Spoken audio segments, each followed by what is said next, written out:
Okay. Did you acquire your coffee? Yes.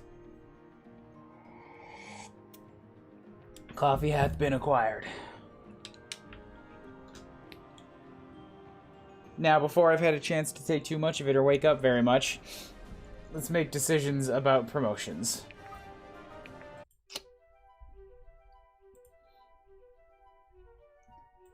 Oof. Oof.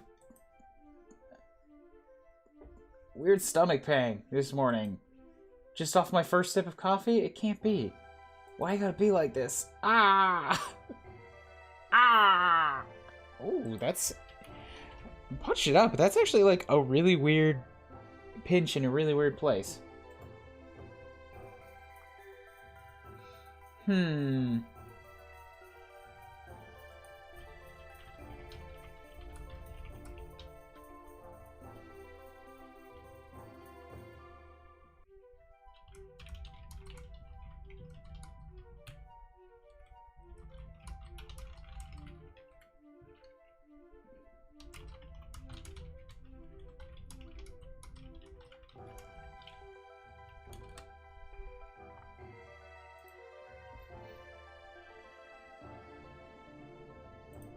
Alrighty, so we got new people. We gotta think about it. So, I don't know who this actually is. It's wait, okay, so there's 3 people that just joined. 2 of them have darker skin and green hair. This one had lighter skin and blue hair. So this is another rogue. So I just had Sia transform herself into a duelist. And now I need to have somebody else.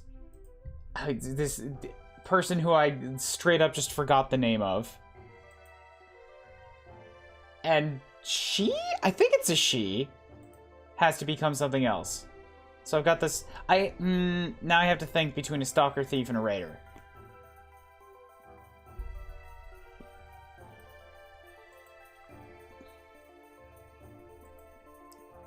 So this person...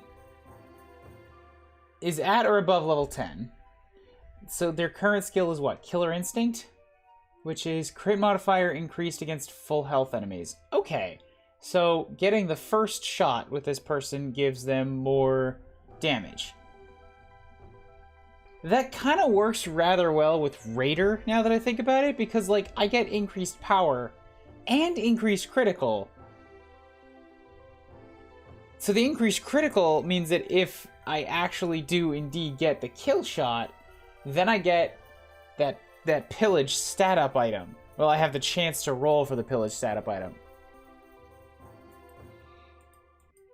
And it kind of looks like it balances well with their current growths. They get a little more speed, they get a lot less luck. They get more defense, a lot more strength. I'm not in love with Raider as a concept, but, like, this person might work well with it. Okay. And then we've also got Thief and Stalker. Thief is Sneaky Rascals. Thief gets... speed increases armor penetration. So this is not a very speedy rogue to start with. They only have a 55% growth as a base. So, like, sure, the Thief will give them higher speed. Potential. I mean, that's not bad as a starting point. Nimble Fingers, disarm range. And then we got the Stalker. Guaranteed to hit enemies below 20. 5% chance to insta-kill.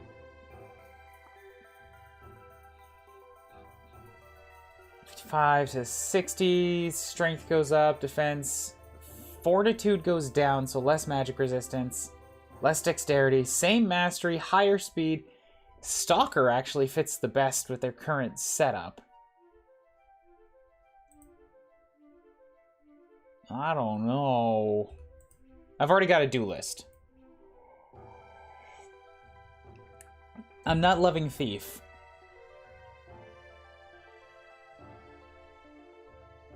I do love capes, but I'm not loving Thief's class setup right now.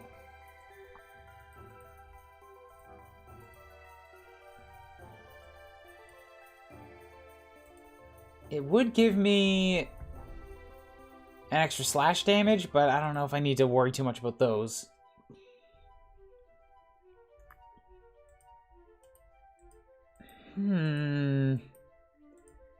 Oh, Thief takes down the HP growth, or his Raider puts it way up. Minus 60 plus 5, minus 65. 15, 30, plus 55. Raider takes down her growths overall. That doesn't seem right. What? 15 and 25 is 30, 40. 10 is plus 50. That's plus 55 to stats. And yeah, minus 65 to stats. Raider, you suck. Is that like a trade-off for getting those stat up items? That's plus 10. Plus 15. Stalker gives minus 5 overall too.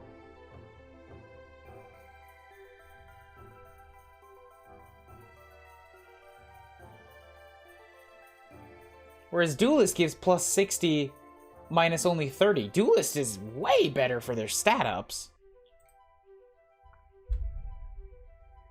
Thief is plus 25, minus 30, 40, minus 45.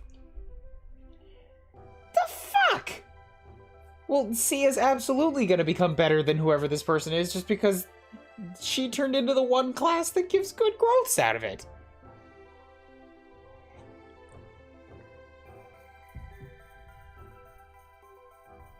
Okay, well, I don't know what to do here. I'm thinking Raider just so that I can play around with it instead I have another horse unit, because it seems like it would work well with their killer instinct thing. Like, go hit people at full health, get a big first strike, and a super amount of crit. Might just straight out slaughter people.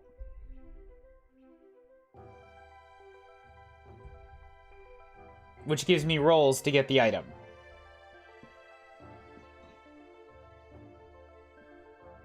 It doesn't work so well with how I usually like to do these things, which is like, I kind of like it if it takes a little bit of extra time to kill somebody because I can leech some more experience out of them, but I don't know. Calvin, what do you think? Stalker or Raider? I'm gonna ask you.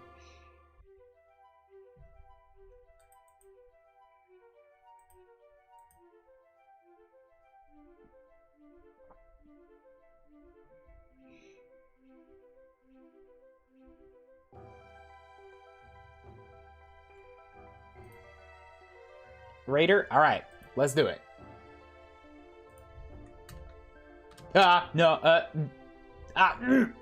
It did the thing where it just hopped over again. And now I don't know if I accidentally committed to a promotion with somebody else.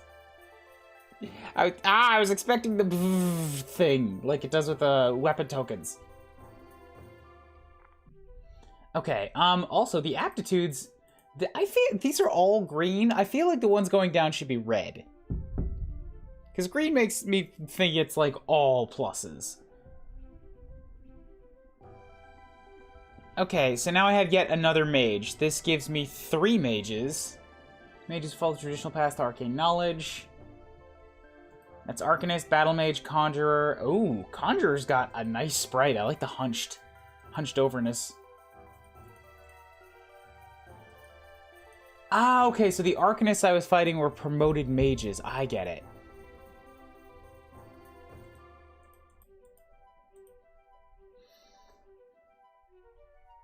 Plus 5, plus 5, plus 10. That's plus 15 and minus 25. Battle Mage is plus 30, plus 35. Minus 45. Conjurer is plus 10, 15. It's 25. 30, 40, plus 50. Minus 35. So Conjurer's got the best stats. Magician is minus 20, minus 35. Plus 30. I need to start...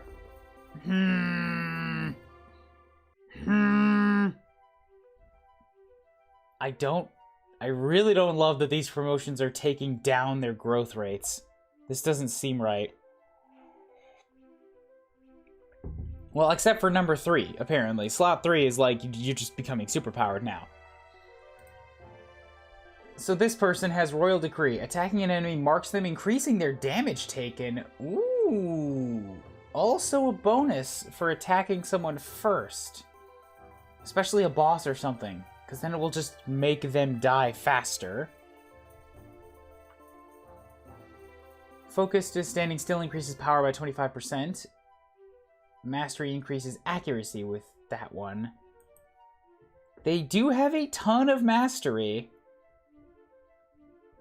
So this might work for whoever this person is. I don't like the standing still part. I never really like standing still, especially if I need that power, then, and they're a mage, they're a little on the fragiler side, I'm gonna be moving them around. Battle Mage, a better way to protect a magic user than to put them in a tin can. I do agree with that. Strength of Storms, defense increased by 10% of magic. Superconductor, attacking grants adjacent allies plus 15% power for 1 turn.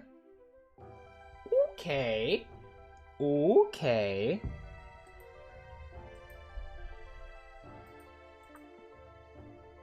So they do have a fantastic magic growth right now. This class will take them down a little bit, but it still gives them a growth of 60%. Arcanist gives them 80%, so almost guaranteed magic on every level up. Actually, that's not bad. Arcanist gives them like 40 as a minimum, ignoring strength.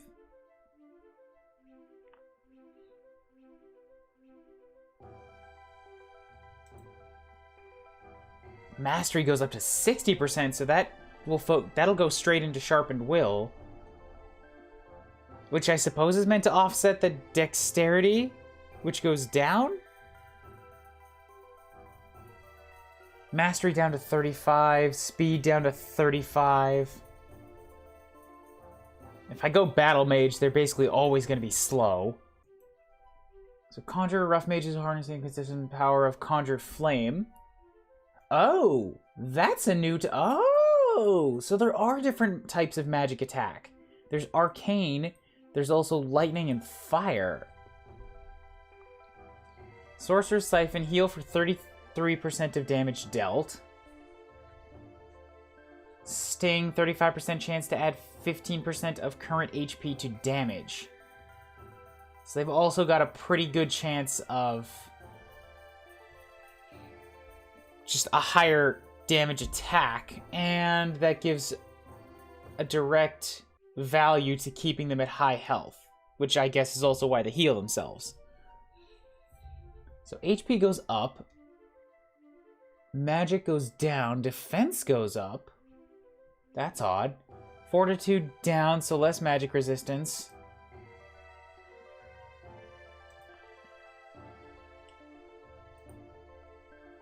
Dexterity up for accuracy, mastery up for accuracy, speed down, luck up.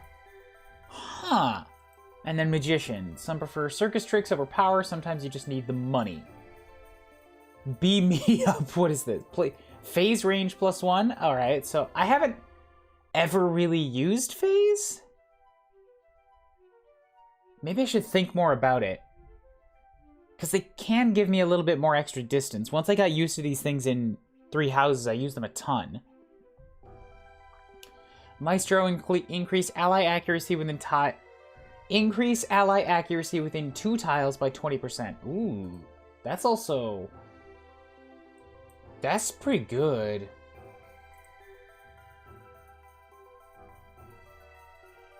And I gotta think, too, that I have 2 other mages that are about to hit this, so I'm wondering what to do with them. I don't have their stats in front of me to do a comparison on all this at the same time. But I do want to make sure everybody goes down different paths, just for the variety. So, this is a new mage. I'm guessing she has not done any amount of proving herself yet. I don't know what to do with her. She does have 19 magic. I think she's like the strongest in magic by quite a bit. Yeah, I took the first thief and I made him a raider, Wobbly, so now we have a raider. They have a skill that gave them increased crit against people with no damage yet. So, like, that seems like it worked well with the raider stuff. Now I'm trying to figure out what to do with a mage that I don't know.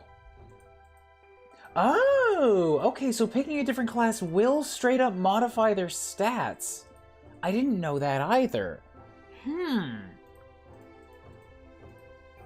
So Magician's got the least HPs. Arcanist will give them the most magic. Okay, Battle Mage and Magician give them 14 magic. I see.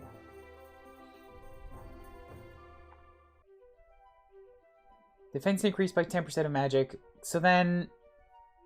Well, Battle Mage gives them a ton of defense, though, so that's a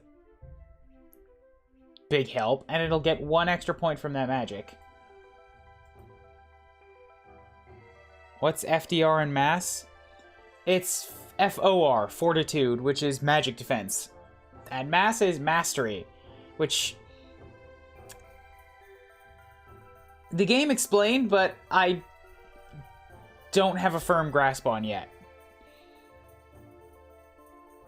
It seems like it kind of just increases your advantage or decreases, excuse me, your disadvantage when you're attacking different armor types.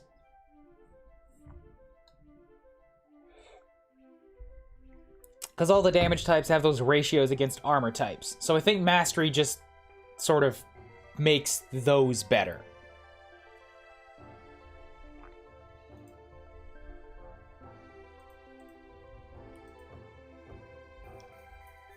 And this mage has Royal Decree, so attacking an enemy marks them, increasing their damage taken. So I don't know what to do here.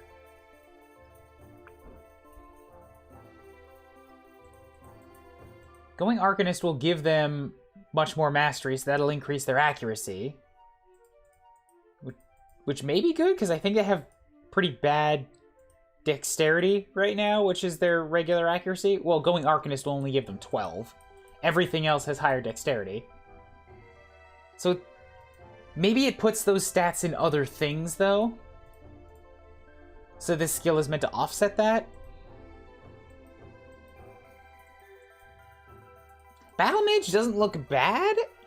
I'm trying to think if one of my other people would benefit more from this.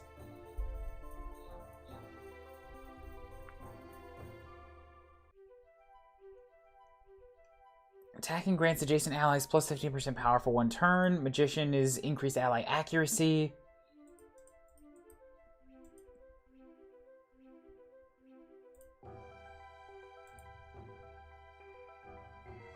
I'm feeling like Conjurer might work pretty well for Sloane.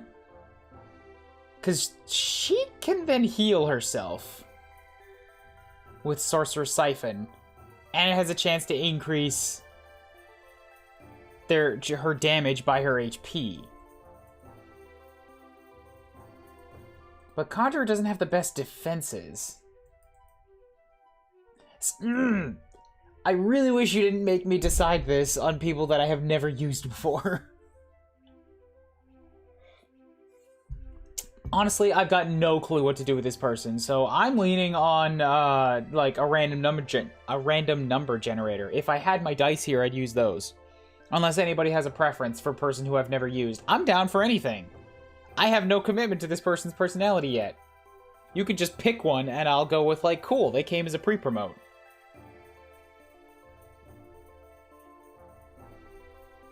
Battle Mage got them packs. It's true, but I think this mage is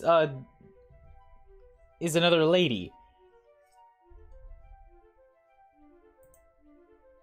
So I don't know if them pecs work too well. That's not actually a knockdown of the suggestion. If you want... Wobbly, are you saying to go with a Battle Mage? Do you want this person who I've never used before to strut in full armor? Calvin got to pick the last one.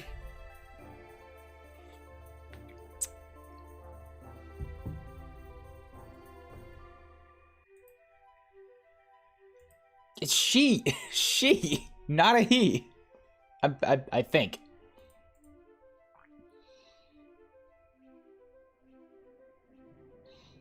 All right, Arcanist has Standing Still increases power by 25%, and Mastery increases accuracy. Battle Mage has Defense increased by 10% of magic. Attacking grants adjacent allies 15% power for 1 turn. Conjurer is Heal for 33% of damage dealt, and 35% chance to add 15% of current HP to damage. And Magician is Phase range +1, which is her reposition ability. And then Maestro increases ally accuracy within 2 tiles by 20%. And I don't think that means increases their hit rate. I think that means increases their accuracy stat by 20%.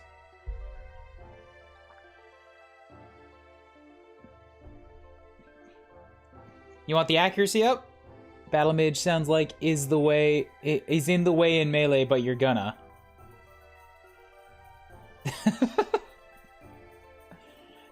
I do want increased accuracy, but like I said, remember, I've got 2 other mages that are about to hit promotion.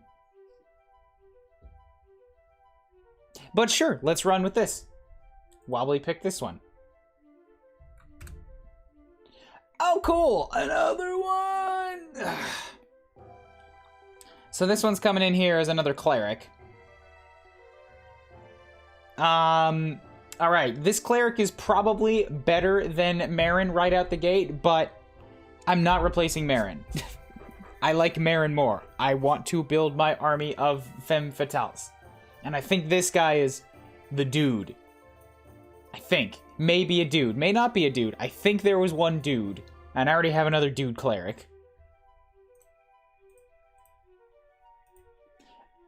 I was thinking about it. I might like to make Marin into an Inquisitor. Just because I can. Hoy, Sandslash. Guardian has plus 100% horse. That's true. That was a big part of why I went with Raider on the other person. So I've already got a priest. All right, this person has Royal Grace. Move increased by 1. This person just comes with more move. Okay, well, I mean, that sort of knocks a little bit of the goodness of horse out from under them. Because they've already got that kind of movement range. Now, if I gave them a horse anyways, they would have traditional horse movement of 8.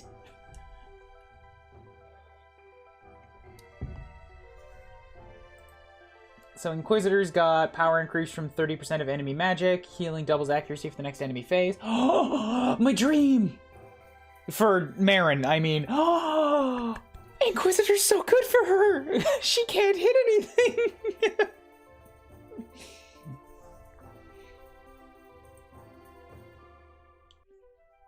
Guardian has Resonance, healing power plus 25%, heals are spread over, defense increased by % of missing health.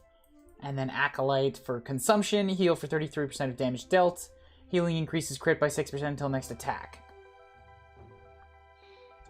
So this person's aptitudes, they've got a 55, strength, magic of 60, defense of 45. Higher magic than strength growth. If I go Guardian, it's like I'm sort of putting them into that strength position because that gives them a mace. Granted, their strength right now is still above 50, so better than a coin flip. Oh, I was also figuring out that I think that most promotions actually give you less growth rates, which is weird. So Inquisitor gives 20, 30, 60, 65 plus, my god. And minus 25. So Inquisitor is a huge plus. Guardian is plus 10. Plus 35, plus 30, minus 15, 25, plus 10 overall. Priest, 15, 15, 15 is 45. 20, 35. So plus 10 overall. Acolyte is minus 30, minus 50, minus 55. Plus 20, 35, 65, plus 80. Okay, so I guess not for the clerics. The clerics, they all go up. And both of the other classes that I just checked with the rogue and the mage, like 3 of the options made their overall stats go down. I was very confused. Alright, Sandslash, you get to pick this one. I know you probably don't know much of anything about what's going on with these characters here. Neither do I. They're fresh recruits into the army.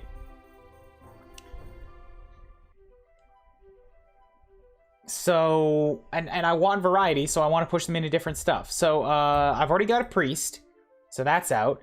And I really think I want to make Marin an Inquisitor, especially now that I see these, like, these specific, skills that she'll get.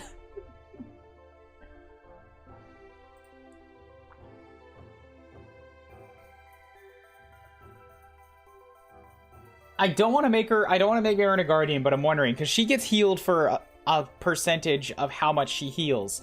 Does that mean if I heal other people with Residence, that she would just be, like, super healing herself for a lot of drawn-out turns?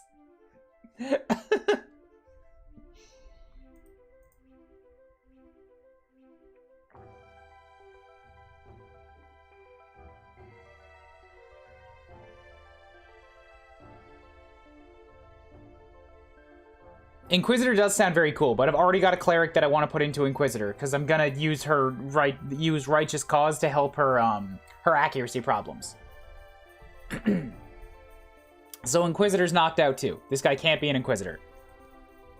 So I've got Guardian and Acolyte. I can either put him on a horse so that he has a horse, or I can give him a skull so that he has a skull.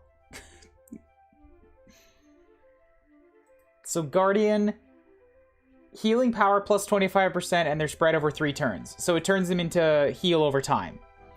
And last of all is increases defense by a percentage of their missing health.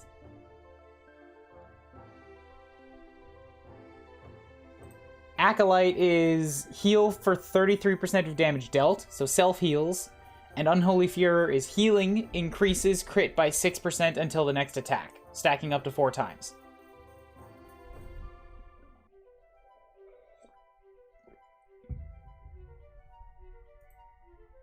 Oh, this person has a bad speed stat. Acolyte gives them a lot more.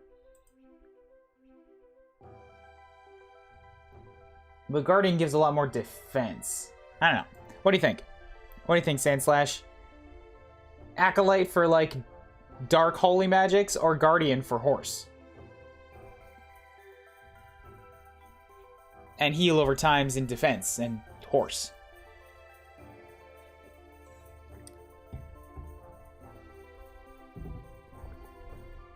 Isn't horse actually dark holy magics? Okay, so obvious dark holy magics versus more subtle dark holy magics.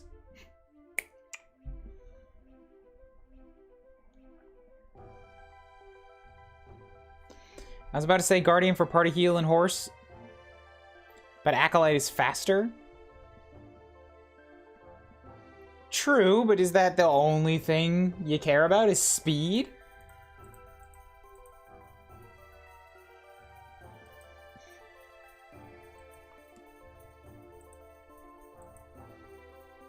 Oh, it takes down their HP growth a lot. Jeez.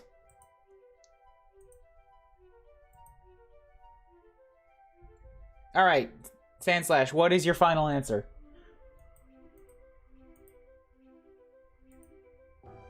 Say Guardian? Are you locking that in? Do we get 2 horsemen from this new group of neophytes? Final answer. Alright! That's gonna work well with Royal Grace, because now I have a horse that moves 8 spaces. That person gonna get lots of opportunity for repositioning. Let's go.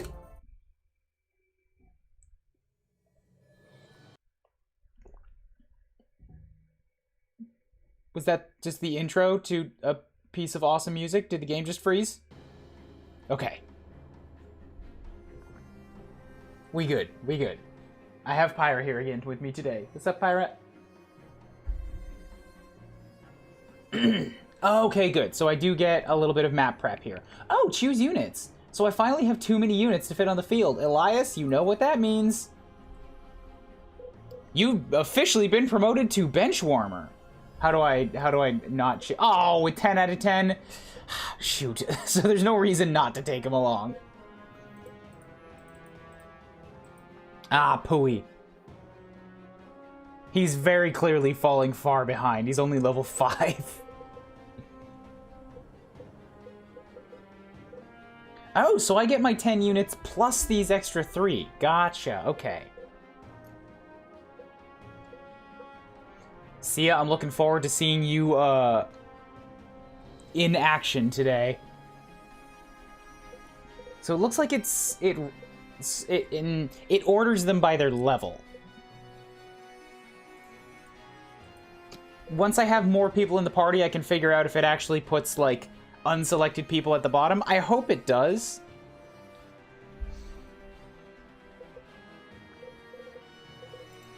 Okay, back.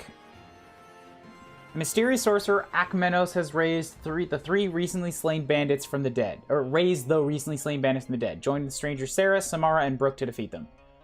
Okay, so that seems like they might all be girls then. Which is good. Good news for me and my army of Valkyries. I also see what looks like is gonna be teleportation portals. Of so many different colors. Okay, map prep?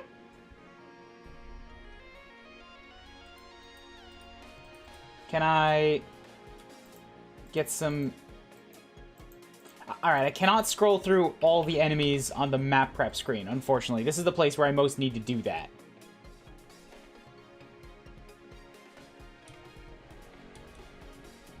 I like the music here. The music on previous maps has been suitable, workable, but nothing to write home about. This one's hitting me in a little bit different way. This seems almost like it would be like some sort of big boss music. I hope this guy actually survives past this stage. And we get a... Okay, yeah, I don't actually see Akmenos on the field, so he'll come back again. Good. I hope this track makes a return, then. Fire dart! Oh, I thought it said fire dark. Still fire dart!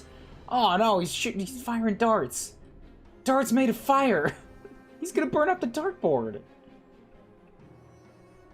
Transfusion, scimitar, claymore. I mean, I guess I can see those weapons. Oh, wait, that's blue. Does that just mean it's the... No, okay, so a blue item means they have something to drop. So the blue icon means they have something to drop, and it also changes their weapon text to blue?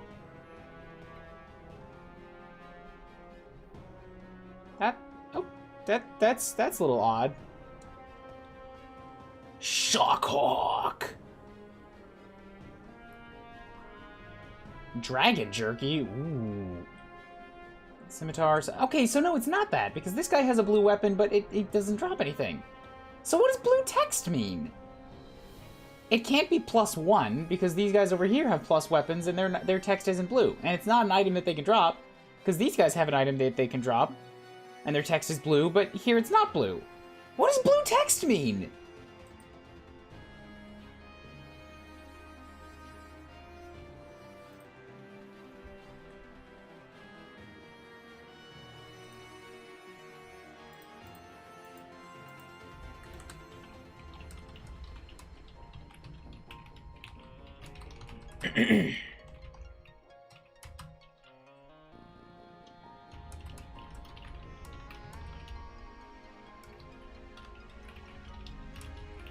Could be holding an item, could be +1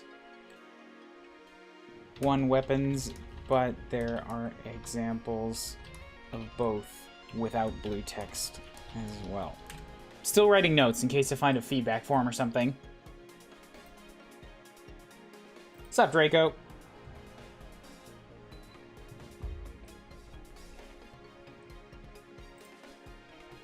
Yeah, this seems like Demon's Lord's Castle already. You're not wrong. The warbly floor, lots of teleportation portals, an army of the undead. This guy just sort of came out of nowhere, and he's got a lot of unholy magic straight out the gate. All right, Brooke. Welcome to the team. Little Miss Rogue, you've immediately been made into a raider. I hope that skin-tight catsuit is able to, you know, take some frontline assaults. We've chosen poorly when it comes to this character's ensemble to roll. Well, like, Sia already took Duelist. It's not my fault that both of the existing rogues have just chosen to come in with deep-cut V shirts. It's where they hide the booty after a plundering. Oh, they are all ladies. Wonderful. All right, cool.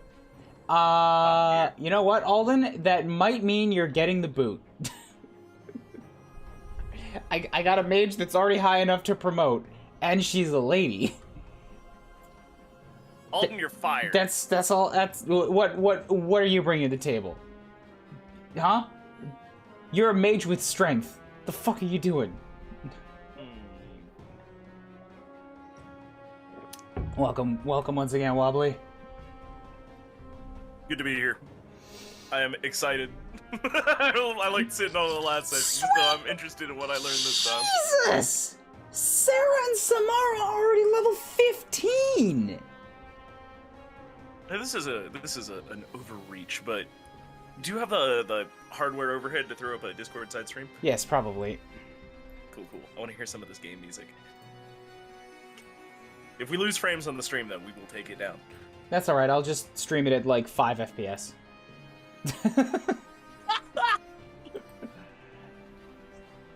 I'm glad that that Discord gave you the options now for smoother video or better text readability. They just bake it in. It's like, do you want resolution or frame rate? You only get one because this is not a streaming service. Let's go with text so I can also read. All right, cool. There you go. That's the 5. Yeah. That's the 5 FPS. I'm glad we're in agreement on this. Yeah! Oh man, there's the frames, all 5 of them. Okay, so yeah, I'm like immediately impressed and kind of scared that the 2 green-haired girls that I had that just joined my team, they're already like straight up double the level of some of my army. They're triple Elias. The man is shaking in his boots. Wow. He doesn't know what to do about his impending unemployment. Well, I mean, he was already prepared for that. Now he just doesn't know what to do in the presence of incredibly strong women that he's never met before. He's already used to Sia. That one's fine. These girls are new. How does he react? I got a tip. Just be quietly impressed. Don't say anything. Don't move either. The vision is based on movement. Were you playing this game off stream? It's the only way to be safe. I was not! These girls just got recruited, Sandslash. I just promoted them. As in, like, this game works in, like, when you recruit somebody that you've never used before, they come in at whatever level they are, but you get to promote them with every step of the way they get up to there. And I think it said that their stats scale according to whatever class you pick. So maybe that's why their stats were changing so much, is because it's like, you're gonna get different calculations based on which growth rate you pick. Oh, just rollback. Maybe. I see.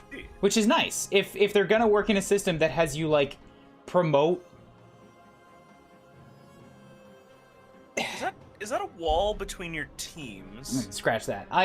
Yes, actually. Oh!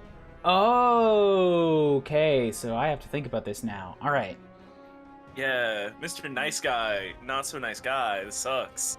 So all 3 of the newcomers are on one side, cool. So that means I don't have to put superpower units over there. Lincoln is probably better suited on the right side. So the left side has 6 units, the right side has 7. I'm thinking Sia can probably go on the left because she's more likely to have no allies around her to use those duelist skills. So that puts both my rogues over there. But that's fine, because I can't move Brooke. Sneak him up. So we got Sarah and Samara, so that's That's my new accuracy arcanist, or accuracy magician. And my guardian, who has 17 defense and 40 HP. And is level 15, making her officially better than Lincoln at being defense. Lincoln, you might be getting retired. Lincoln, you're fired. Okay. Oh, I would hate it if they took these characters away from you and they show up later. I would actually love that. That'd be... I love any game that breaks those kind of conventions. Like, typical wisdom like that. It's like, hey, this character that you've been putting much time and love and stuff into, well, I don't know, maybe they're just dead now. Or, hey, guess what? They've betrayed you. Oh, no. And now you have to face them. You have no way of knowing this was coming unless you've been paying attention to very clever foreshadowing. But, like, you put in the time on something... You put in the time on something, and then the game rips it out from under you. And it's like, but I put time into that one. So yeah, cool, congrats. You did it correctly. The game wanted you to put in investment and feel betrayed, so it worked. Good job, game. Mm-hmm. Alright, so Marin... Ooh, Ooh, I guess that means I have to send Marin off to the left side. Because with Lincoln on the right, that means... No, because I have Samara who can Guardian heal over here, too. So which side is going to need more healing, then? I don't know!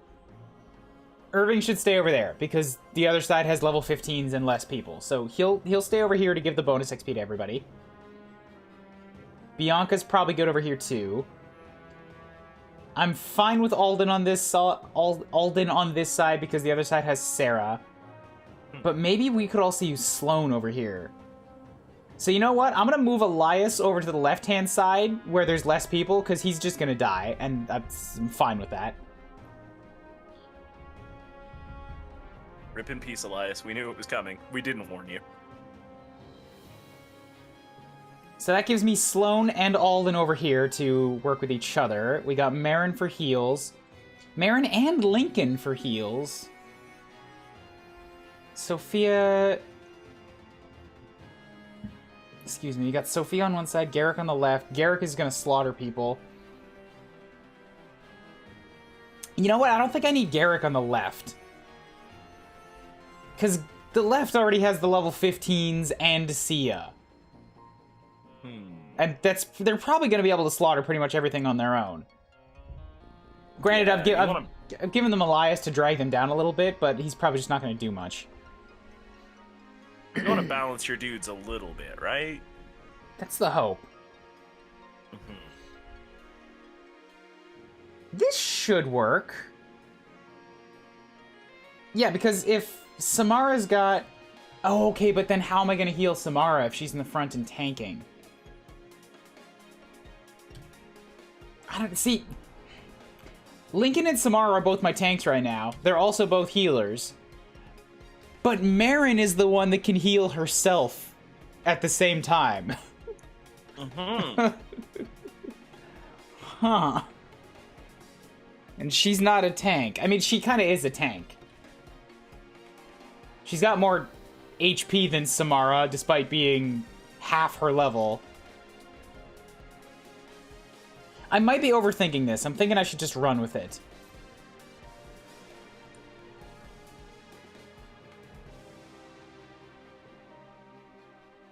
Maybe I'll move Alden. Maybe I'll move Alden and Elias. So I've got Alden on the left-hand side for like being super weak. Alden and Sophia.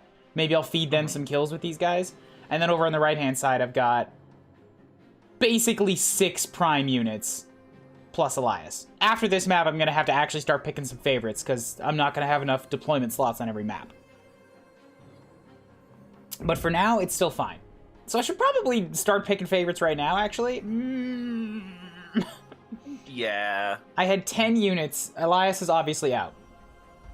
If we include these 3, What do we start? I feel like Sia obviously gets a spot. So here, all right, let's start writing some stuff down. Assuming I've only got 10 to work with.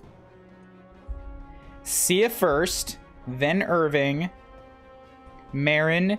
I know she's not so great right now, but Marin. Bianca, obviously in.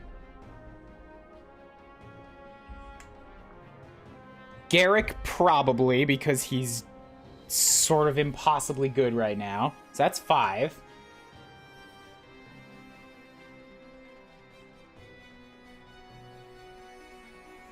I don't know anything about Brooke or Samara yet, how well they're gonna operate. I like Samara more than Lincoln just because she's a she. But we'll have to see how... Oh, Sloane. Sloane earned her keep last time. Mm-hmm. Sloane was very strong last time. Deeply impressive.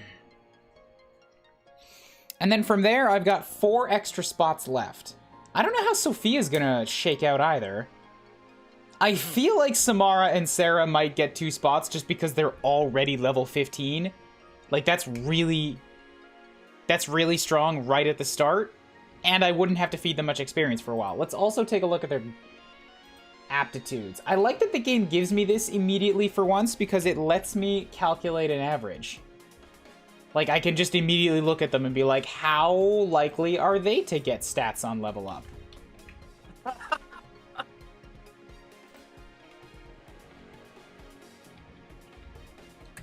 Finally, players can do this themselves rather than having to go to, like, wikis and stuff to figure out growths versus bases. It's all in-game. I am a casual baby player, and I had never once thought to do that a day of my life. I was like, wait a minute, the numbers just show up, right? They just show up, right? Right? No? Yeah, well, my first Fire Emblem my first few Fire Emblems I played with players' guides.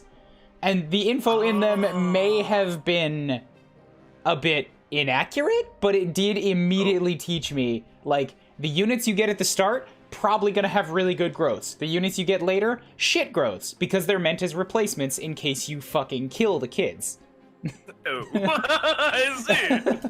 You know, I shouldn't be surprised. Like, I've been taking this journey with Guilty Gear Strive that is, like, taking me to very similar places. Oh, so she's got an average of about 49, so she's not bad. Right. Continue.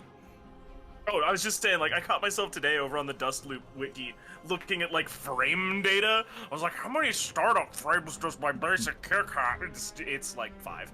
It's not very, it's pretty good. Yeah, but, like, what if the opponent's got, like, 3? That means you're missing out. Right, that means that I need to use the heavy / Totsugeki so that I can be +2 frames so I can clash and then combo into another Totsugeki faster, though. Whoo! Alright, yeah, Samara. This has been my life for like a week. Samara's coming in here with 52. So she's actually higher growths than most of my base army. And level 15. Mm-hmm. Alright. So they are definitely, like, hired for life then. We got that. Perhaps. I'm not going to write them down yet. I'm going to see how they behave in this one. Girls, this is your chance to impress me, the Phantom Tactician. I feel like there's a vague spirit quietly judging us. You're not... You can make a religion out of that. You're not entirely wrong. Who is hogging all the tubers? Alright, Bianca, fine. You can hog all the tubers. You're fine. Bianca, you can do whatever you want. Oh. Man, that menu scares me, knowing that there's no confirms or anything. I know! Every time it comes up, I'm, like, immediately frozen. Like, hands off. Think about this. That was the exact physical reaction I had. Just, like, hands right up on the menu. I was like, don't do anything. How's Wobbly's volume versus the game, guys? How's all the volume balanced? Can you hear things?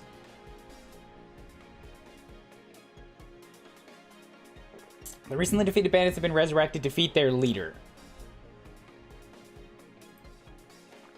Thank you, Calvin. Sarah, Samara, and Brooke are equipped with Eternal Aspect, powerful gemstones.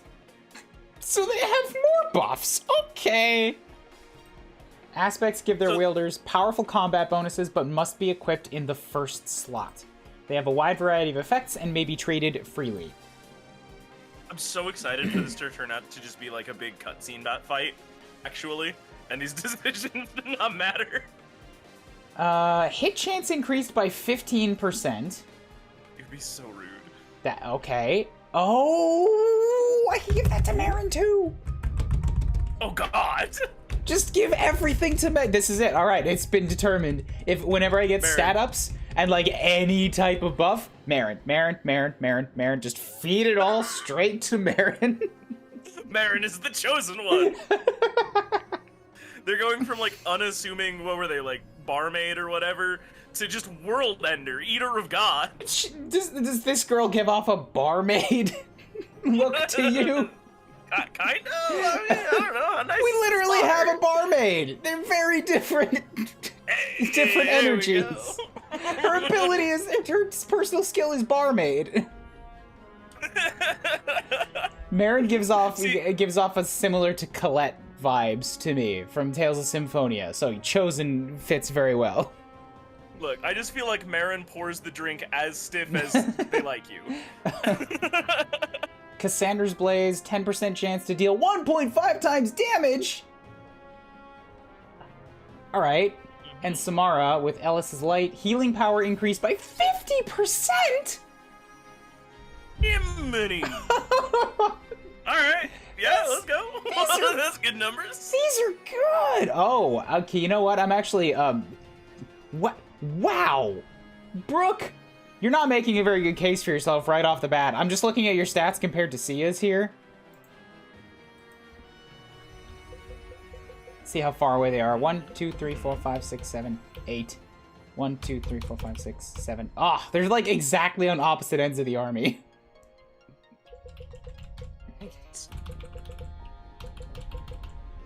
Alright, so Sia's got 38 and 12 for stats here. I'm comparing stats. Here, I'll just take a screenshot of Sia's. Because Brooke's the newcomer. So let's keep this in mind while we now go over to Brooke. So we got Sia with 38-12. Brooke's got 34-14. So less HP, a little more strength. She's a raider. Makes sense. Magic of 0, defense of 7 on Sia. Brooke's got 2 magic. Why? You're giving me Alden vibes now. 7 defense, it's equivalent. Sia's got 11 magic defense and 17 dexterity, which is important for her. Brooke's got only 6 magic defense and 11 dexterity. So that's a big down. Sia's got 12 mastery, 13 speed, and 15 luck. Brooke's got 10, 11, 11. They're the same level. Both 10. So that's 4 plus on Sia, 2 down on magic, but I don't count that. Equivalent defense, plus 5 fortitude, plus 6, that's 13, 6 dexterity, plus 2 mastery, plus 2 speed, plus 4 luck. She's 21 stat points up. And she's a duelist, so she gets 15% more to a bunch of stuff when she fights. My God. It's full of stabs. I'm feeling like Calvin, I am sorry, but I feel like your pick might be immediately benchwarming. She is no Sia, not by a long shot. Mm-hmm.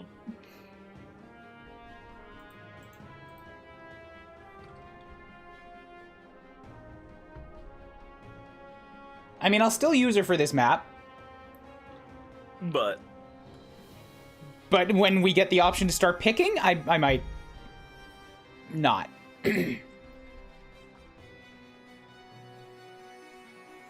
Well, because I said I was gonna... Alright, so here, maybe this is what I should do. Drop. I'll make a drop list of people to not give any experience to. And, Elias. And for now, that's it. I don't know. I don't have anybody else in mind. We'll just use everybody that's not Elias. Because I don't know how Sophia's going to turn out. She's definitely no Garrick. Yet. But that might change when I see what she can promote into. I feel like Alden's immediately dropped. Because now I have 2 other mages, and both of them are much more impressive than him right off the gate. And his slumbering strength, less than 4 stats when leveling, that happens pretty rarely, and I feel like the other units are already quite a bit stronger than him.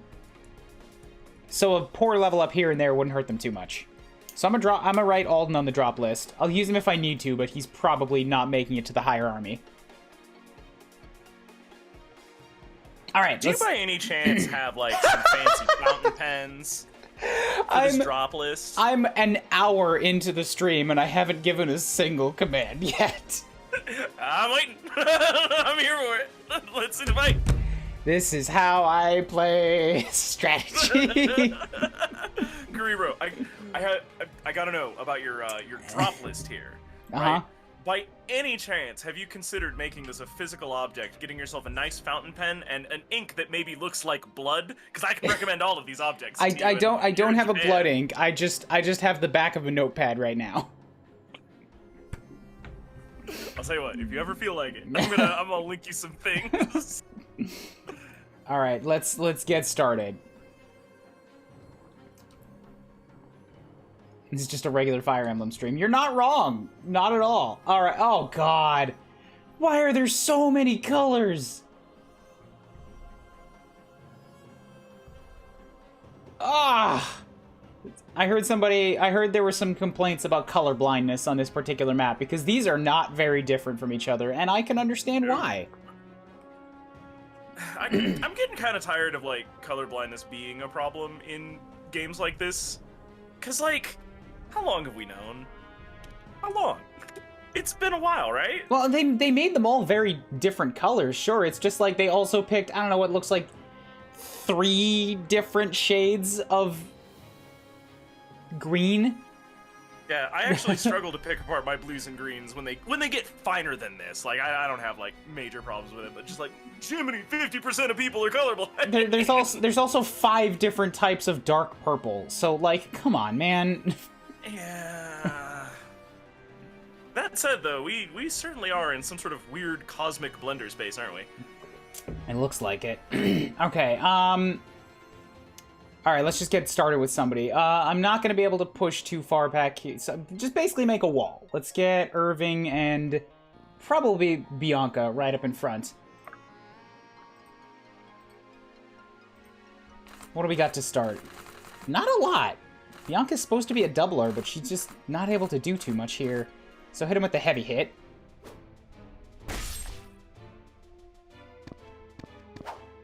Nice! Out of the 7 billion colors they could have picked, why 3 shades of green and purple? 3 shades of green, 5 shades of purple.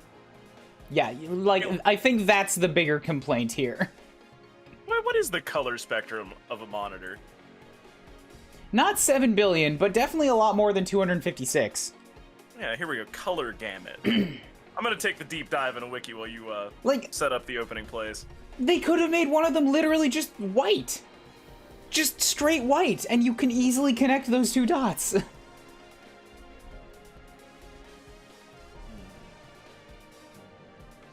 So can I give Irving a chance to kill somebody immediately and start dropping out some bonus XP? This should be fun.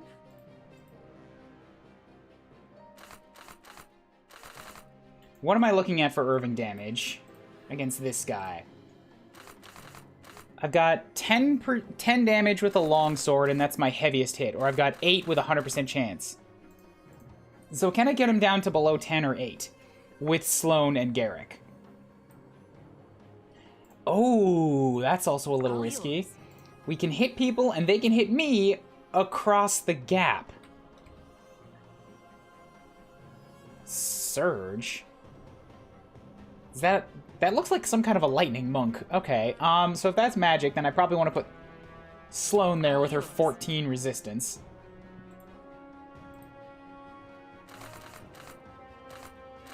So I've got 13 to 20 damage with Sloan, and with Garrick, 11 to 20. Okay, it's 17 million colors with a little bit of rounding. All right. 16,777, 216 if you want to be really banal about it. That seems like it was But yeah. very doable. Yeah, they chose ones that are like, what, 3 steps apart? Come on! Let's go for the crossbow. Even if he crits, this guy won't die, and then I can still have Irving get a kill shot. Yes! Good man, good man. Sloan into here.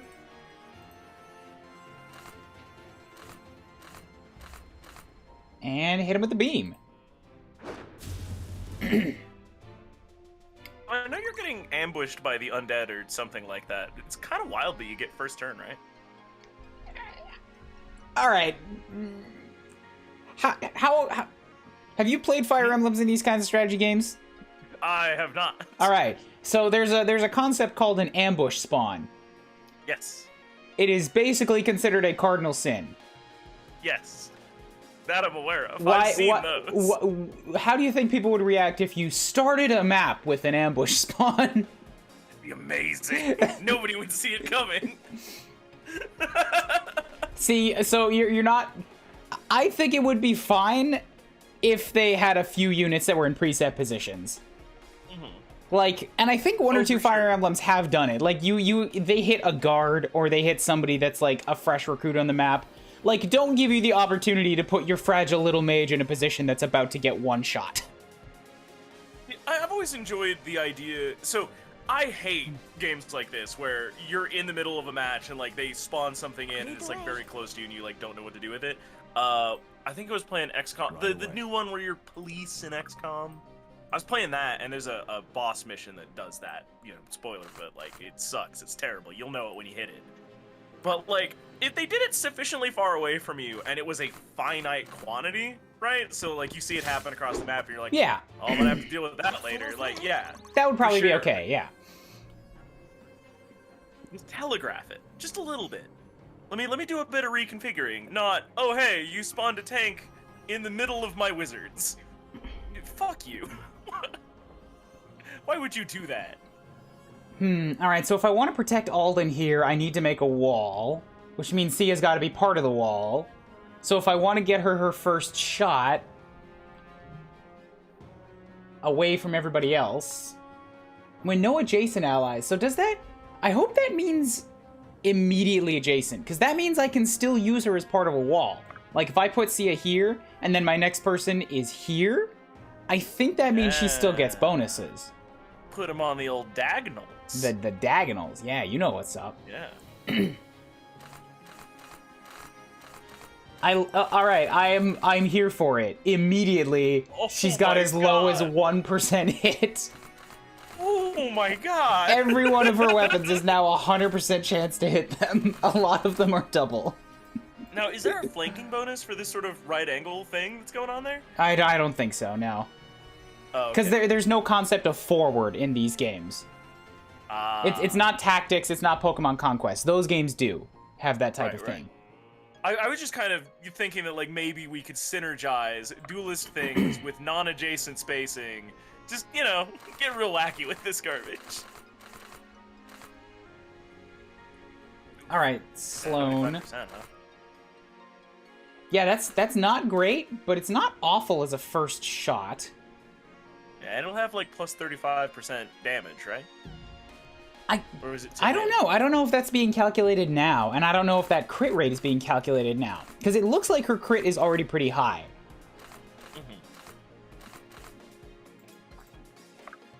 So so right now she's got power of 17 with the Dolan. So let's compare that to Sophia with a power of 15. Sophia, the bear wilder. Brooke's coming in with about 12 damage. Okay. Alright, and Sophia's got about 11. So I think that means the power is not calculated yet. So those bonuses on Raider, like, you don't see them as part of your battle preview. Which makes it a little bit tougher to think about. And I don't know if that crit rating... No, right, so it wouldn't be calculated. It might not be calculated? Okay. It's against full health enemies. The way to test this is that I have to hurt somebody first and then check the comparisons. Okay. Fist science, I like it.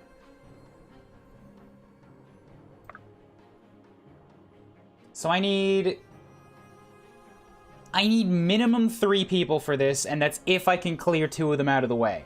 Most likely I'm gonna need 4 for a wall. And that's Samara, Sia, and that's all I got. We were trying to tutor Alden in taking punches to the face anyway. Maybe this will be a growing experience. I did just say that I wanted to remove him, but you know what? The wall only matters if I have people to protect, like Alden. If I put him in the wall, that sort of... Alden, babe, honey, I'm sorry, but you're expendable now. So Sophia's not meant for taking hits to the face. Oh, but she's got good fortitude. They all have magic. You know what? Sophia is not too poorly suited for this after all. Although they are gonna double her. That only if I use one of my bad weapons. Okay. Use the good weapon and don't get dunked on. I like this plan. This is a good plan.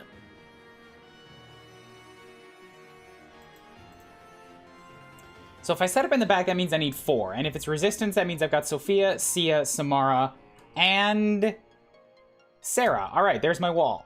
I mean, Brooke's got to be in the front because I need to have her hit somebody, and she doesn't have much fortitude. So, you know what? Maybe I just don't use Brooke right now. Maybe I send Brooke over to the other side with one of the color portals.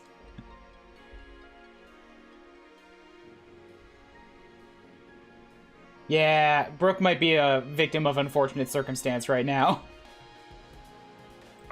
Alright, let's stop fucking putzing around and actually do some things. Stop theory crafting. Anyone, Start murder crafting. Anyone got an axe yet? Yes! Brooke has an axe. Unfortunately, Brooke seems like she's going to be immediately retired. Aww. Through no fault of her own, she's a rogue that I just recruited, and I picked a class basically at random, which means I asked Calvin. And now I'm comparing her to my other rogue, Sia, and it's like... Oof. It's like apples to rotten mandarin oranges. Oh, God. Alright, that's not entirely fair. It's like a shiny, red, delicious apple versus... What is it, a durian? It's probably good for something, but most people only seem to know it because it smells bad. I have only interacted with durians one time. And okay, so you know those little wafer cookies, right? The ones that have the little square indentations in them, and they're usually like 3 layers of cookie separated by like 2 layers of some sort of cream, usually flavored with like vanilla chocolate or strawberry. So I found a bunch of those cookies, and they were durian flavored, and I was like, well, I like cookies, and people tell me that durian smells bad, so maybe a good way to expand my life and grow as a person would be to purchase these cookies and try to consume them so that I could develop maybe a taste, however warped it is, for durian, so that when I actually encounter the fruit, I could... Alright, I'm gonna interrupt this really quick, just so that I can say that I'm experimenting with Brooke here, and it looks like the damage is adjusted, like the Raider class damage is adjusted based on attacking somebody at full health, but the crit rate is not. So her class ability is factored in here, but her personal ability is not factored into the battle preview. Alright, please continue with your cookie durian. So, I purchased these durian cookies, right? And I gather my housemates together. We're all going to take this journey together. We're going to have a voyage of the soul, through these cookies, like some sort of, river Styx crossing, but instead of gold coins, it's terrible, terrible smelling cookies. I opened the package. We had to leave the apartment. Have you ever smelled a McDonald's dumpster on 100+ degree humid day? No, this sounds awful.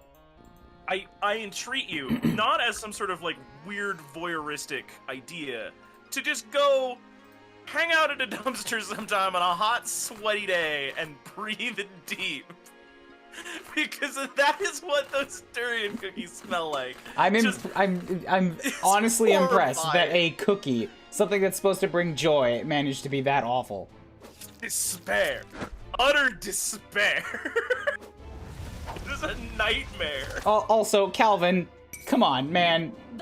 You can't get upset when I call you out on your chaotic ways.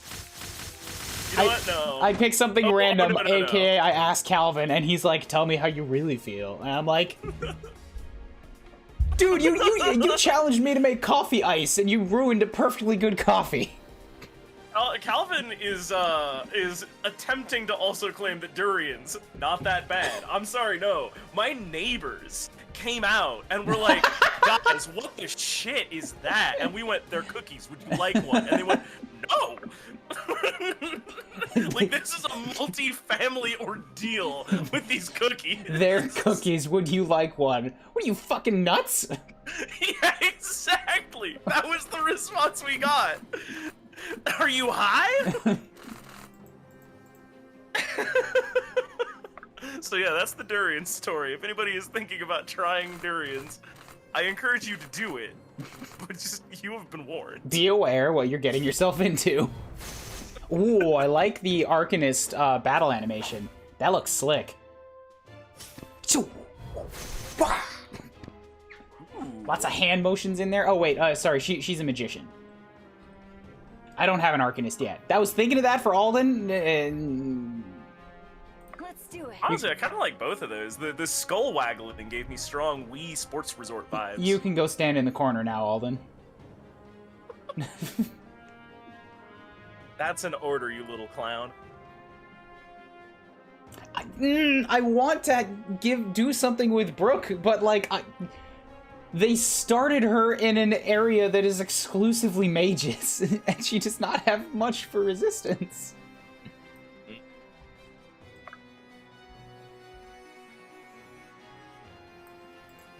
So Samara has good HP, but she's not crazy good on resistance, and she has the potential of getting hit by a lot of magic right now. And if I go in with the wrong weapon, she's gonna get doubled. You know what it is? It's the horse. The horse is not good at dodging magic. So let's go like this. I'm just gonna heal her from here. We're gonna equip the thing, yeah, the mace. I'm gonna drop one of these heal over times, because the other two just dodged. And then I'm gonna try to keep Brooke away from the fighting for a turn, so that they all have to hit my magic tanks. There we go. Magic tank sounds like an excellent theme for an anime.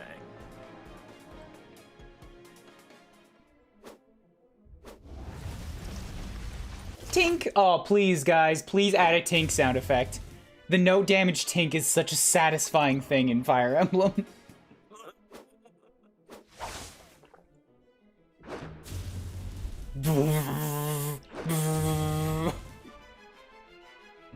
Well done, Sloan.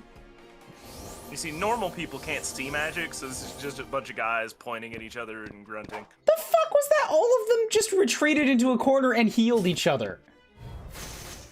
Oh, it's one of these fights.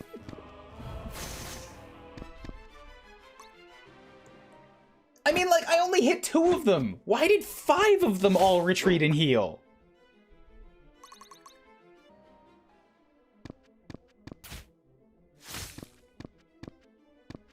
Oh, I was wondering where the second hit was. Dude walked up and just, like, shoulder nudged me, and I thought he was gonna back off after that. I hope they included an animation where one player unscrews the pommel from their sword and throws it. End him rightly. That would be pretty sweet. That is an actual goof in, like, an old European manuscript. I forget which school it was, but, like, every so many pages, they just put in a technique that was dumb as shit. Cleaving damage is good versus plate and cloaks. Alright, these guys all have cloaks. 18. See, but she currently doesn't have enough damage. That's another thing. I think Raider may have been overall just a poor choice now that I'm thinking about it statistically, because she doesn't have enough raw damage to get kill shots on the first hit. Like, even if she gets increased power and an increased crit chance, if she does double 18, that's 36. That's not enough for kills. So if Raider is meant to be a class that, like, one round kills people, That raider needs to have some crazy high strength to start with. So the good news is we're gonna get to class them out into something else later, right? We just have to suffer through these awkward growing pains. If I wanted to give Brooke 20 levels of raider, which I'm not super feeling good about. Oh. I apologize profusely, Brooke, but you know what? I think you're making the drop list. Oh no. Through no fault of your own, but much like, you know, how my initial run of Undertale, people's fates were left entirely up to chance, and you've just become an unfortunate victim of cruel reality on this day. Oh no. F's in the chat, please. Well, don't call her broke. Now you're just rubbing it in.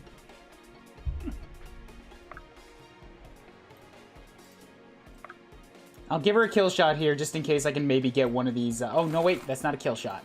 If I use Alden, it might be a kill shot? Yeah, if I can give her a kill just to get, like, a potential shot at one of them stat ups, I'll do that.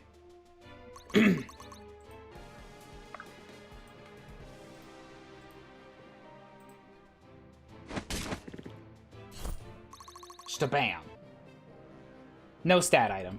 I should probably give that Orion's Pursuit to somebody else then, too. Hit chance. Who's gonna need hit chance? I would say Marin, but she's not an Inquisitor yet. She's probably not gonna be taking the front lines in this fight. Irving could use it. That's actually about it. It said, like, Irving could use it, but everybody over here is pretty good accuracy already.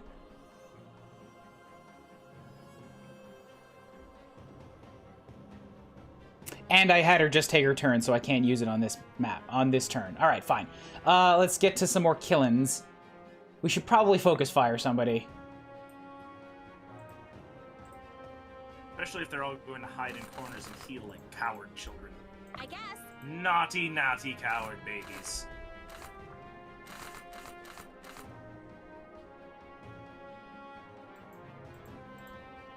I'm thinking of hitting the Acolyte first because they're standing in a corner, so I get 2 units to hit them from up close. Because that means I can have Samara hit him too. But they're faster, so nothing I do is going to double them. So let's go in with the 23% crit chance.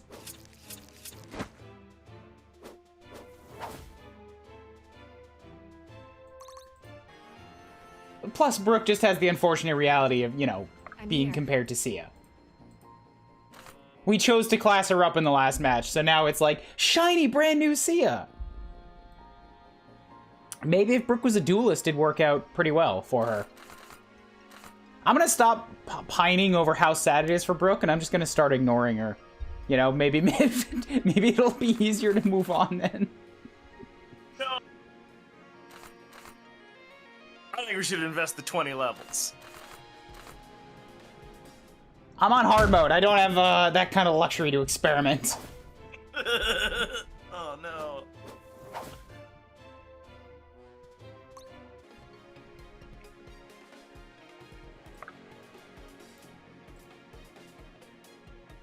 Yes, please.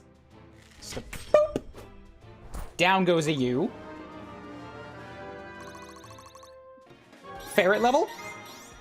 I feel stronger. Do I look stronger? 5 is not bad. 5 is not bad. Dexterity, why are you getting magic? Why you getting magic?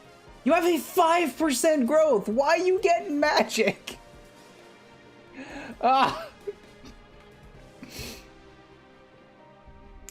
This is the, hey, let's bash on one specific unit named Alden? Yeah, I agree. Alden fucking sucks. Alden, you clown. Why can't you be good at the things that I want you to be good at?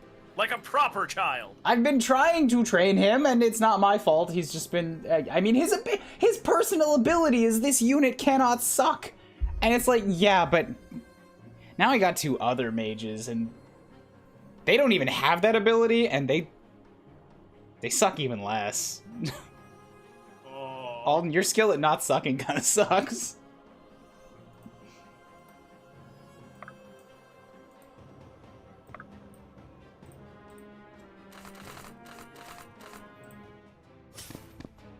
It's the ferret that has the magic. That's fair. That makes sense.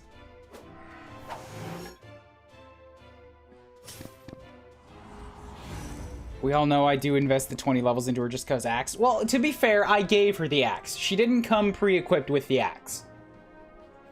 So the axe is, like, not a core part of her character. It was optional. We opted for that axe together as a family. You're just gonna throw it away? Yes. Alright, yeah, okay, that's fair. Look, I asked. Sure. Give a bunch of extra free bonus experience to, or you could just critical him. Shame. You're so cute. How, you can't see him. He's behind a bunch of armor. Didn't give him much of a chance, huh? All right, so Sloane is going to become my female Garrick. She's already acting out in her crit-happy ways.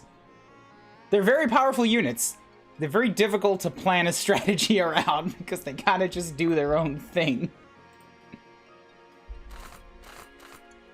I'm pretty here for it.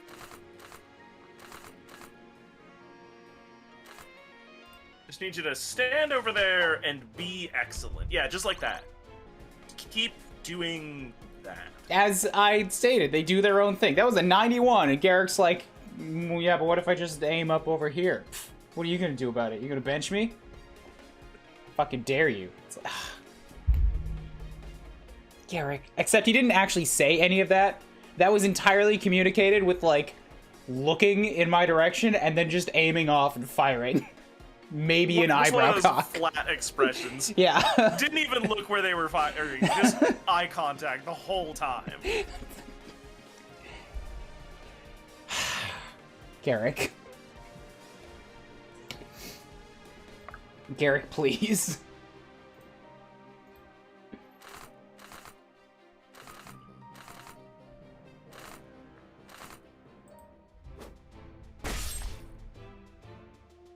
I'm really excited to see what Bianca can become after a promotion. I want to know what these adepts turn into. I'm enjoying the growth aspect. Even if it's kind of confounding. Together. What do you mean confounding? It's very clear. They give you numbers, and they give you a chance that number has to increase. I don't speak numbers. I learned the ways of the JPEG. Those are dangerous ways, man. Dark arts. Forbidden to many.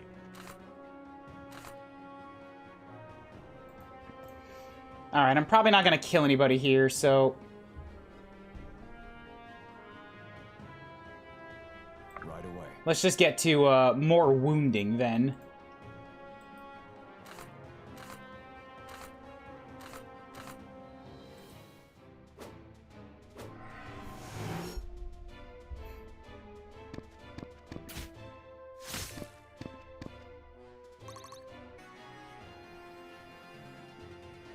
I know I'm so good I don't have to pay attention. It's... Drop. Alden Brook and your favorite. Wobbly, why? You know Elias is nobody's favorite. Why would you lie about him like that? Elias, to the trash with you. I said I was ignoring Brooke. You didn't even put Elias on the list. Honestly, I thought that they were already fired. I wasn't paying enough attention to them.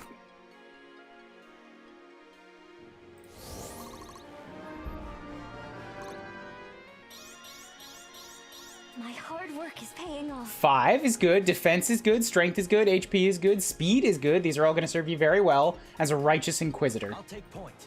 I've, like, already decided for Marin. She's going Inquisitor. It's going to be glorious. This is your future. You're gonna shake down people for their hairsuit.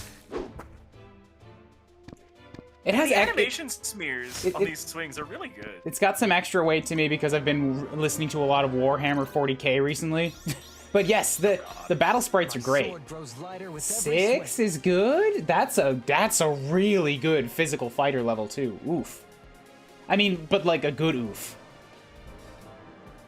Oh, we have an Elias fan in chat. I am like sorry. fans. I'm very sorry, Trip. It's not your fault, but Elias has died for the last 2 maps. It is his fault. One of them was my fault, but now he's only at level 5, and, like, I play these games by picking favorites and supercharging a small army, so Elias is just... He's right out. As soon as Bianca showed up, I was thinking, like, well, this is a Clive-Matilda situation. Gonna have to cut this marriage in half. Oh, jeez. So, yeah, in case you don't know, Wobbly, you probably don't, but in Fire Emblem... Echoes, Shadows of Valentia. This was the 3DS one with like the beautiful watercolor portraits. It was the first voiced Fire Emblem. There's sort of an infamous Cavalier combo in that game. You get Clive first, who's supposed to be a war hero. He's like the leader of your resistance army, and he's like legendary. Everybody knows this guy is amazing. That's in the story. In the game, he sucks. He sucks ass.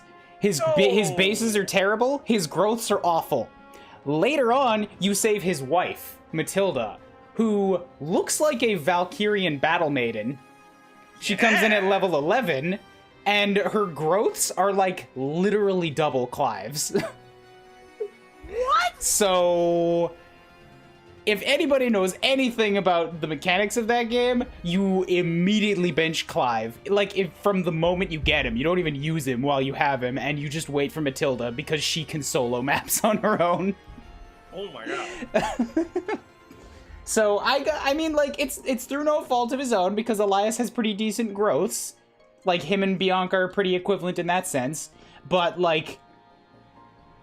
Just look at Bianca and then go look up a picture of Matilda, and you will see why I immediately got Matilda vibes. She just, like, it looks just like her, too. Matilda, Fire Emblem. Let's go. Oh, dang. Yeah, alright.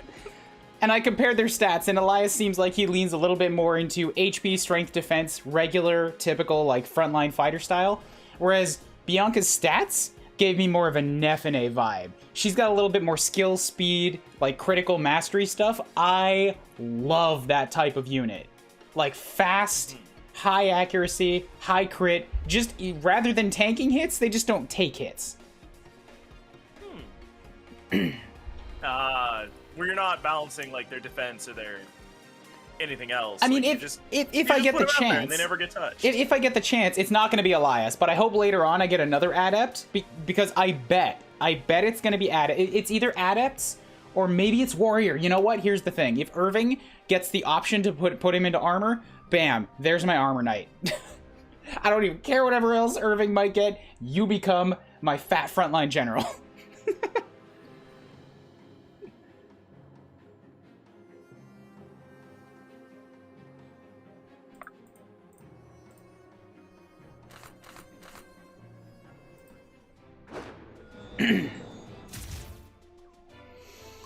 Nefene was fun. I don't remember if I took her to the end. I feel like it's an insult not to. Nefene is like a wonderful, perfect unit.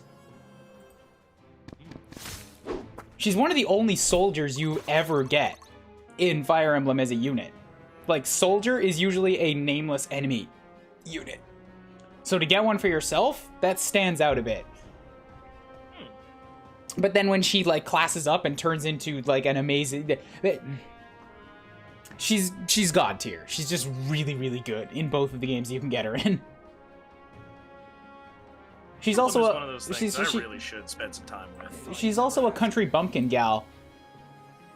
Oh no. Which I like. That's worse. I love it. Oh no. But she hides it because she's embarrassed of it. It's real cute. Can do. Oh, there's a region over in Japan that's like notable for like the bumpkining, and I was gonna, the next time that we encountered a bumpkin, I was gonna ask like, are they doing isn't it like Osaka or whatever? I don't know. I haven't done any traveling because I've been stuck inside. Oh, oh yeah, that's right. You went to Japan and then immediately pandemic. Yeah. As of recently, they're starting to inoculate people inside my age range, but you still need to get a government voucher for it. And that's going to take some time to mail out, so I'm still going to be, you know, hiding for a while, I'm sure. Yeah. dosed up, and I don't have anything, you know, the worse for wear about it. Orders. No hidden desires to purchase more Coors beer or whatever. Nefene couldn't damage the dragons on the map you got stuck on? That seems like you had a broken Nefene then. Oof. It happens. Anybody can get stat screwed, but, like, she should be able to kill anything. So I don't know what happened there. Looking good. Ooh, nice. Marin and Sloane can support with each other. That makes me a happy camper. I won't let you fall. Ooh, and Lincoln's getting some more experience for heals now. Very nice. All right. Good news, even when the priests got free, they all chose to just stand around and heal themselves like a little weird holy wank-off circle rather than attack the fragile little boy. We're talking about Elias still? No, Alden. Oh, Alden, right, Alden yeah, is that not the scared little boy. Right, sorry. Quickly and quietly. Sorry, I forgot fragile which fragile weak, little boy. pathetic man thing we were talking about. Here you go, Brooke. Ambush and Won't critical. be See? missed. This seems like what raiders are supposed to be good at. Just a bam! That's a good hit. That's a good hit back, unfortunately. Ah, okay. You got an okay. What happened? I'm comparing the numbers in my head. 28 divided by 2 is 14 plus the... Yeah, so if the raider attacks twice, that... I feel like Raider's an interesting concept. Mechanically, it doesn't shake out very well. Because if you're gonna attack... So, I'm thinking that this is all in service of, like, attacking and one-rounding enemies. Maybe that's not what a raider is for, but, like... Because if you want to one-round enemies, you need speed. But the calculations for crit and damage do not apply on your second attack. Because if I'm looking at the numbers right there, I got 28 as a crit, which means I got 14 damage. But then my second hit only did 9. Huh.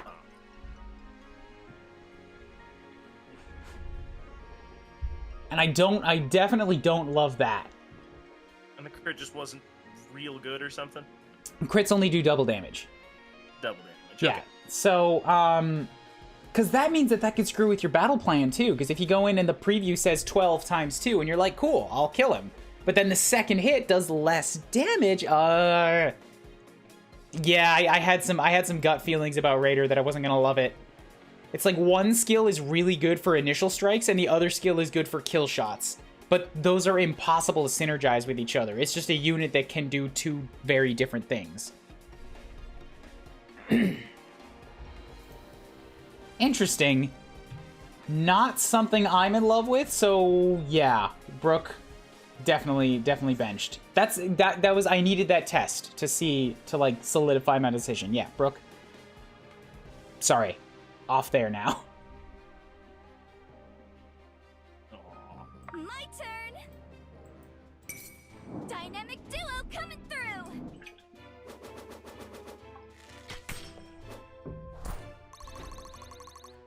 So I get gold for every enemy kill, too. I have a bunch of gold. I don't know how much items cost yet.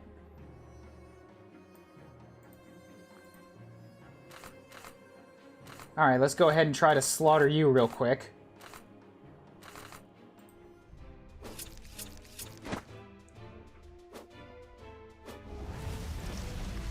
Oh, he actually managed to hit me. Bottoms up. I'm talking about you. Your bottoms are going up. Like feet to the floor when I bury your head in the ground. Oh, the old high-speed head-first funeral.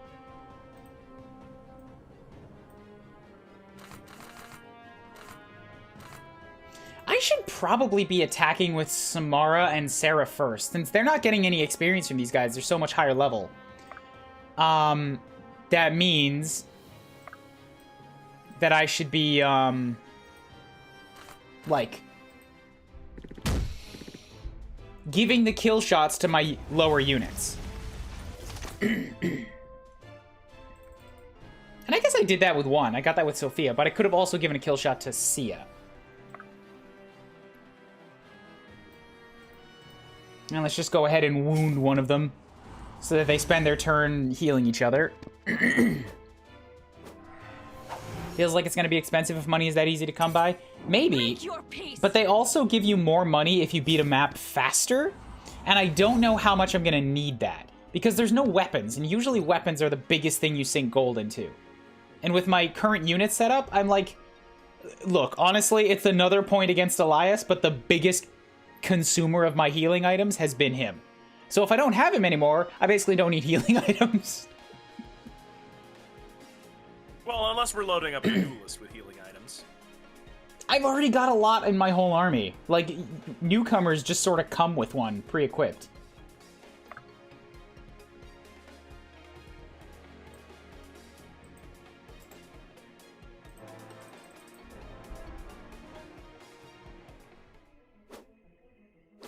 Back to the corner for you, my boy. I want the Tink. I yearn for it. And there we go. Sloan promotion. Oh, boy. We have another mage to think about. So we've already got a magician. That's what one of the S sisters turned into. I don't know. Sarah? Sarah's the mage? Samara's the guardian. Okay. I gotta learn the real people's names. I have already forgotten. Alright, so it's Sarah. No, wait. Sarah's the other maid. This is Sloan. They all start with S's. So Sloan could become an Arcanist, Conjurer, Battle Mage. I don't know about you guys. I'm not feeling Battle Mage for Sloan. Sarah was a blank slate. She could be anything. I'm not loving Battle Mage. Although, well, yeah, Sweet Talk. I was gonna say, isn't this the one with like the 15% when they're close enough to slap somebody? that would synergize really well with Sweet Talker. You're not wrong. Oh, Battle Mage plus the slaps and the Sweet Talk. She's still not gonna have much for defense though. Like Battle Mage, she's still only gonna have, even with a 25% bump, it's gonna be less than a 50% chance.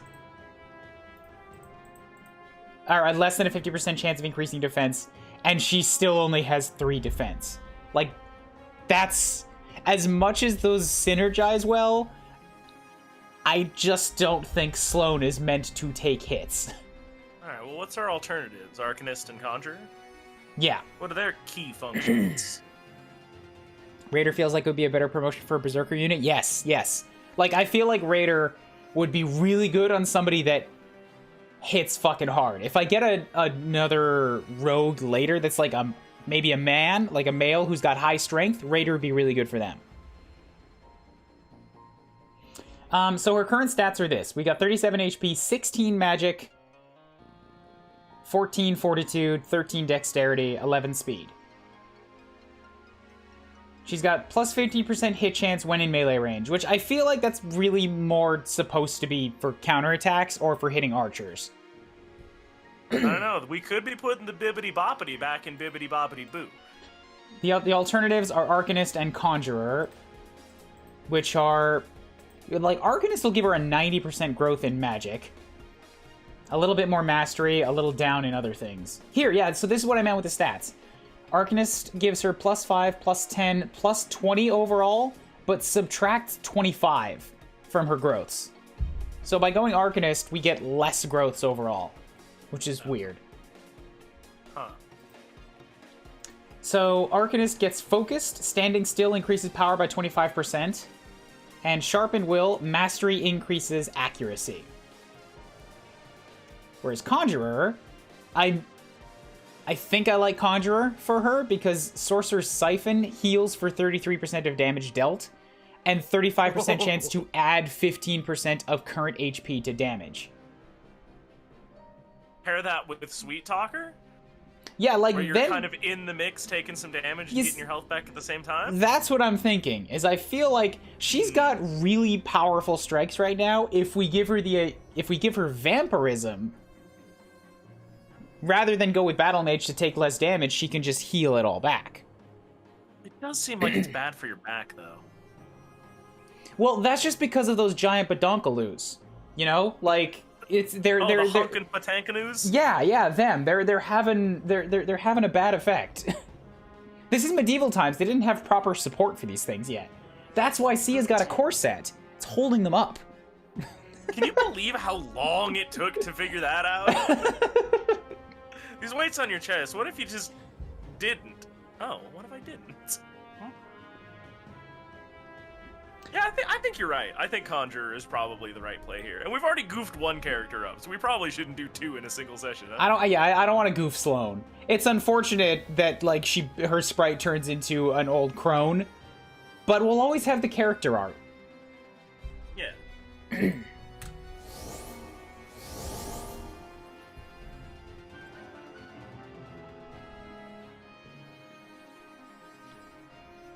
And now she's got Fire Dart, Flame Snap, Firewall, and Fire Rune. So Fire is different than Arcane.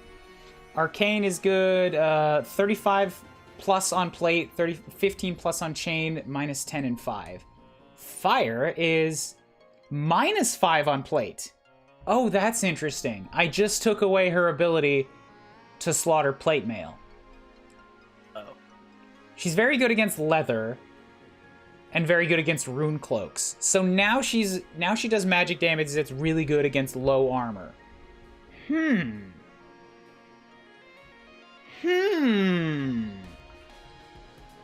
What's Lincoln looking like? Lincoln still has plus 20 against plate for his magic ability. So that's good. And I guess Sarah is also still arcane. So I've got anti-plate options. I just realized, oh, this has to have an option, right? Don't confirm or deny it for me, but the way that this is set up with all of its class options and customization and stuff, this is going to be the game that gives you magic plate. Oh, God. As in, like, I already had an option, I think, with Lincoln, with the Paladin line, but there's probably going to be an option from the Mage line, too. There's Battle Mage. It's right there. Battle Mage, magic plate. Plate wearer, armor, defense with magic. I gotta emphasize, do not confirm or deny. Yes, thank you. I do kind of wish. At the same time, magic plate. I do kind of wish one of these games changed character art with class. I do too, but like, let's be fair now. They put a lot of time and effort and love into these character designs, and like, in a game where this game's probably a bad option because of how many customizations there are. But like, could you imagine? Yeah, that's a lot of extra character art to draw.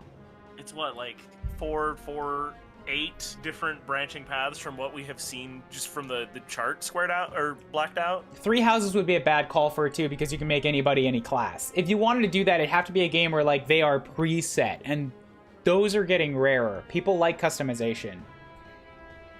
Every character, every class, a costume for each one unique to them.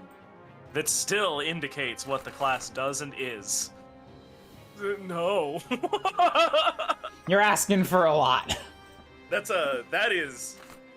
Well, I mean, I guess that's job security as an illustrator.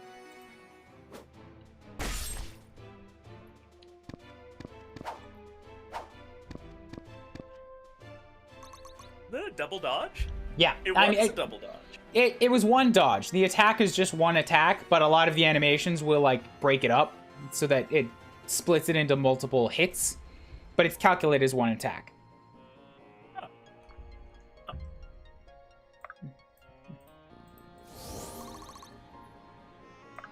Alright, so Garrick's pretty okay to just go off on his own somewhere. So we're gonna experiment and figure out what one of these portals do. I'm pretty sure that they just link based on color. So this is an opportunity I have to maybe reposition some of my units, because there's some crisscross here. Oh yeah.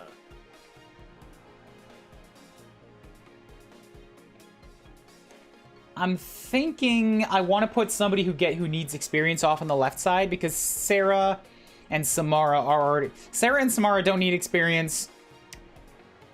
Brooke and Alden are being ignored. I've got Sophia and Sia. They're like it on the left-hand side, whereas all of the guys on the right need XP.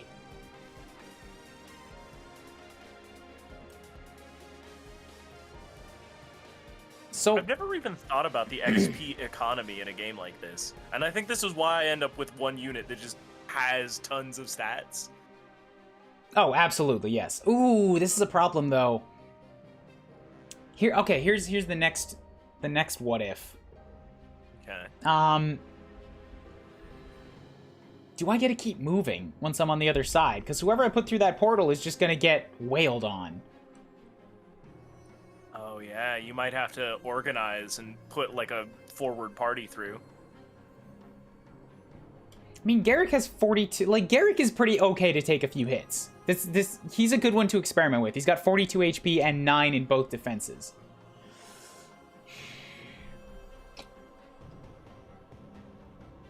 This is one of those things that I would have loved like a little tutorial on when starting the match. That absolutely would have been cool. So both of those greens can get hit by all three, and on this side... Oh, actually, that's interesting. So, wait, no, never mind. Scratch that. I thought I was seeing a cool thing. I wasn't.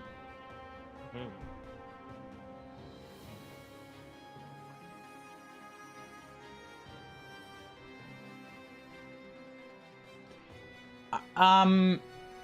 16 power, 9 speed. See, these guys are scary.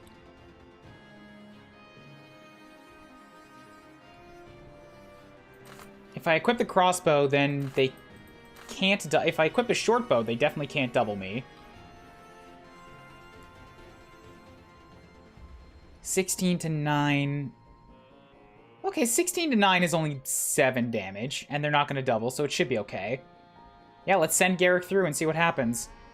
Either of the... I say either of the greens. I need the pale not turquoise or the straight green. Is this not an excellent opportunity to try out one of our expendable characters? Not really, because neither of them are near the portals. That's true. It'd take like an extra turn to get him over there.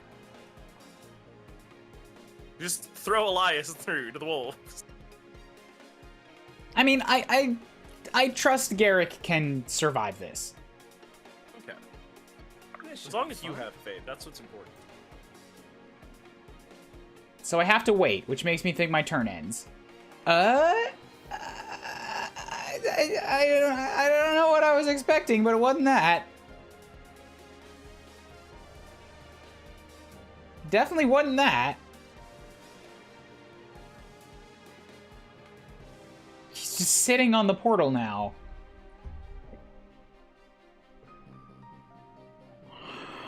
Huh. Is it gonna put him through at the start of next round? If that's the case, that means that, like, getting everybody through these is gonna take a long time. Especially if the enemy moves in and traps you at the portals.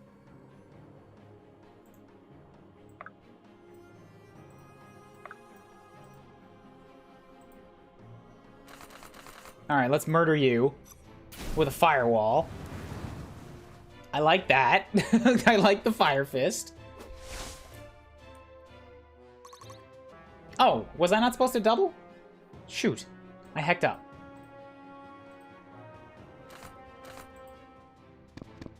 You're good to have around.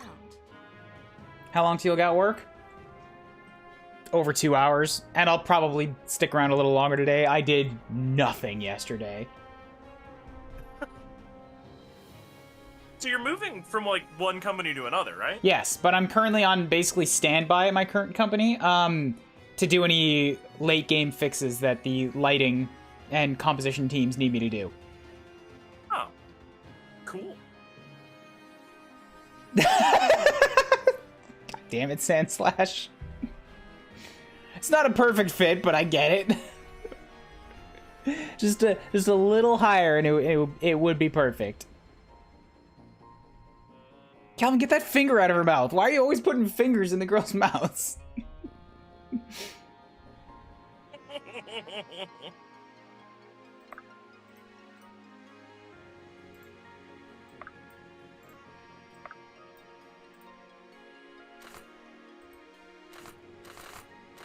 Unfortunate that this is not a kill shot.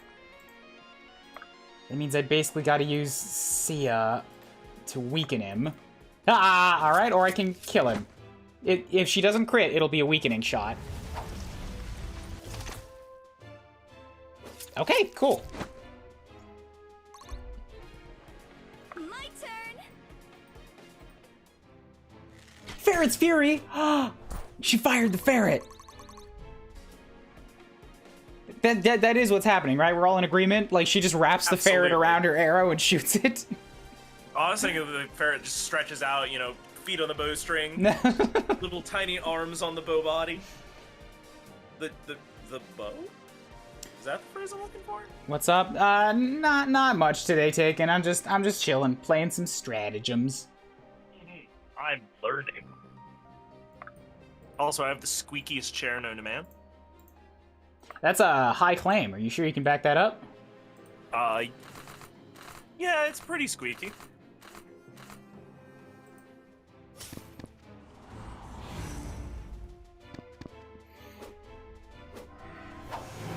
Ugh.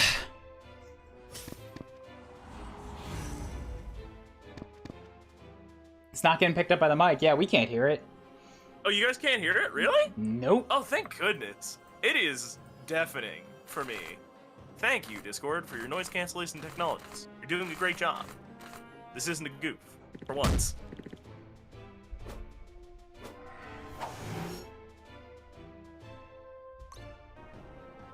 Okay, Brooke, can you get a kill shot here?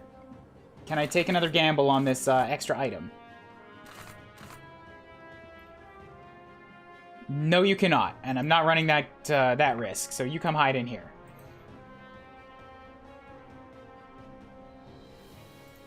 Alright, end the turn.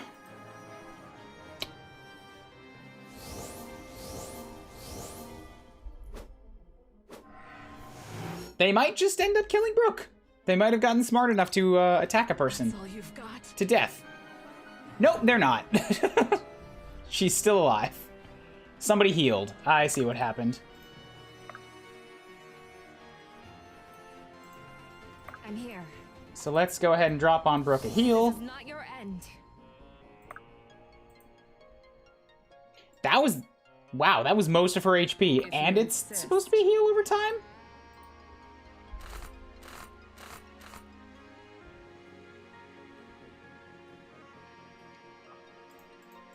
Can Sia get out of there? Yes, but I need to have somebody else move first. So we'll do this with Brooke.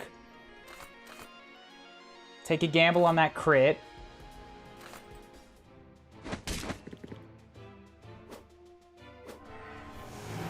No such luck.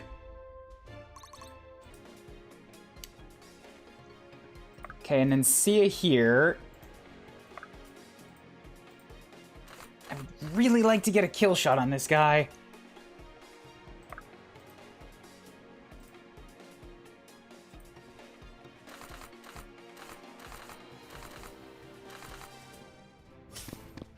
But I'm unlikely to have the power unless I just give the kill shot to Sia.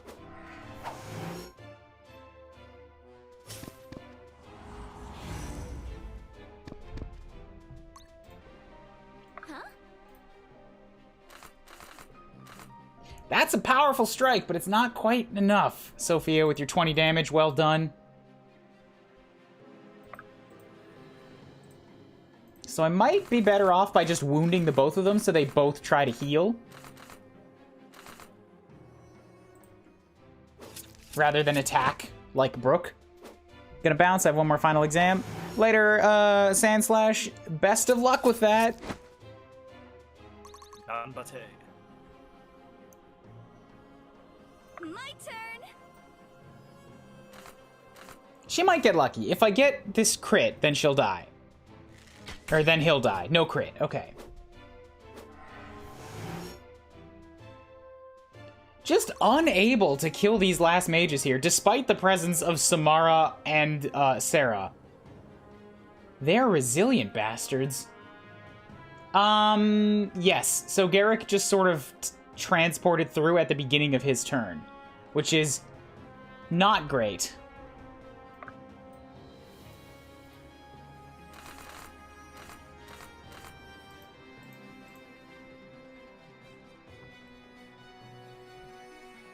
It's so not great that I think I'm going to park him on another portal so that he just pieces out on the next turn.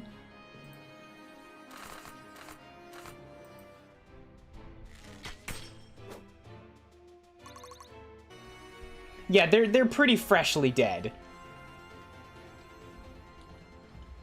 It's honestly kind of weird that they're this discolored. Yeah? Yeah, they should be like regular-ass people with maybe blank eyes or something. Yeah. They all have funny mustaches.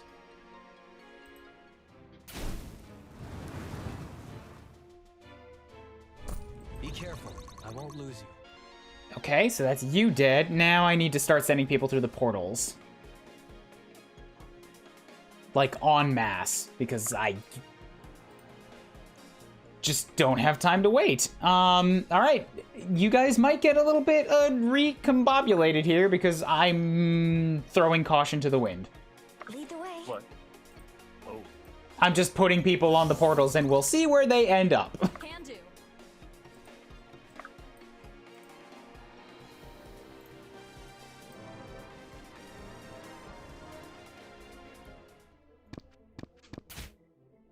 He got a critical. Oh no! He did 12 damage. What is that? Did I teleport at the beginning of the enemy turn? No, that's somebody. Okay. They stepped onto a portal on the other side. I understand. Oh, you're fighting through the portal? No, somebody with a ranged attack stepped across a gap to shoot at me. Huh. Yeah, so see, me and this Blaze guy here, we just swapped spots. Okay, yeah.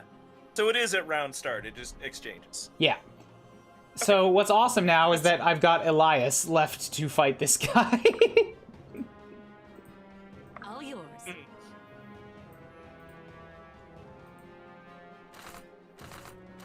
So, yeah, I can't really kill this guy in one turn. Thankfully, he can't get at Elias. So if I have Sloan and Lincoln both hit him, he'll die. Seems important at the moment. I think it's better if I just have Sloan do it, though. Because if I'm the only one that can... that they can attack, they'll also just come and hit me a second time. Which means that he'll die, and then I'll teleport at the beginning of the next turn. Whereas if I have Lincoln do it now, he's gonna port back, and then I have to waste another turn getting him back again. Yeah.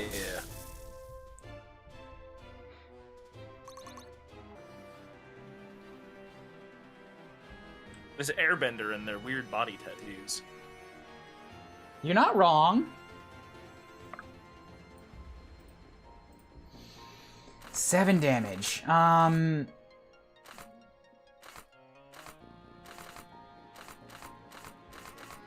Using the Vol gives them a higher chance to hit me. If I go with anything else, they've got 59, which is barely better than a coin flip. Let's go with the spear.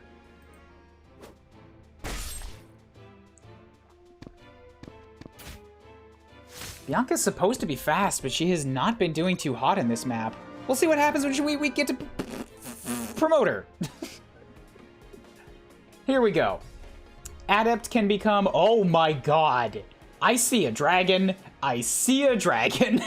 That is 100% a dragon. And that is cooler than horse. I also see somebody with, like, an absurdly large hammer.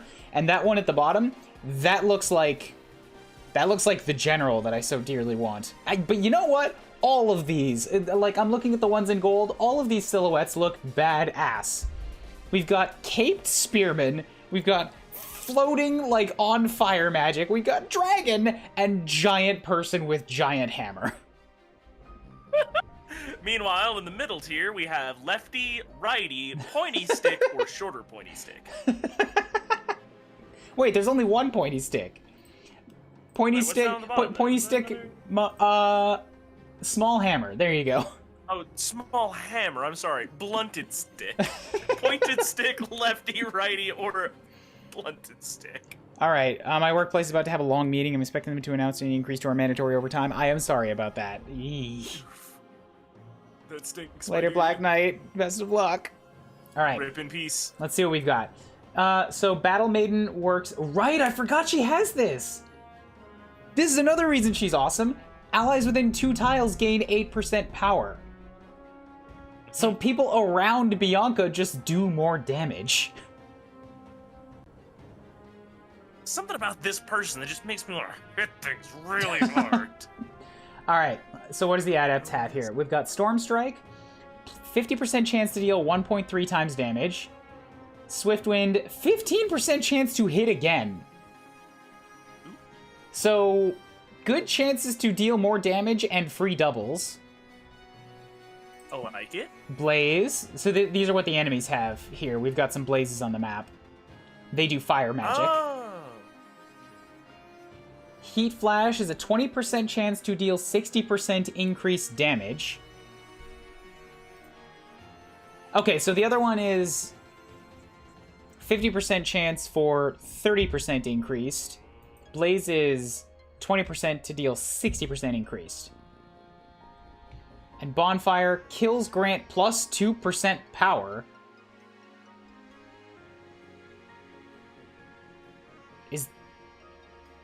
Is that permanent?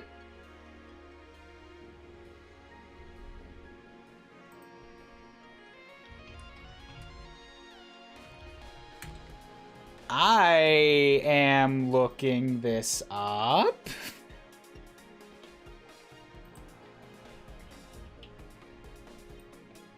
Because I just don't know.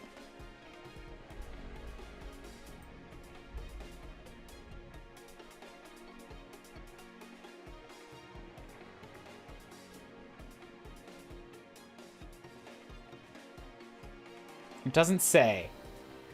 I'm gonna assume that's, like, not permanent, because that would be absurd.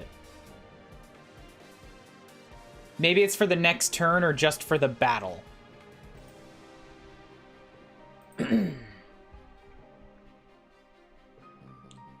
And this would explain why she has the potential to, like, why she has a good magic growth. Is because there are classes that can use that magic. Here's Surge. Here's the lightning types. Eye of the Storm is 25% chance to guarantee a hit and add 25% to the crit.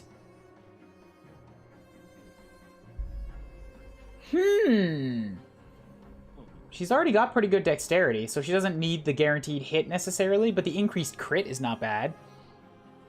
Fettering Winds is increased range on chains. Alright. Surge seems like an interesting class. It's not something I feel I would use much, because I don't really use chains. It's cool that it's there. I have used it maybe twice. Because it takes away the combat turn, and I'd almost rather just, like, hurt things. And then Reverie. Adepts who learn to access the power of the astral plane. So that'd give her blunt damage. Dream Eater heals for 33% of damage dealt, so she becomes Vampirism. And Dreamwalker attacks ignore 20% of enemy defense or fortitude. So she just gets to cut through defense and heal herself.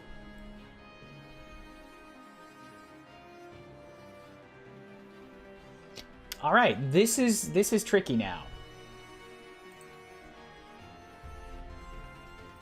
These are all interesting. I don't know if any one of them immediately jumps out at me like as this is what I have to do.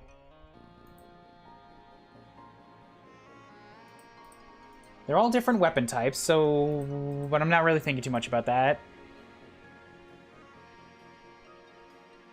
Like, Gale I like these. I like a good chance to deal extra damage, and a chance to hit again is really solid. This is like pure solid unit. Reverie is also pretty good. I like this vampirism. I like ignoring enemy defense. But something to keep in mind is that she has higher magic than strength right now.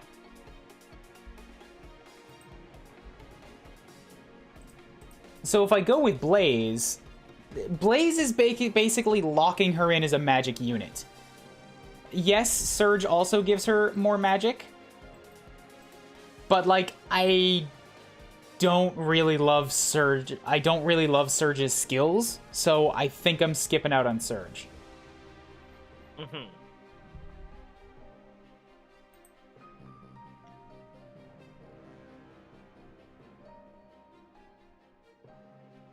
Blaze is not bad. Blaze turns her into a magic. Okay, so if I'm thinking about magic right now, I've got Lincoln has range. I've got Sarah. I've got Sloane. That's 3 magic units already. And I've got Garrick and Sonya. So those are 2 physical range units. Blaze lets her hit in melee and in range. It basically, yeah, it just turns her into a magic unit. It keeps her defense the same, gives her a little bit more fortitude, a little bit more HP. It drops her strength rating through the floor. So this is why I say, if I pick Blaze, I'm basically committing to Bianca as a magic unit. Good luck, Taken player. I don't know what you're doing.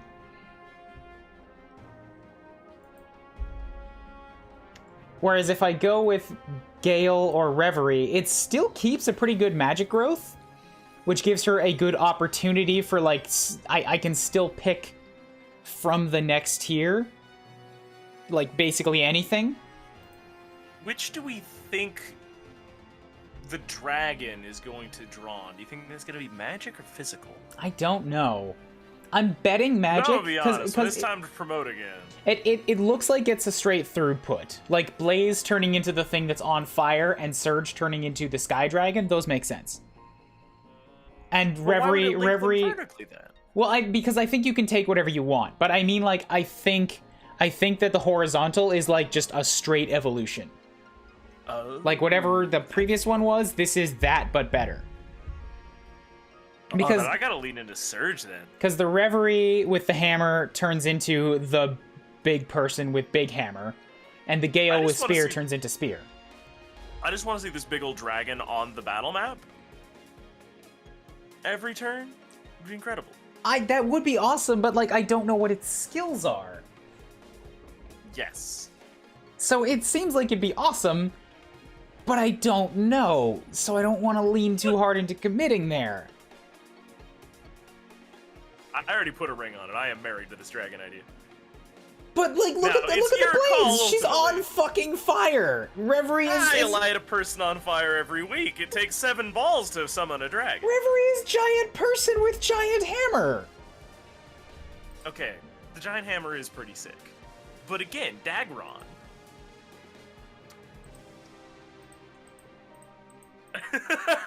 Look, my position is not one of sense and sensibility here. Trying to fix my Rockstar Games launcher so that I can play Red Dead.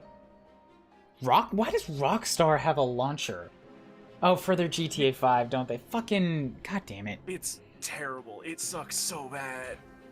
Good luck with that, Taken. Okay. Guys, what are you thinking? I know Wobbly's input. Oh yeah, I'm outspoken in my support of Dagron. Wobbly wants Blaze. Well, Wobbly wants Surge, but I don't want Surge, so I'm transferring Wobbly's vote to Blaze. Hey. So I would like you to take a minute and look at the silhouette of the dragon, right? You see off on the kind of upper right-hand side, see that? That is one beefy arm. I am not entirely convinced that question marks is not eventually just going to become a Trogdor. I think that's the weapon they're holding. Beef arm is a weapon. Or they might just be it might be that the adept is crossing their arms. And that is in fact a Trogdor arm. Yeah, so I'm really thinking Gale or Reverie because it doesn't lock her out of picking something later on. It will sort of commit her to this weird middle ground.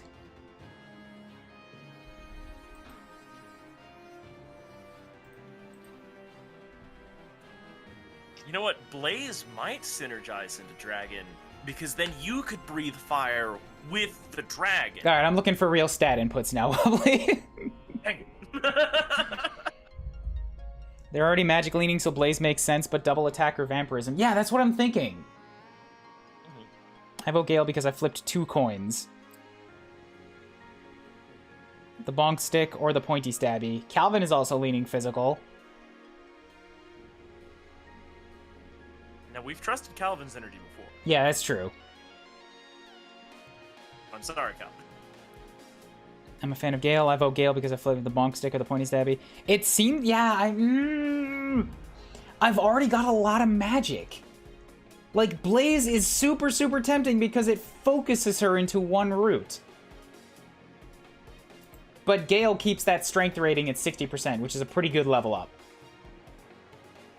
You know, I could see Gale. I'm looking at Gale Dex and speed growths. Dex and speed for Blaze stay at 65 and 60. Gale turns them to 80 and 80. Oh, you know what? Yeah, that gives Bianca the very strong likelihood of being a consistent doubler, even with the heavy weapon, and then Swiftwind gives her 3 hits. Yeah, I'm here for that. I think we're going Gale. I think that makes the decision. She's becoming a better pointy stabby person. Going once? Going twice? No objections. Bam. Also seems like it's going to be really useful for right now, because there's a dude right in front of your pointy stabber. Yeah, but I was about to heal her with Lincoln, so she'd have been fine anyways. Alright, yeah. And Yes. then pointy stabbing. So a super good dex and speed means that she will... She's gonna be an FNE! She's gonna go double all the time and hit every time and have super high crits! And then her ability will make her do even more damage with a 3rd hit! What have we done? And then I can turn her into the giant hammer wielder, and then I have a giant hammer wielder that hits 3 times. The Metal Gear was a weapon all along? Oh my god. This is This is I feel like we have done a joyous. disservice. This is a day for celebration, is what this is. A triumph of pain. Hey, is this one of those games where you can heal an undead unit and murder the pants out of it? I don't know. I probably should have tried. I don't think so. We'll have time. I can't make a ticket, and the one article I found has 465 out of 4,000 found it helpful, so not very useful. It's still worth trying. It could just be that a lot of people didn't vote on it. 465 people saying it's useful is still a pretty good amount of, like, this helped. That's at least 7 people. Storm Strike.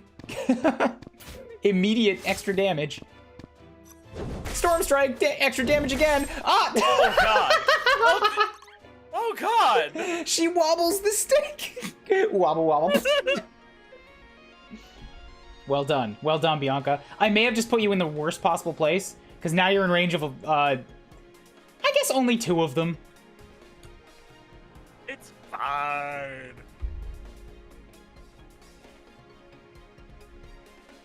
Now, as for over here, where they have still failed to kill me at all, they're still just If you insist. circle jerking with heals. Wasting your time. Yeah, pretty much, right? I just want to get moving here. Now, this delay tactic is actually kind of strong for the dudes over on the right-hand side, because, like, you will be crossing up some defensive units, right? Over there? I don't know. Maybe.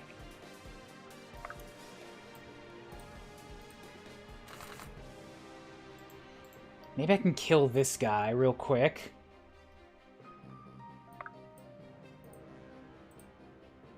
Oh, yes, I can absolutely kill this guy real quick. But, like, with Irving. So these guys only do 4 to Marin, so that's good. I should probably get her up close.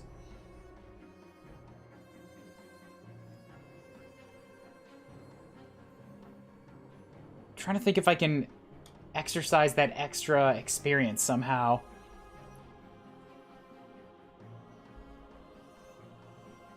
I guess.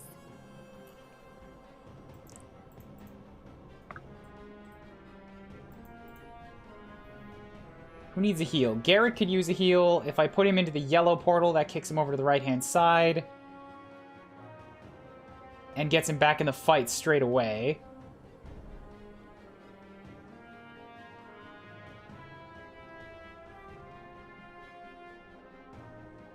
Thought you'd never ask. Sure, let's go with that.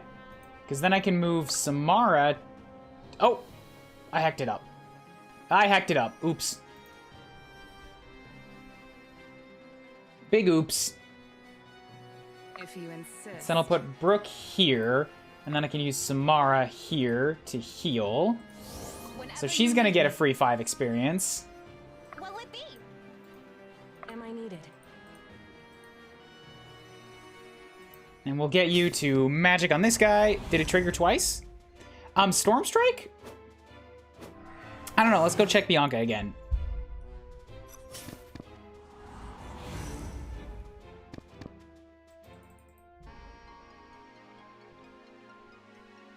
Storm Strike, extra damage, and Swift Wind. Yeah, so she got Storm Strike on both of her hits, and then also hit a third time. So, immediately showcasing what this class is good for.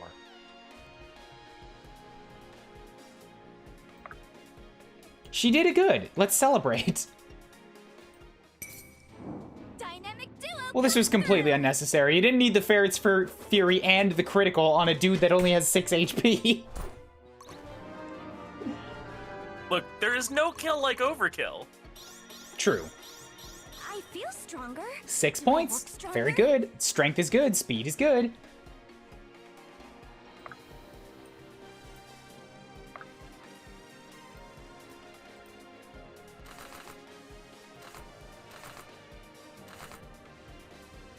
And now we're going to do our best to just slice you up. Sia has taken 1 hit since the battle began. 1 singular point of damage. Well, sorry, 2 points of damage. 1 hit. I feel like just an all duelist party is where we should go from here. I only have so many rogues, though. True, but every time a rogue levels up, like I feel like the problem is solved. Raider? No. Duelist? Yes. I love variety too much, though, man. I gotta try the different things. Gotta try every chocolate in the box. Yes, absolutely. All right, warrior turns. Okay, here's another dragon. But here's the thing: Dragoon turns into something where, like, I don't even see the silhouette of a person on there. I'd like to think that he just becomes a dragon. That does look so good. But also, so does everything else. Look, we've got, like, straight-up hero archetype with a cape and a giant sword. We've got what has to be a pirate. And we've got, like, another hero with a giant tower shield. Somebody clip the what has to be a pirate, and we're gonna bring that clip back around later. It does come out of the barbarian. It comes out of the axeman. Yeah, look, pirates are just sea barbarians. You know it, I know it, the American people know it. It's true. All right, so right now he's a natural leader. Basically doesn't synergize with anything because it's a purely party-based thing. So we're just picking up something from scratch here. Neat. Knight is trained in chivalry and death. Chivalry power increased by 9% for each adjacent ally. Okay. So, part of the mob. That actually kind of really works out with natural leader. I said nothing was going to synergize, but, like, surround him with units and he gets more damage. And then some HPs. Sturdy is, right. yeah, just more HP. Barbarian, savage, damage ignores 20% of resistances. So that's got to be the armor resistances. Mm-hmm. Shove, push range +1. Not using that a lot. Probably not going with Barbarian. Defender. Yeah, savage just seems like bonus mastery. Yeah, kinda. Bastion, adjacent allies gain +20 defense. That also works with Natural Leader. So one of them is I get more power, and the other one is you guys get more defense. Alright, so Hulking the presence. theme of this character is pile dudes close to me. Hulking presence is advanced stats increased by 15% of defense. Do advanced stats mean like his calculated stats, like true speed, power, accuracy, that kind of stuff? The secret numbers? Because if so, that's good. That gives me I did say I was going to immediately turn warrior into defensive armor man, didn't I? Didn't I? Didn't I? Yeah. Alright, but what about Dragoon? You're like, oh, but this one's called a dragon. Yeah, one's called Dragon and the other clearly just is a dragon. Highly skilled cavalry that can cover large stretches to push the advantage or defend allies. Deft Strike, gain 4% crit for each tile moved in the turn. Ooh. So, okay. high value on movement. Deadly Precision. Another good... Crit is increased by 20% of dodge. This does not fit with my playstyle. I don't move quickly. It's my first time through a hard mode, so I'm just not really going to be using this guy. All right, Defender it is. Yeah. Yep. Goes down in HP, so overall his growths here go down 20, down 35, down 55, and up 50, 60, 70. Okay, so he gets 15% growth increase overall.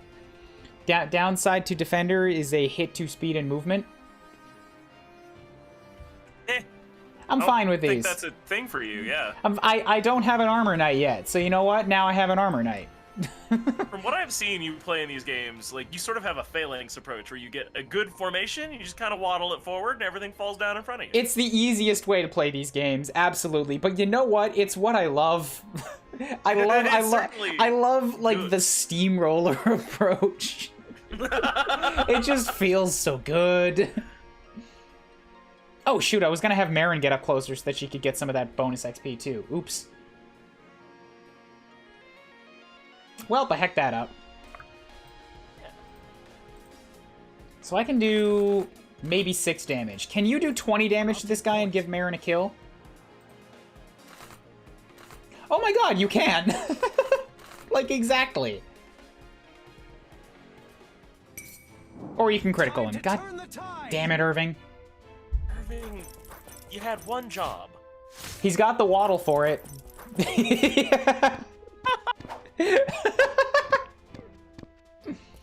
Dunk, dunk, dunk. This character is not chunky looking enough for that walk. It looks like their shorts have ridden up. Lead the way. I love it.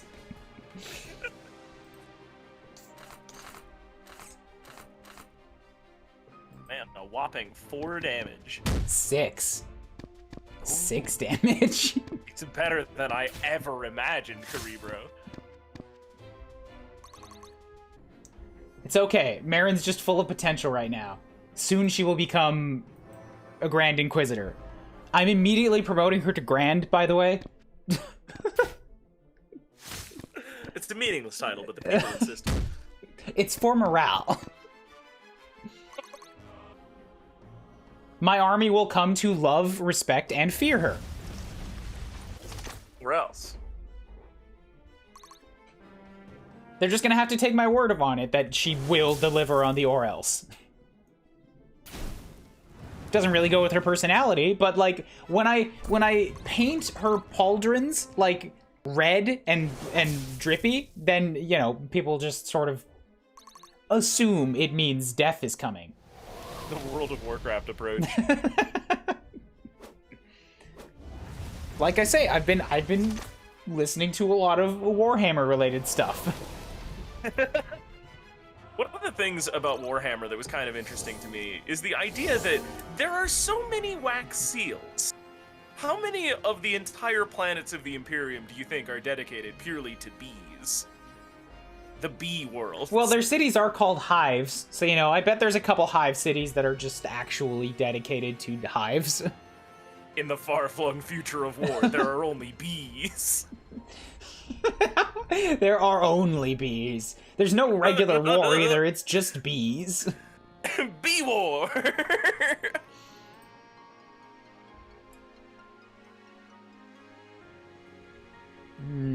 Alright, so Garrick is also pretty close to classing up, so let's see if we can maybe give him a superpower strike here. I can probably have him kill this guy, actually. So if I move Lincoln... Eric, it's time to save your job. His job was never at risk. That's weird. How come my Voluge, which is supposed to be my, like, hit weapon, it has the same power as my power weapon?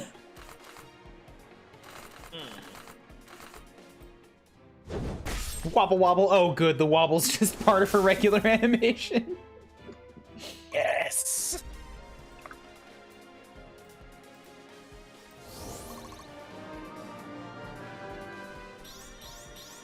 By your grace, Fane. Not great. I'm guessing Fane is probably the goddess based on that, but not a great level. Meanwhile, I'm actually not going to move Garrick to kill the other guy because that would just put him in range of 3 units, and tough as he is, that's a dumb that I don't have to do. So we'll take the weapon that makes them least likely to hit him, and they hit him anyways. Garrick, I need you to pull your head out of your ass. You've been not delivering for me very much this map. Oh my god, how is this fucking cleric still alive? The power of faith. I enjoyed that little plus-shaped cluster down there hasn't moved while you've been teleporting over and figuring out how this works. My turn. So what have I got? I can do 14 damage pretty reliably. Can I wound him that much? That'll send Sophia off to the far right side, but that should be okay. Because she's already level 9. So she's getting close to catching up to Garrick anyways. Together.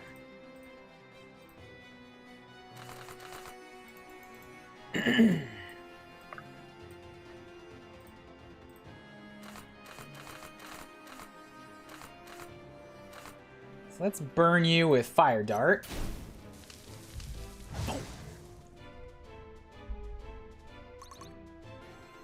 I'll take point. Now, can I hurt you without a kill? Yes, I can. Kodachi. Stomp, stomp. It makes me so happy. I can't wait to see the walk with the even bigger shield. And boop.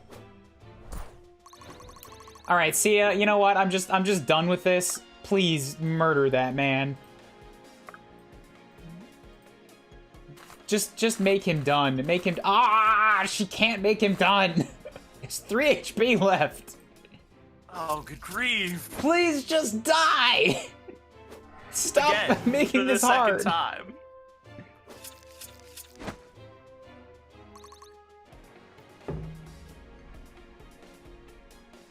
So Brooke and Samara both need to port through. We'll send Brooke over to the right-hand side. Samara can stay on the left here. I have nobody to heal with Marin. She's just gonna kind of hang out, I guess. You know what's gonna be interesting is turning her into an Inquisitor with bad fortitude. And a mage hunter who is weak to magic. Seems like an employment mistake right there, really. It'll increase her growth. It'll be fine. Ah, the Alden treatment. Oh, you're bad at getting hit in the face by magic? Well, we're just gonna hit you in the face with magic for 3 weeks. Until you get used to it. Survive. Alright,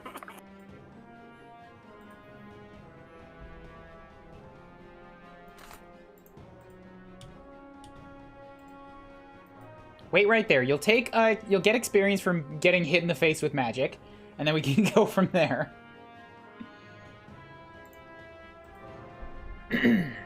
Raider kill chance? Maybe?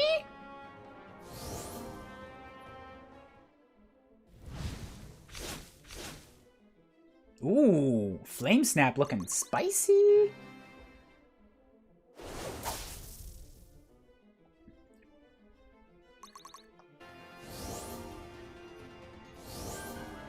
Oh, is the enemy using a portal? Somebody ported. To farther away. But okay. That seems reasonable, actually. I guess. Sia will catch up eventually. Sia has no problems with speed. Just now. This one's on the house. You should have done that earlier. You can only get by with being cute for so long, Sia. Ooh.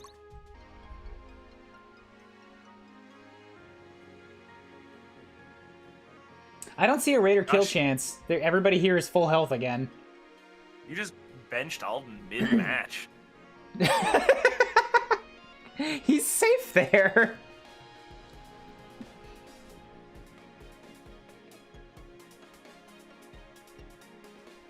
Alright, I need to wound you. It's everybody here except for Marin is now promoted.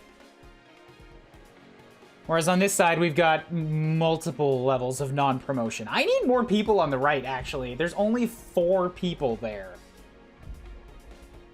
Whereas the left has somehow conglomerated 6.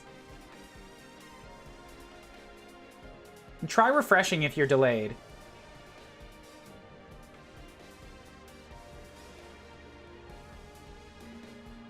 Oh. What is that? Sorry, I'm getting a phone call. Oh.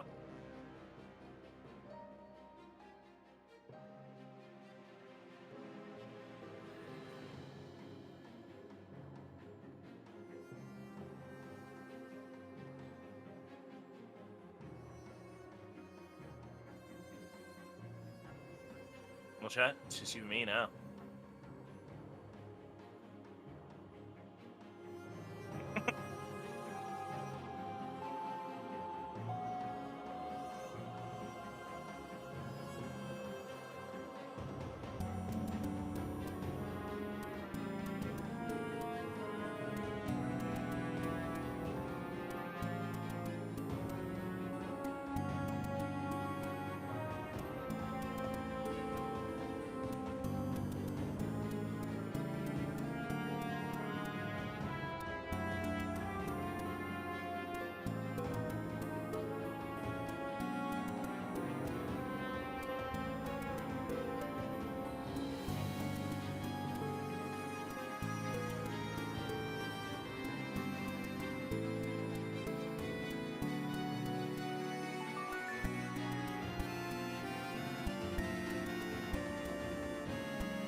Sorry about the double audio there.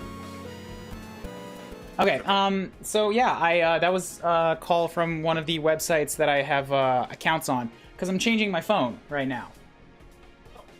From this one to this one. And I couldn't keep my number, so I have to go through a bunch of places that have registers of my phone number. And a couple of them have very high security, so they needed to try and, so they need to contact me and verify some stuff. Except, that was a Japanese phone call, and I couldn't understand any of the details. So I had to try and stumble my way through, please call back with somebody who can talk English.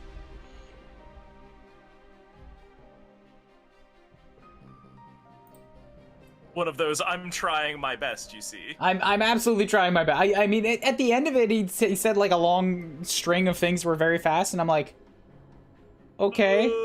Like, is this the end? Is there anything else?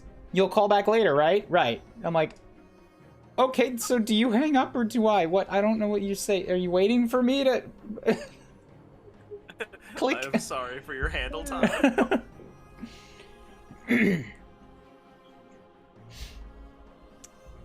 Okay, yeah, so I gotta send somebody through the portal again. Through this dark blue, I think.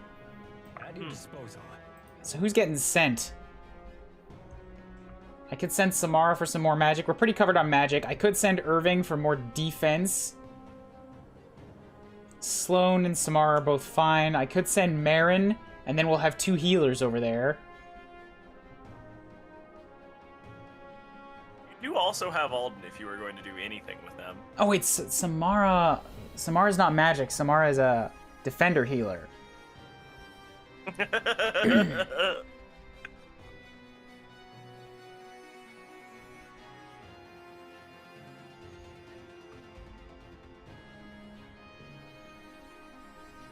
And I don't have much for frontline fighters over there, and there's going to be a lot of, like... Yeah, I'm going to send Irving over.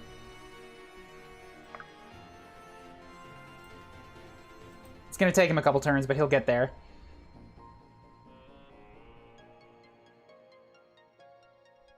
So for now, let's hit you with some magics.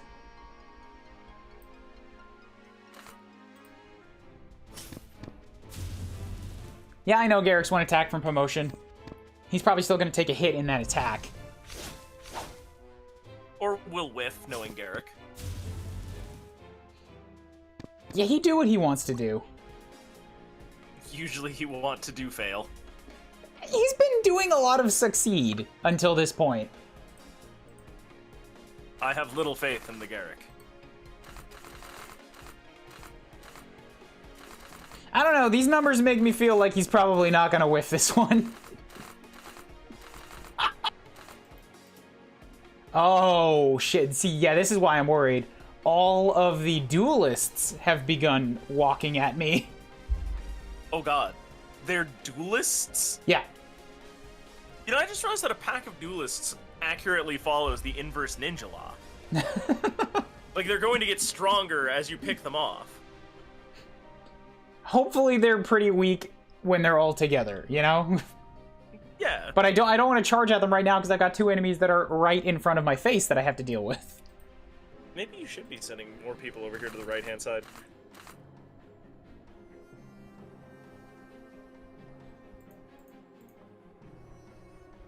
My turn. All right, so let's start off with Warbow.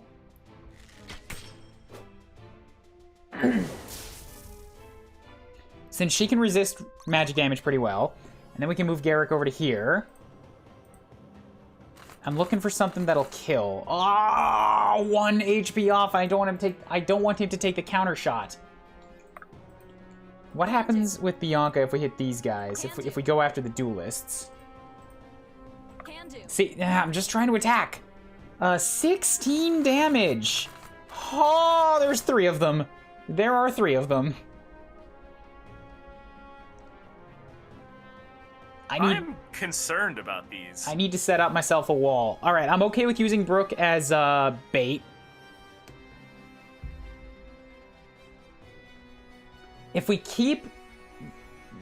All right, that's not gonna work. I could try to get them so that there's only like 1 person who can hit each unit. That would work.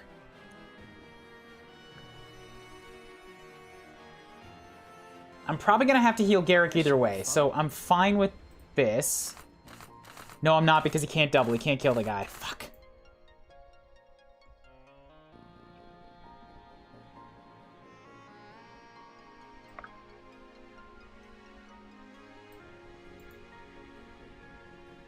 Quickly and quietly. So let's set Brooke down here.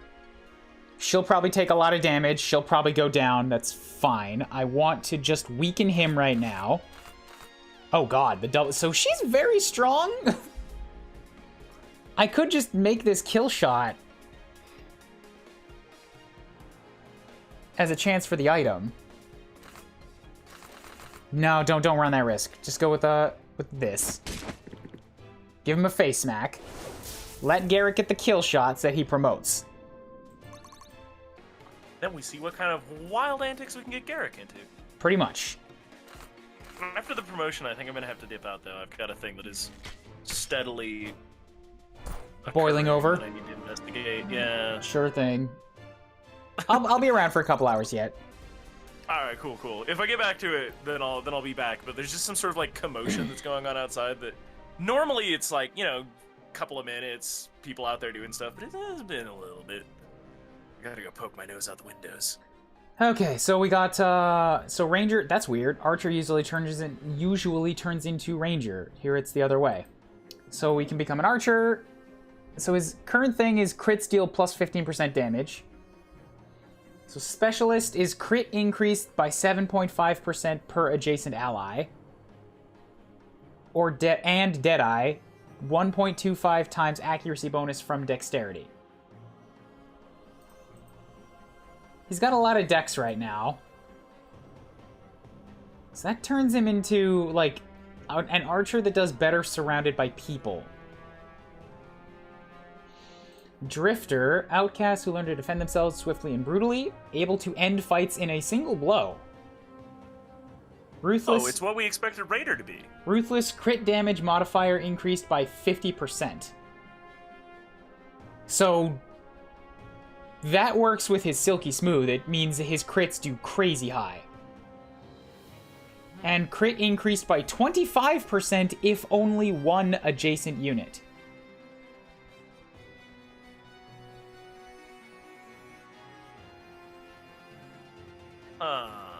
I think that means kind of like a duelist.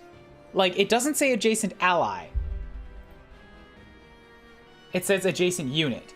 So if all it is that there's you and the enemy, like face to face, and there's nobody else around him, he gets 25% extra crit. That's got big duelist energy right there. Strider. Dangerous folk who wander the wild. Some may be more important than they seem. Good Lord of the Rings reference. The call out. Relentless. The second attack in a double deals plus 25% damage. So that works very well if I can get him speedy. And that gives him a 70% speed growth. And weightless halves the effect of weapon weight. So he's more likely to do doubles. And lastly, Witch Hunter. Heavily armored archers who strengthen their allies and pick off magic users. Silencing shot, power increased by 30% against magic users. Haste grants plus 20% defense while active. So that encourages me to use haste on people, an ability which I have never once used. It also seems like magic users aren't actually your biggest problem. It's duelists. Well, right now, at this exact moment. That's true. Look, one dude alone with a sword is probably going to be your biggest problem, ever, forever. Into perpetuity. That is untrue. Sticking behind Irving as an archer. Crit increases by 7.5% per adjacent, and what? Irving gets extra stuff for being near people? Was that what his did? They are my two protagonists. I could turn them into just, like, joined at the hip, and they'd both be awesome.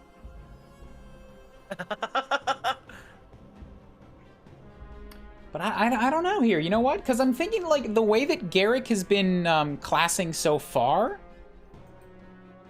like, he might actually be better off as a melee unit, and I've got plenty of magic as it is. It's true. I'm thinking that for Sophia, the other archer, Witch Hunter probably works for her, because it's anti-mage, and she has a good resistance.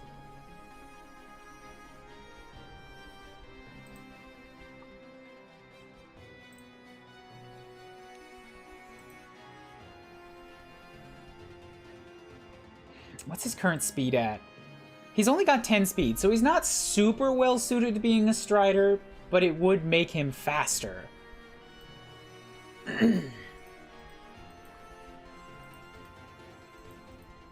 Drifter gives him an almost... No, wait. Archer would give him an almost 100% strength rating. Like 90%. That's basically a growth on every single round. More dexterity for more crits. Less speed. Drifter gives him less speed. Strider gives him 70% speed. So Witch Hunter's definitely out. Archer, Strider, or Drifter? This is that anti-horse bias showing up again. You shush. I hope Sophia's Witch Hunter rides the ferret. But then how's she gonna shoot the ferret? The quantum state of ferret between mount and arrow. Oh, I think the Axeman here, the Drifter increase, has a pirate hat. I like the amount of piratey things that are showing up in the final promotions. Oh, God, my idiot brain thought it was a sombrero. It might be. I kind of hope it is. Who But hasn't? no, I think you're right. Who I think hasn't piracy. weighed in on a promotion yet? What you thinking? I don't think we've heard from Draco, have we? Archer, the crit would absolutely work. It would synergize well with his current Silky Smooth. Drifter turns him into a kind of second Duelist.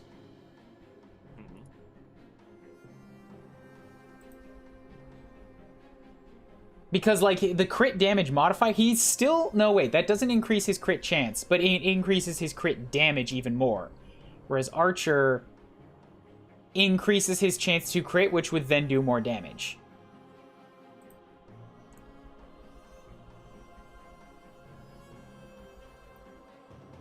Yeah, Drifter is all about those massive crits.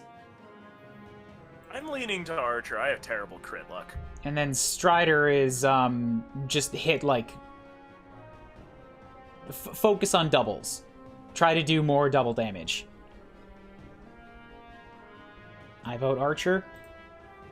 Garrick's skill is for crits, so I say high luck growth. Oh, that's a good way of looking at it. What gives him the highest luck? That would be Drifter. You know what? That's not wrong. Because he's got this high ability to do crit damage, but his basic skill does not give him a higher chance to do crits. So if I give him the Drifter, that gives him a much better chance of getting those crits with higher luck.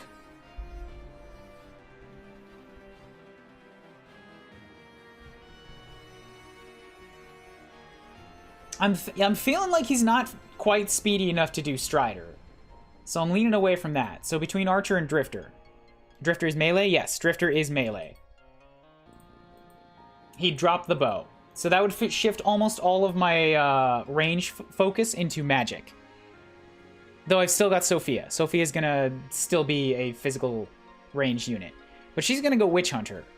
Probably. So do I want 2 archers, or is 1 archer good enough?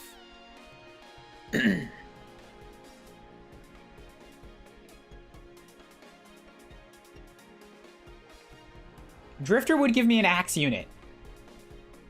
Because, you know, Brooke isn't working out so well. Oh, yeah. I'm thinking Drifter. I think we're arguing ourselves into Drifter here. Yeah, Drifter's also got that cool tattered cape. And the ability to be self-sufficient. What you think, Draco? I'm giving you final call on this one. It takes down his strength growth a little bit, but... I mean, 20% is not a little bit, but he's already got such a naturally high one that, like... That's still above 50. It is between Drifter and Archer, yeah. So Drifter's gonna take his growths down by 45%... and give him 35. So down by 5. Archer is 20 down, 30, 40, 50 down, only 30 up. Archer takes down his growths by 20%. So Drifter is better for his overall stats as well.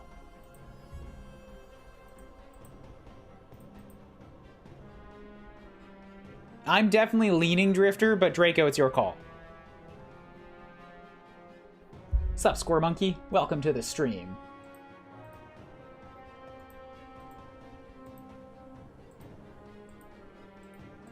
Drifter for sure has him focusing a little bit more on defenses, whereas Archer keeps him in dexterity and mastery.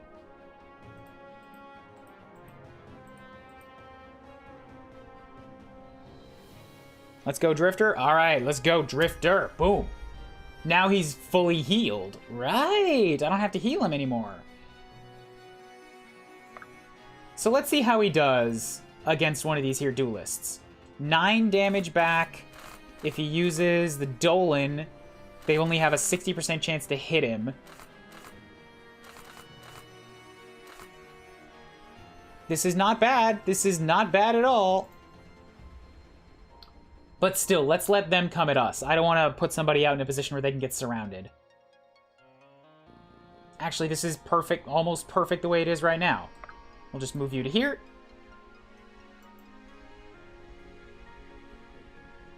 Yeah, move you to here.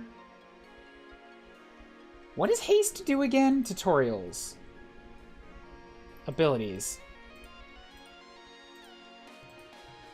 Increasing their movement by 1 for 1 turn. Okay, that's why. It's because I don't move so fast, so I haven't really needed to use haste. So we'll just move you to right here. Give you the Dolan, yep.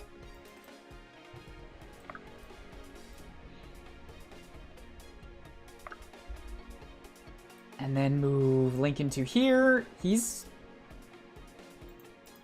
I'm worried about Lincoln's HP. He's been taking a lot of hits.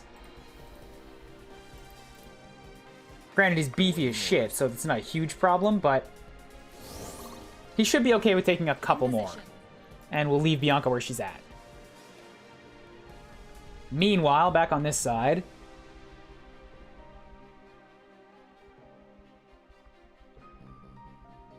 Sloane can step out to here because she's got the resistance to take hits from these next mages.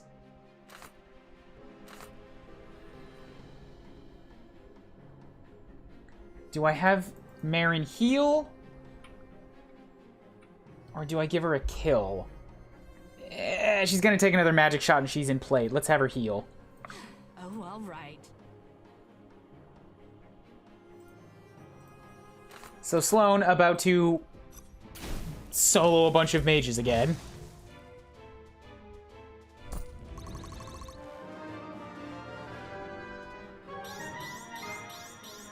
No wonder people like me. 7. 7! Basically a perfect mage level up. The only way that could have been better is if she got a little more defense. But everything else went up. Wonderful. Lead the way. And now Marin, to here. You will heal. Stay with me. Promotion. Alright, let's see what Inquisitor does for her. Hello, Roscoe. Hello. Wobbly I didn't has... know you're streaming across 2 platforms. Yeah, it gives you the game audio in here. Nice.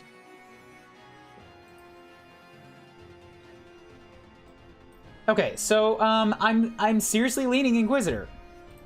Like Guardian, but let's actually take a look at what she's got. So Caretaker, heal for 40% of any heal given. Resonance spreads over 3 turns. Last to fall, defense increased by percentage of missing health. She's got a pretty good amount of defense. Acolyte turns her into a magic damage dealer. I don't really love that, although that would work well with her Unholy Furor because it would give her a bunch of crit. Because she's often healing and not often attacking, so that would stack up a lot. So many choices. That also lets her focus more into the magic side, and right now she does have higher magic than strength. I've already got a Guardian, so that's just straight out. I've already got a Priest, so that's just straight out. It's between Acolyte and Inquisitor. Inquisitor gives her a higher strength rating, keeps her magic where it is.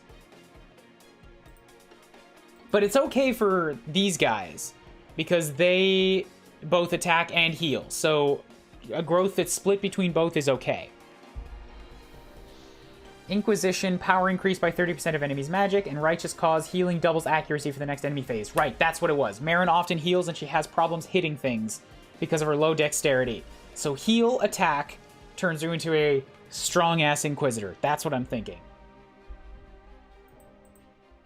Gives her more HP, more strength, more defense, really fixes up her fortitude problem,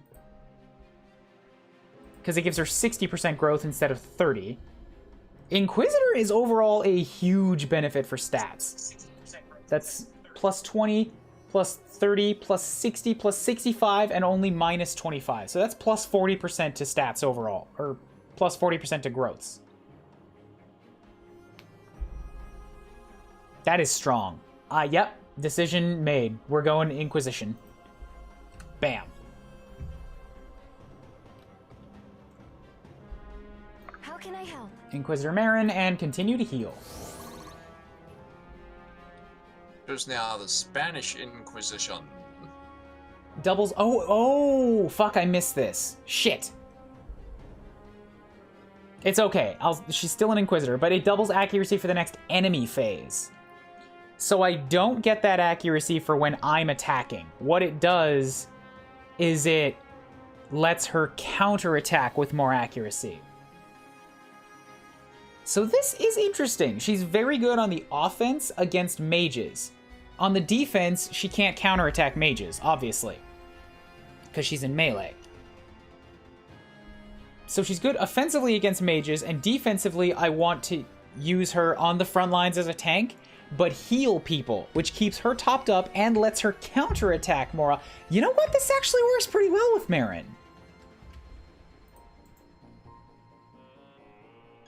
I'm down with this.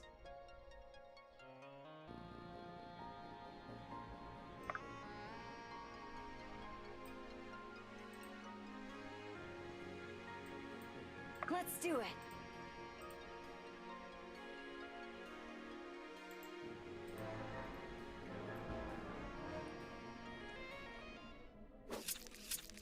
Ow, ow, ow. Yeah, 10 and then 7. That, Raider. I wish you were a little better. You're really gonna try me? She will hopefully be getting defensive level ups. Exactly. How many people died so far? In this map, nobody yet.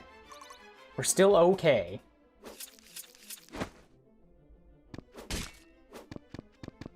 I like the swoop back on the cape. That's nice. That is a nice swoop back.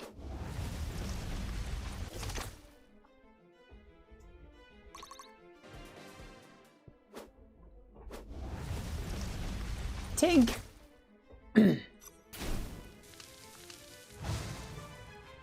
Sloane is becoming more and more unstoppable. I'm worried she's gonna get plans for world domination now that I've turned her into an old crone. I was gonna comment saying, when did she become so crippled? When she promoted. Yeah, her heaving bosom just became too much to hold up. Look, all the support is under it. She's just wearing that weird little waistband. So basically, that's where she just bent over. The more bent over she becomes, the stronger she becomes. And then we'll set Irving to here. So Duelist does not work out so well if I use him as part of a defensive line, because now he's got units on two sides. It's better if I have him, like, sort of alone. Or at least, like, if I'm moving the line forward, he should be the first one to step forward.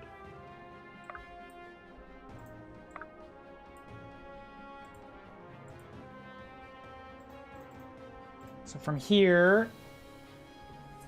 Can I kill anybody?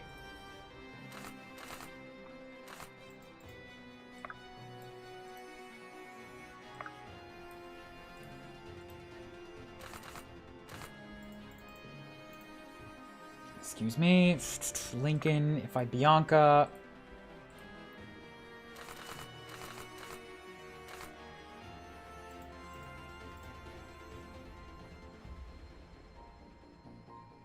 I don't want to put Sophia in a place where she's going to attract a lot of hits from these guys.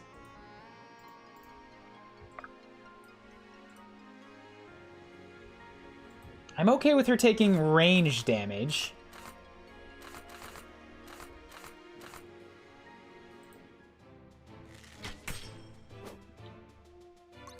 She's a conjurer and will soon summon Bahamut to slay everyone. Oh, God.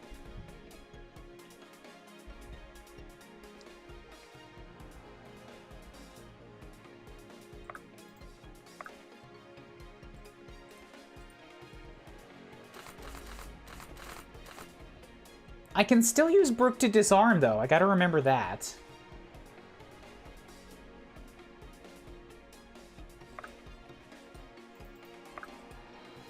His name's Undead? Yeah, all of them are undead. Oh my. It's fine. They're pretty freshly undead. Coming for them brains. Yeah, I need to heal Bianca. She's taking a lot of damage. Awaiting orders. Rally to me. And Brooke is probably fine where she's at, honestly. Let's disarm one of them. Pathetic. So that she doesn't have to use her turn getting attacked. From here, sure, yep. We're gonna take you out. Just bam. Corn on the cob. Many Delians feel a sense of pride regarding high-quality corn. Restores 50 HP. Not bad. Okay, Sia. So we've got a lot of magic usage over here. Not a lot of melee left. I mean, I guess Samara is melee. Crushing. And Marin is crushing.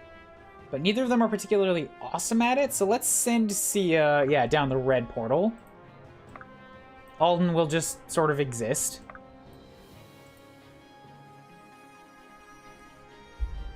So, Marin, what have you got when you're facing off against a mage? Oh, that's so much better! 10 damage times 2 with a good chance to hit.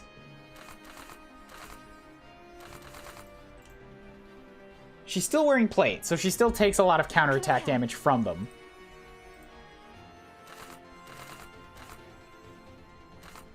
But her hits are powerful now.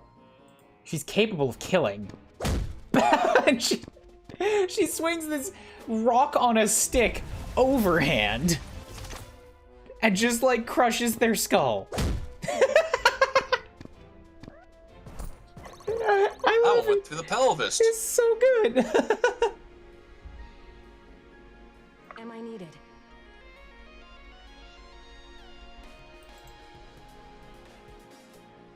Eight defense. Yeah, so Sarah's probably good here. She can counterattack somebody from the south.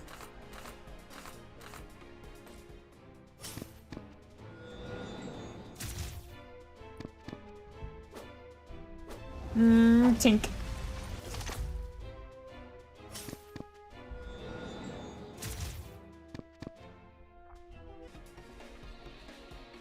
And then...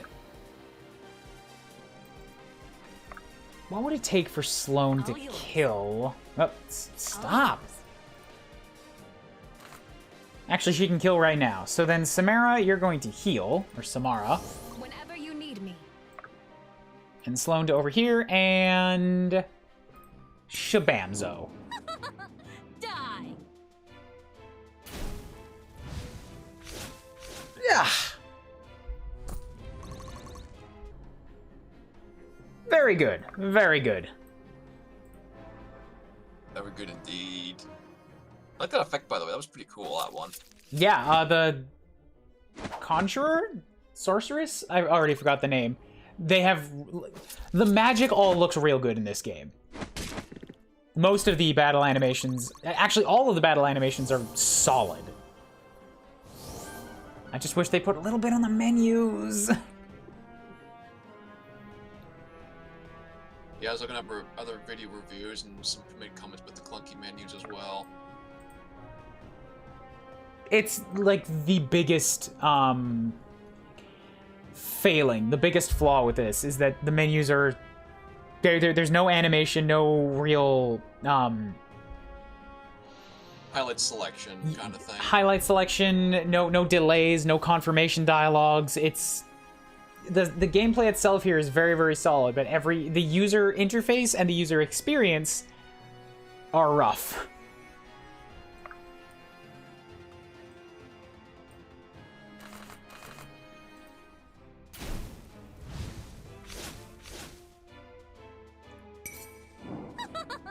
Die. You didn't have to do that, Sloan. Oh, I like that the This flame punch. snap actually changes color with a crit, though. That's a nice touch. Ooh, that is.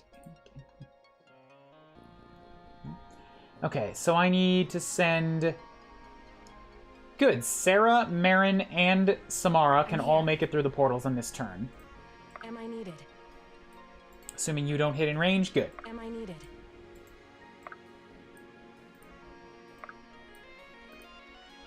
At your disposal. Okay, so over to this side now. Welcome to the party, Irving. What are your skills again?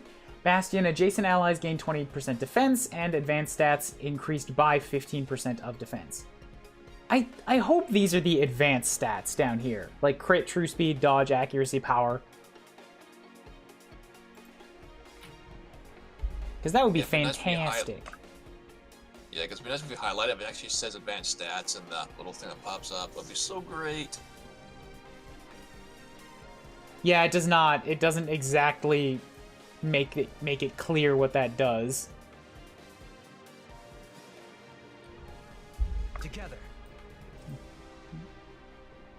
Oh, Jesus. Irving has been stealthily turning into a slaughterer unit. These guys that I'm having such trouble killing, he just shows up and he's like casually one rounds them. I don't know how.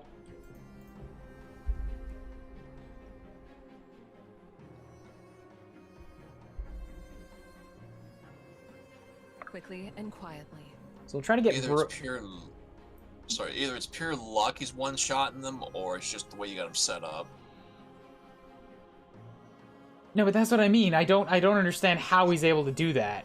How he has so much like dodge. He's got 30 dodge somehow. He's also got 12 speed as a bulky armor knight now. 14 dexterity, maybe that's it. He's got high speed, high dexterity. Still takes half health in return. If they hit him, they've only got 11% chance of doing that. Like, he's fast, he's defensive, he has high damage, and he has high dodge. That's what I mean, he's like a broken unit now. How did this happen? This game uses RNG for the stats, right? Um, Level up kind of thing. Yeah, it's Fire Emblem rules. They have certain growths.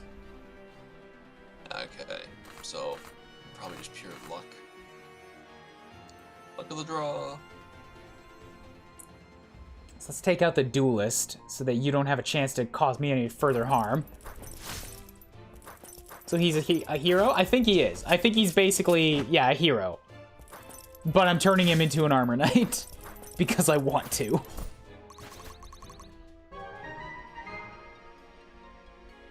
Heck, I would too. It's like, I don't want him to be this. Can do. He's gonna be this instead. For better or worse.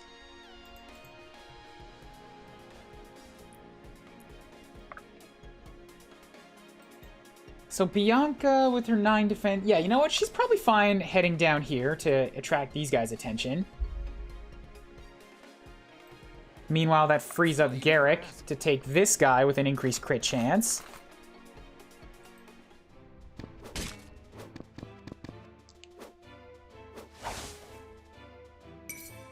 Right between the eyes. So 13 with all of his stuff turns into 17? Oh! Never, that was 30, that was 34. Garrick is very close to triple damage on crits now. Yay.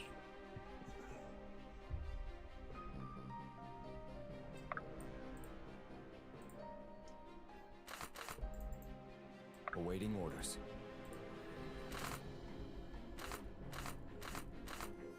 This isn't gonna kill him, but I want to try and push my luck. Maybe I can get him into, like, if Sophia gets lucky with a crit or the ferret move, he'll die. Didn't even look at what I'd selected. Oops. That's happened to me a lot. It's a little too easy to accidentally confirm things with this menu set.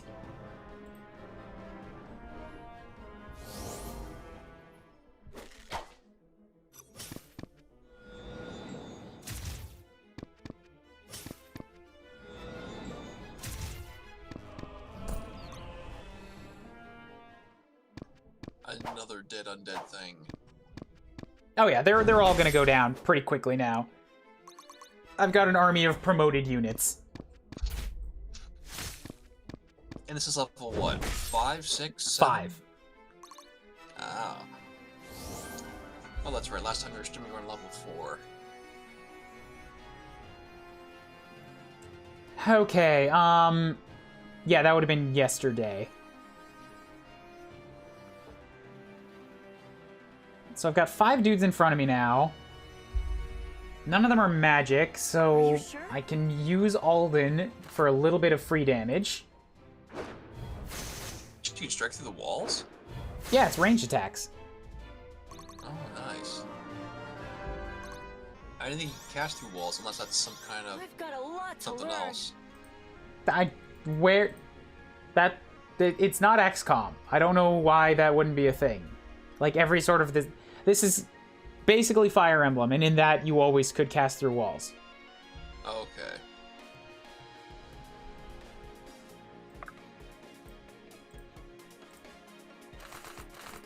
Can't quite kill these guys, but I can kill this guy, so we're gonna kill this guy.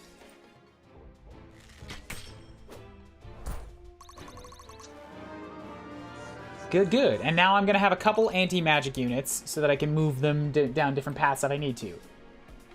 So she's definitely sticking... Hunter. Yeah, that's what I'm thinking. She's definitely an archer or a witch hunter, and I'm thinking I'm gonna go witch hunter.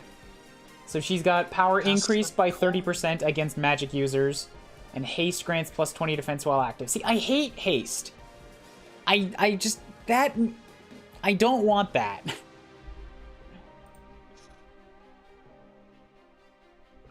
Archer would give her Deadeye, and she does have a pretty high dexterity growth. Because you can always choose the other mounted one, I guess, later on. What? If it's any better. The What? mystery mount one, and the gold bracket. Oh, that doesn't matter. You can pick anything. Okay. That's why they have vertical That's what- lines, too. Plus, what I'm saying, like, if you went Drifter or Archer now, then went to that other one later or something. I like Silencing Shot, I just hate Stand Together. And Archer, like, I can use both of these. Yeah. That's what I'm thinking. Definitely go for it.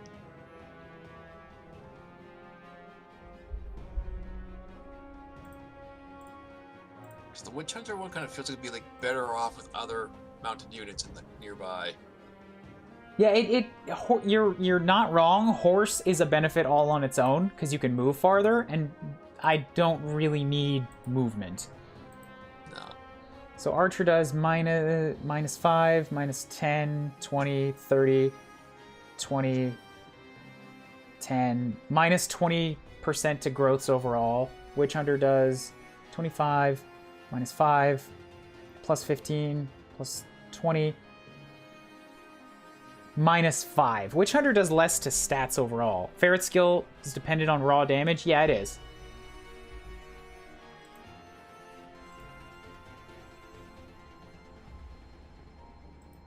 So Archer also gives me more strength, which increases the power of the ferret.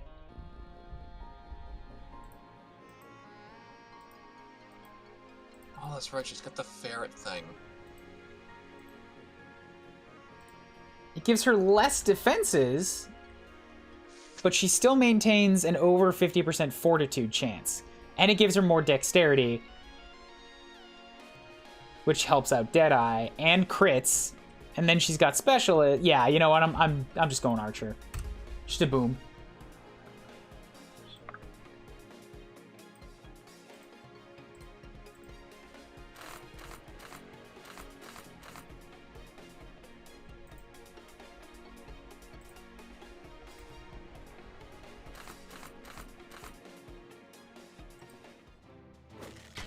Go ahead.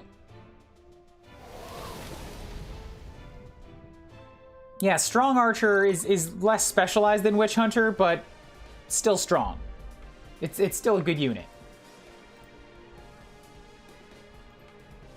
Yeah, Archer feels like it's more of a solo specialist, where Witch Hunter's more of a group specialist with other party members around.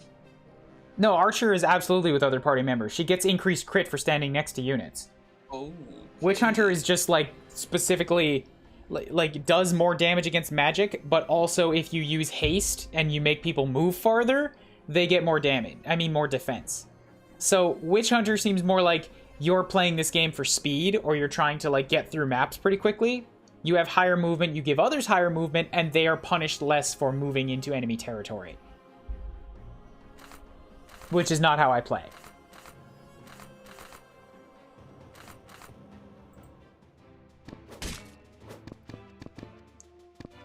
Still, I gotta give props. I love the variety in the promotions. I'm waiting until payday to pick up this game. It's pretty good. It's pretty good. And these little turn-based strategy games always fun.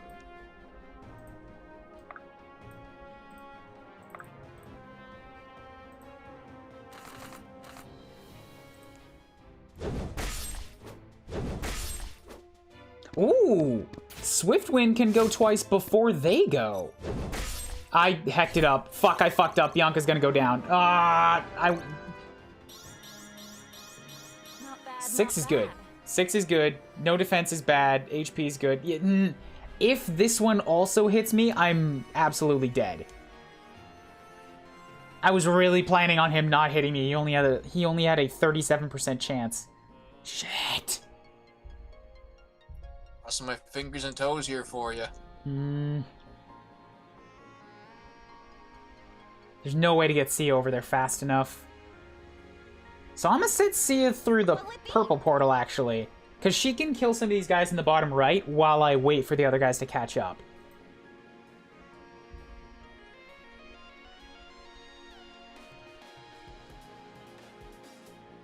There's no magic user here, so Marin can't do a lot. But she can if I heal somebody. Unfortunately, Samara has too much defense and will not take any damage. Fuck.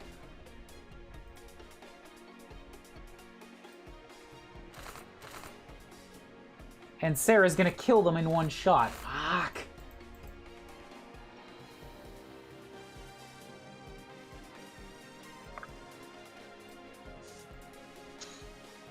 Let's do this. Lots of oh, you still have almost no chance of hitting Sarah. Alright, so Marin is just not gonna be able to heal and get her increased experience here. Or increased accuracy.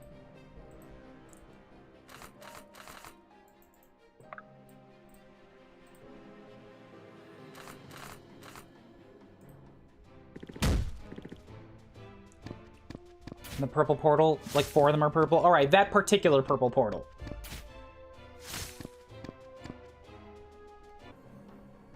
Lead the way. Give him a mace swipe. Boosh.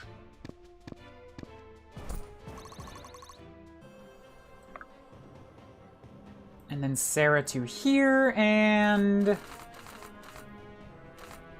nuke him. Make your peace. Perfect. 1 HP left. Or more. Why did you get more? What happened? Shoot. What happened? Attacking an enemy marks them, increasing their damage. That's why. So every time she hits somebody, her second hit is going to do more damage. Ugh. I feel like I like the amount of damage modifications that happen. I feel like their previews need to do a better job of accounting for it all. Yes. Especially when trying to focus level up a character.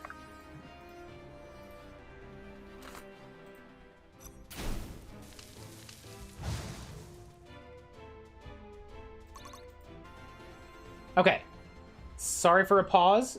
Pause here, but I really have to hit the washroom. So I'm going to be back in a second. Intermission.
Alrighty, I'm back.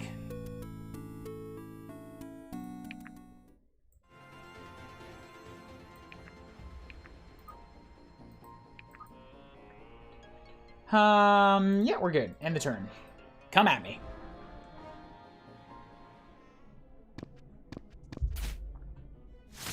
Owies! Take that! I love Well done. just the neck-crushing arc of that. Alright, I am back as well.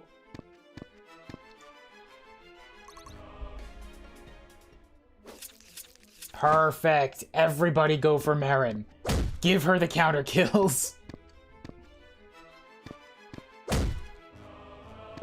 Boosh. Well done. As an Inquisitor, she will finally be able to get damage and My kills. hard work is paying off. 4 points, not bad. Strength is good. Nice.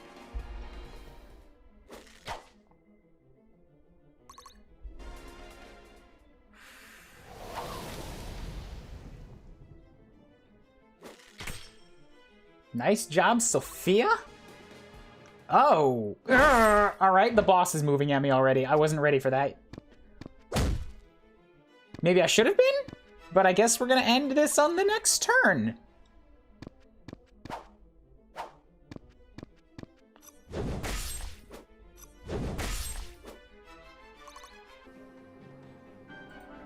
I would have liked to get a few more kills. I guess.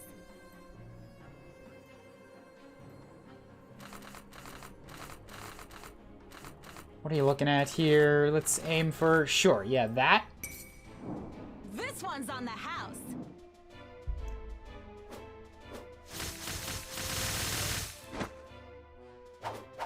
Dodge, dodge, dodge. Ah, not quite a level. You sure you're a boss? You only did 4 damage to the healer? To be fair now, that healer just promoted and became a Grand Inquisitor. Alright? She's gotten 12 defense, which is not actually all that much. Fair. But, like, still. Yes, this is absolutely supposed to be the boss. It's got the little red icon to it, so boss man. Good news, it also has a ton of HP, so I could just stall for a while. It can keep hitting Marin, and eventually I will outlast it, because I've got 2 healers standing here. 2 tank healers.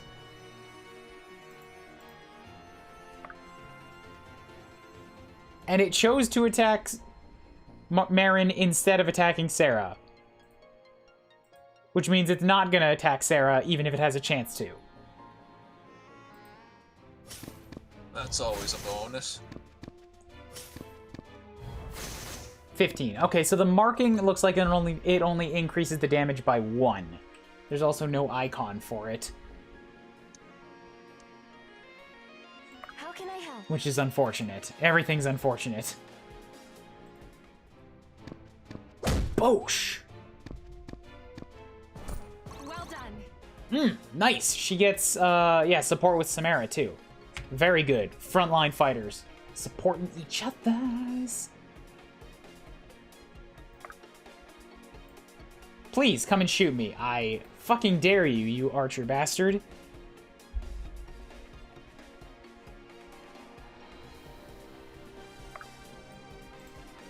So Derek's at 10, Bianca's at 11, Sophia's at 10, 10, 11. Let's try one more time for the... Oh, wait, how come... That's odd. Brooke just can't move. By shift-clicking... Okay, That's not Brooke. That's Irving.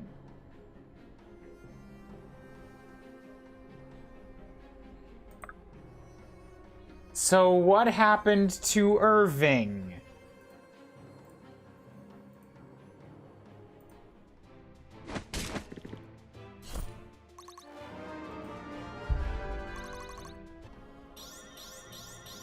Sharp skills, full pockets. 4 points, and one of them wasn't even strength. Yeah, so both of their icons were just stacked on top of each other. That's a not great bug.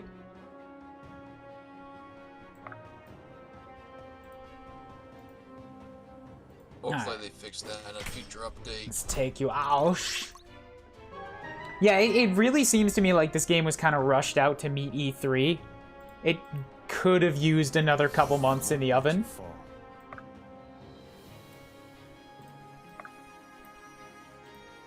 I'll take point. The map design all seems pretty good if the art itself is a little undercooked. The character battles, the gameplay, the character art, and the sprites are all wonderful. The promotion seems like they had a lot of thought and, like, variety put into it.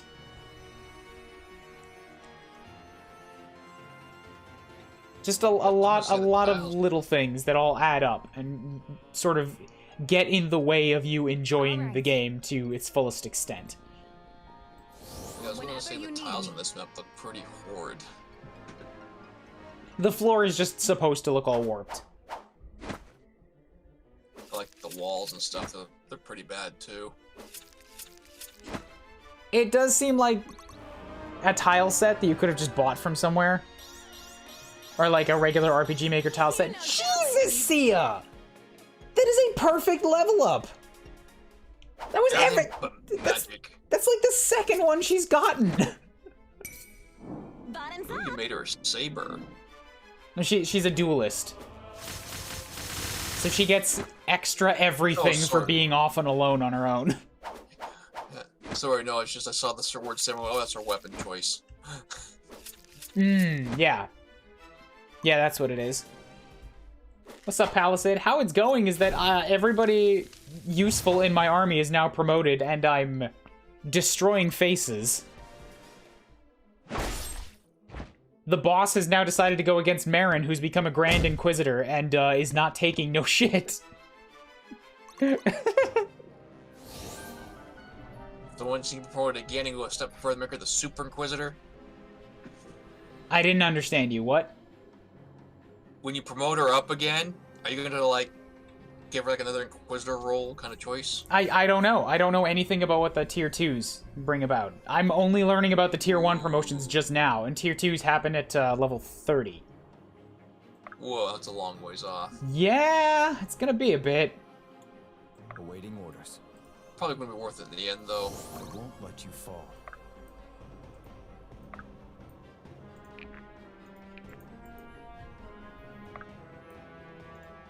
Step to here. What is fizzy drink? 100% HP. Not bad. I guess. So, like, Jesus, Sia, you got 40 HP now. You're at 13 strength, which is wonderful for all your attacking goodnesses. 18 to... Her magic growth is at 0. So, for Sia, that was literally a perfect level. She got 8 out of a possible 8 stats. I made Marin a Guardian Armor Horse, and she's bulky to an extreme. I can understand that. Right now, I just turned Samara into a Guardian Horse, and she also seems bulky, like, as hell. She's got 17 defense.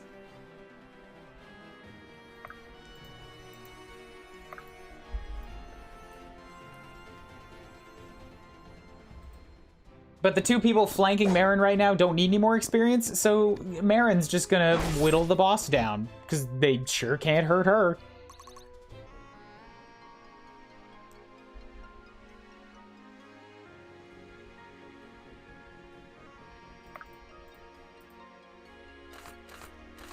It's funny that this guy thinks he has a chance to.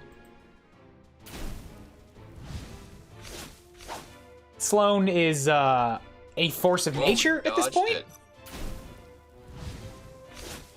Yeah, he dodged and I didn't. So I whipped him in retaliation. You shall not pass! That hurt. Ow. Sorry. In position. Gotta be careful with the loud voices. It's not that I'm loud, just my microphone on this thing is super sensitive. Fair.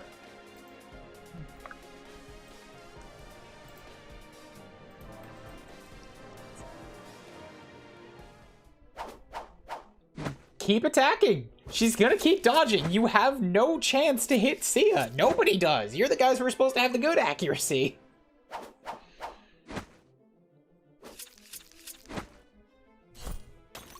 Yeah, so I've turned Sia into an untouchable duelist.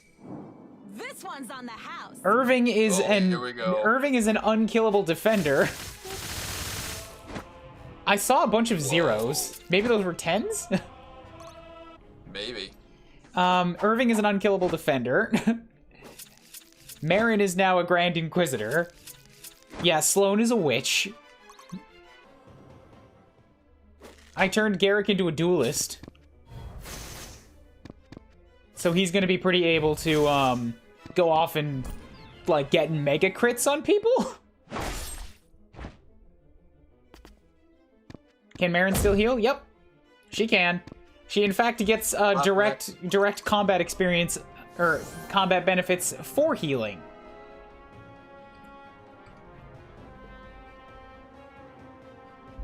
Maybe there's a problem with the rounding on that mini hit crit animation. Maybe. It might be that it's like just so many hits that if you're not doing, I don't know, 40 damage, a bunch of them are going to show up as zeros.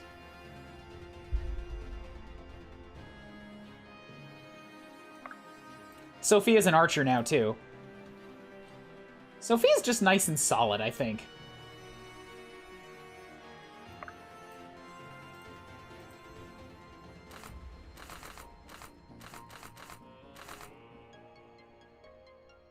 Now I want to wound you. Please, Garrick, get this crit. No such luck. It's fine. He almost made it.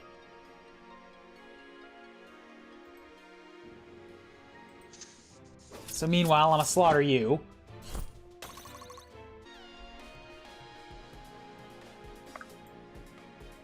Ah, right. Lincoln can heal from range now because he's a priest. Won't let you fall. Good, good.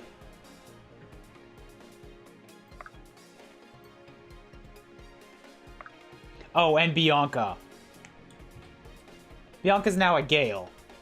I had some troubles deciding what to do with her. Her very high magic growth rate made me pretty inclined to make her a Blaze, but I like Bianca. It's just this Gale. It gives her more speed, more dexterity, and then her abilities are like more damage and a chance to hit twice or 3 times. It's wonderful. So I don't regret my choice at all. Very happy.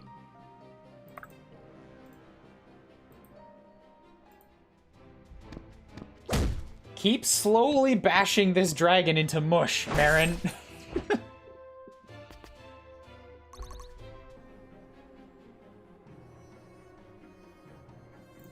Maybe she's secretly the Dragonborn.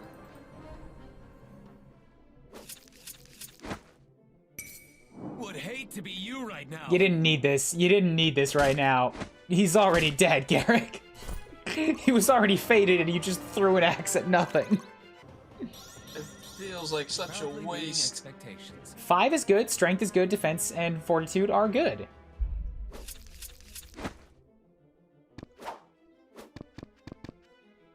A little more hit would be good now to go with your new new duelist class. Ooh, one more strike and he's done for. So drop a heal, drop a bunch of heals just for free XPs. Right away. I won't let you fall. So Garrick is 11, Sia's 11, Irving is not.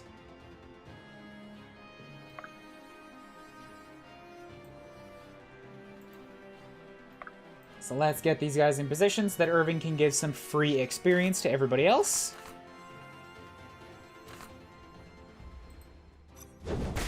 Just a bam! Little wiggly stick. Wiggly stick!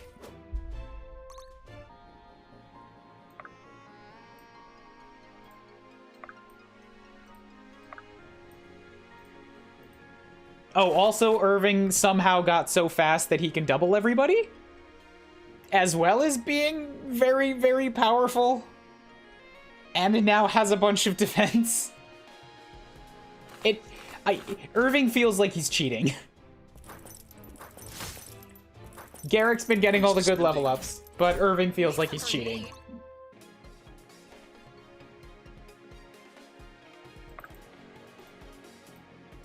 He's slowly becoming God.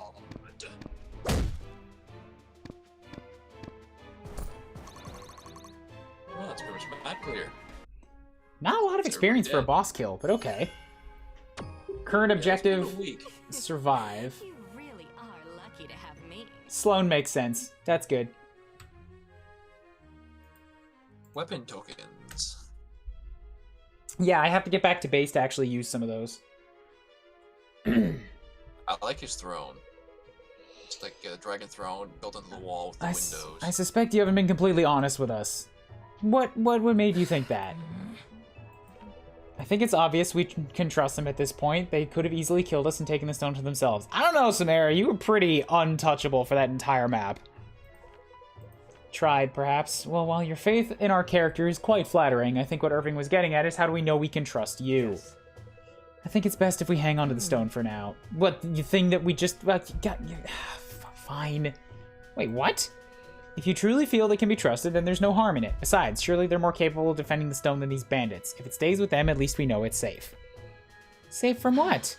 That's just it. We're not sure. Great. These stones, most of them have been lost to legend for centuries, but recently many have been popping up again. Someone very powerful seems to have taken an interest in them. For what purpose? That's just what we came to investigate, and unfortunately our next lead is somewhat time-sensitive.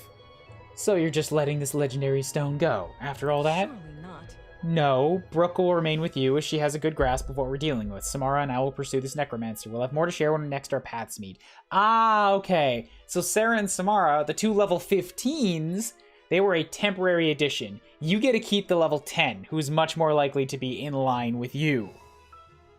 I see. If you insist. I take it that's an order and not merely an irritating suggestion. I'm so glad we get to keep the pleasant one. These are clearly Aramorans. Why are you so quick to trust? Earlier today, I wasn't aware the undead were even real. Now we stand over their twice-slain corpses. Any enemy of that must be a friend of ours? It's not... No, it's not that... No! Their heritage alone does not necessitate our distrust. I would say the mercenary stays. We're about to rejoin the rest of the Delian army. She could be a spy. I'm standing right here. I don't know if you noticed too, but this outfit doesn't exactly blend in. Sorry, Lincoln, I think I'm with Irving on this one. Clearly there's something bigger going on here. Hardly seems smart to drop our only lead. If you all feel this way, so be it. I will execute you on the spot. We'll be happy to have Brooke join us. You won't regret it. Handle that stone with care. It's more powerful than you think. Try not to let anyone know about what happened here. We don't know who could be listening. Alright, on to chapter 6. The green-haired ladies will be back. Don't worry about it. Maybe get them later when you're level 15. Hard to say. I'm pretty sure. I got to put them into my party and promote them. I'm fairly certain they'll be back. I was thinking of making you a character in an Elven Fire Emblem story. Go for it? I can't put any input in that, but sure. Master, I must begin with a humble apology. I was unable to retrieve the aspect at Drakenweld. Why am I not surprised? Well, then who cares? The stone is of little concern. Quite forgettable, really. The foul kingdom is rife with them. But your failure to obey I find quite troubling. Has my judgment of character fallen so far in my isolation? Master. I would say so. You should probably honorably discharge me right now. There was a group of young warriors there, which we had not anticipated. Pitiful, really. They wanted to vanquish the bandits for the sake of a local backwater town. Pathetic. Pitiful indeed. How is it these pitiful youths bested you? I felt it unwise to reveal the full extent of my powers over such a trivial matter, so instead all I did was warp the castle into an interdimensional plane, revive all the bandits, and fill the place with warp portals. Right, yeah, you're right. It would be a shame to reveal the true extent of our powers so early. Make no mistake, Akmanos, you only draw breath because you are useful to me. There are many ways to obtain the information I need. I was born of the eclipse. I have nothing but time.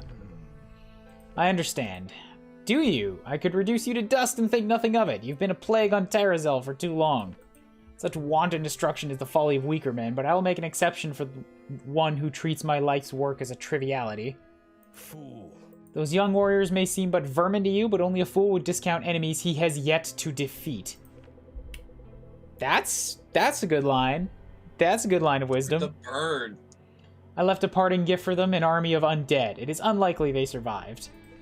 Unlikely? Then you failed even to see their deaths to the end. Know this, we are not the only ones in search of the aspects. I won't have us discovered so early. See to it that your baseless assumption is correct. If their bodies are absent from the manor, I will require more from you. Waste no more of my time.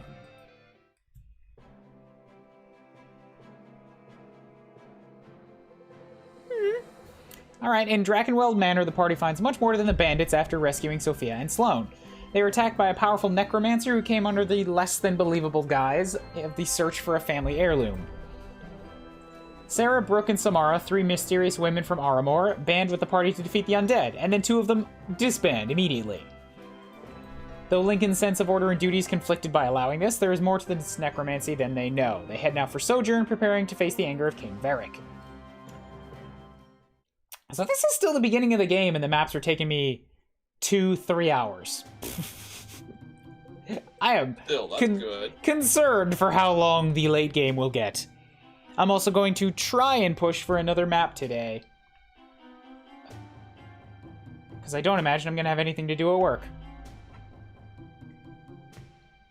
This king looks awesome. Keep in mind, this king just conscripted a bunch of 11-year-olds into his army because the last group of people he sent off have already died.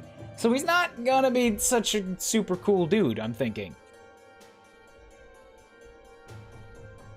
You would vouch for him after he risked my troops against your orders. Lincoln is the most capable soldier I've had the privilege of commanding. He would have had good reason. See, I knew it. I knew Lincoln was wrong for just immediately sending us off towards bandits. This army isn't built like Carmont's Republic. I don't care how good his reasons were. While the crown is on my head, orders are to be followed to the word. If every officer followed weeks-old orders and refused to adapt to changing circumstances, Aramar would write us straight into a history book. He's not wrong! Time and time again, you stand your ground against my words. Do you know how many commanders have gone toe-to-toe with their liege and lived to speak of it?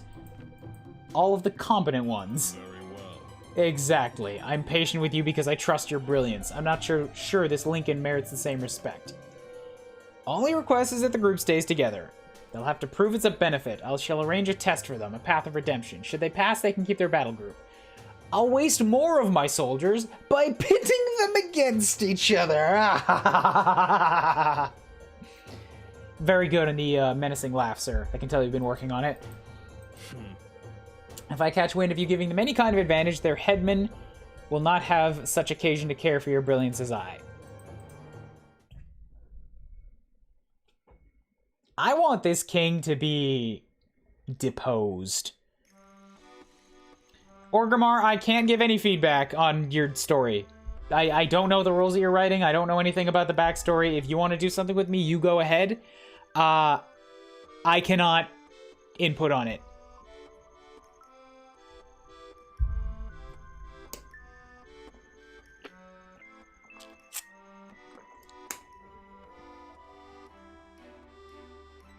Creative license. Go do whatever you want.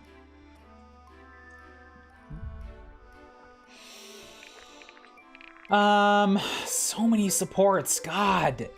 I don't have time for them all. I've been doing 3 per map so far, because it seems like they build super crazy fast. I had a bunch of supports after, like, the first couple matches. Alright, well, I'm not going to need Elias, so let's do... Sure, Marin and Irving. Here's this thing again, where I'm trying to click, and it's just not accepting unless I hit spacebar for some reason. This is all so strange. Every time I think back to the last days in Brookstead, it feels like a dream. I'm a bit surprised to hear you say that. Between the 4 of us, at least you were expecting to graduate. I don't know. And not like this. I'd never seen Master Galen that distraught before. He's usually so composed, like he's perfectly in control. Okay, so she's the oldest then. She doesn't look it. That's the nature of war. It strips even the powerful of their control. Galen knows that best of all. He's the one who taught it to us in the first place. Bonds like to make you hit enter specifically. Enter doesn't work! Spacebar work. The bonds menu does not function properly. I've had these fire off accidentally. I've had them not fire off when I'm hitting the buttons that it tells me to hit. I think he's learning the lesson again himself. That maybe, at least I don't have to wait another year for you and Garrick to catch up to me. And I know you've been eager to get out there ever since you enrolled. Seems like you're getting your wish. No kidding. I'm definitely looking forward to stepping onto the stage and making an actual impact. I've spent my entire life up to now in the audience. That's called having a childhood, Irving. Well, I guess some people are just born to do certain things. I'm grateful for the chance to, not be a child. It'll be all right. Childhood sucked. I know you'll make the Academy proud and your family, though I'll admit your brother set the bar pretty high. All the more reason not to take my eyes off it for a moment. Ambition has its place, don't forget. It doesn't hurt to take a look at your surroundings. As long as it doesn't slow me down. I think you could afford to slow down a little. By my standards, I'm still not moving fast enough. Oh god, I identify. Ugh. It hurts. Getting called out. Just slapping around already. Maybe you'll understand what I mean someday. When I'm your age, perhaps? So in about a year? You might be surprised. A lot can happen in a year. I want animations! I want some fade-outs! I want some slide-ins! I need something that's not just hard-cut menu. This is gonna bother me forever.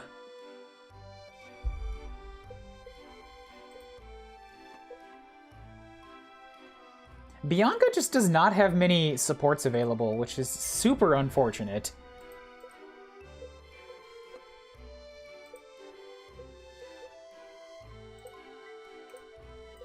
Does that mean like level access you have to conversations, or it's just Battlefield? No, bonds? it shows you. Wait, what? Like, because I get the negative, and then there's like a rating on the right. No, that just means nothing. Like, no rank yet. Oh, okay. Sometimes I feel like I miss dialogue because there's no fade out. Exactly! You need those little bits of polish. It communicates things to the player. This is a really good example of how lacking it can feel when you don't have those things. Alright, see, look. I hit enter, nothing happens. Click, nothing. Enter, nothing. Spacebar? Spacebar is not used for anything else in this game.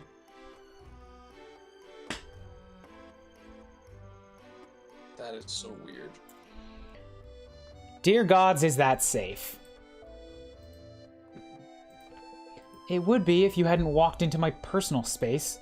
Should I leave? No! Stand very still. Very, very still. There, now you won't be burned to a crisp. Is there something important, or did you interrupt my training just to say hello?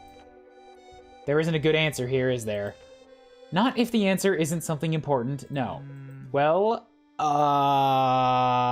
me asking about your past is pretty important, right? No, it is not. Leave my space immediately. Would you care to leave willingly, or shall I resort to force? Wait, that came out wrong. I just mean, the last I heard you were living well in Canopy with your family at your back. Oh, you pay attention to kingdom politics, how original. I'm just trying to ask you a question, and I'm trying not to answer it. Fine, I didn't want to pry, I figured you wouldn't mind talking about it.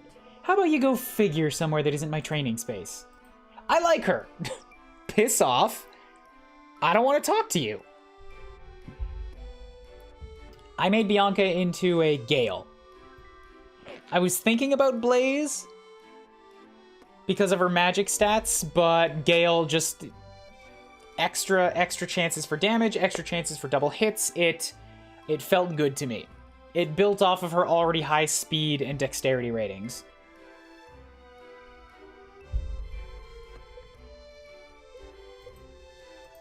So that's 2 with Lincoln. What else does Sloane have? Sure, Sloane and Sophia. See, I told you we'd be fine. Guess I'll state the obvious. We're lucky some capable fighters decided to play hero. There was no guarantee things would have ended so nicely. You call that nicely? That's cute. You haven't seen the alternative.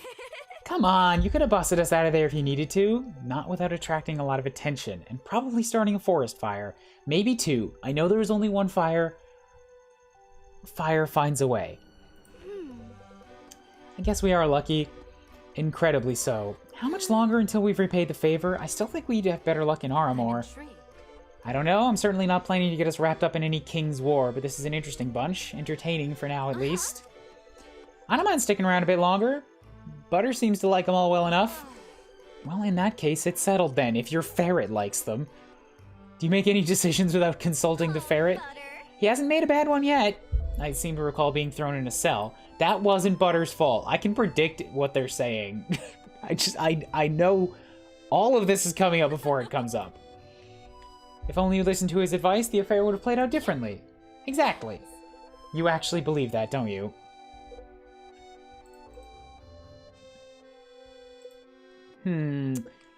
C is all set up except for Garrick right now. I think maybe 1 or 2 more. Lincoln is still useful for the time being. And he only has supports with so many people.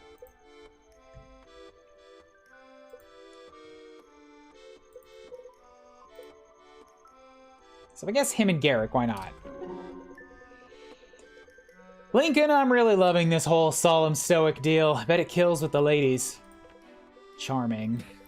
Meant no disrespect, of course. Just figured there must be a reason for the solemnity. Assuming there is, what makes you think I'd tell you about it? We're comrades now, brothers in arms, let there be no secrets, and so on and so forth. Besides, you must have some sort of code against lying, right? There's a difference between omission and mistruth. You sure? Am I getting that right about lying? Or was it lying with women? For all that training you received at the academy, I'm surprised you never learned to treat your superiors with respect. Well, when I meet one, maybe I will. Oh, I'm going to enjoy breaking you. frightening. For all your exquisite qualifications, I wouldn't have expected to find a prophet of ill tidings among them. My part. If you've no real objection here, Garrick, I'll be finished with this foolishness. I have preparations to attend to. I'll break that visage eventually, my friend. It's just a matter of time. Indeed, I did. I turned him into a drifter. It seemed like it would work well with his high crit damage, because drifter had the highest luck rating. So I'm giving him more luck on level ups as a chance to use that crit damage more often.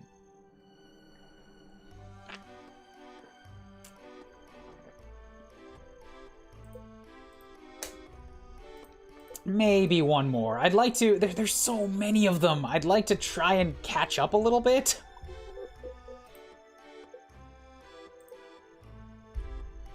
Sloane and Garrick will be used together, so this is fine. Have some manners. I'm trying to spend some alone time here. What a joke. Oh, excuse me. I missed the big sign with that written on it. I happened to walk within 20 feet of you. Huge mistake on my part. Guess I'll state the obvious. If you had any sense of tact, you'd have seen me and realized what I was doing. What's that? I said, these two look like they'd be great lovebirds in the future. Right. Maybe. I'm getting a bit of a similar sassy vibe from the two of them. Yep. You know, you're probably right. That sounds like it was intended to be an insult, but I'm all tactless. Been this way since birth. You really don't... You people make no sense to me. Have you not spent any time in Sojourn? Never heard of the place. Just a bumbling country lad, aren't I? Does it just make your blood boil, spending all this time with us uncivilized youths? Yes, happy. I'm used to hot, drawn baths and 3 servants at all times. This is my own personal abyss. You're really something. The river is right there. It may not be warm, but it works just the same. I'd even say better. The current helps you wash. How uncouth asking a lady to bathe. Would you prefer I ask you to join me? I'm a good teacher, I promise. You're simply disgusting, Garrick. I don't need to be taught to bathe. Are you sure? Well, you did just say you don't know how to do it, and I don't recall specifying that's what I intended to teach. Get out of here before I call Lincoln to fetch you. Oh, man. You're a little late on that one. I just got done telling him off, too. I am waiting for somebody to just bitch slap this man. I feel like he's more than earned it. So let's have him talk to Sia. So you're the one who knows how to have fun around here, eh? You could say that, although count me out if your definition of fun is enlisting in the army on a whim. Bummer. Boo! Right. Really? You can't act like this is the most fun you've ever had. Can you not? Who let this guy on stage? Boo! What do you expect? You pull my arm and I tell a funny joke? I'm trying to relax here. Come on. Come on, then I'm gonna pull your arm. That wasn't an invitation, Sia. If I go places I'm not invited all the time, it's fun. I've known people like Sia. They are fun. Maybe let's keep it at 1, huh? Alright, spill the beans, mister. Why are you so hesitant to be friends with me? Have you considered that you're just not as fun as you think you are? Nope. You're hiding something, and I want to know what it is. Tell me. Is that Lincoln telling us we need to get going? A shame! I was really enjoying this conversation. Hold it right there! Tell me. Does it not bother you that everyone expects us to be friends? I don't want everyone to just think of me as the carefree one. Really? No, it doesn't bother me. Maybe you should do less worrying about what other people think and more scheming with me on how to liven this retinue up. Good luck getting Lincoln to experience emotion. I think it's out of my range. Oh, we'll get him. I have a plan. That's gonna be fun. That could be fun. I do love supports, but wow, these have good lengths to them. You mean like a good amount of writing? Or is that like, wow, these go on a little too long? I don't know. I don't know what you're feeling there, Endark. That's enough for now. That was like 5 or 6.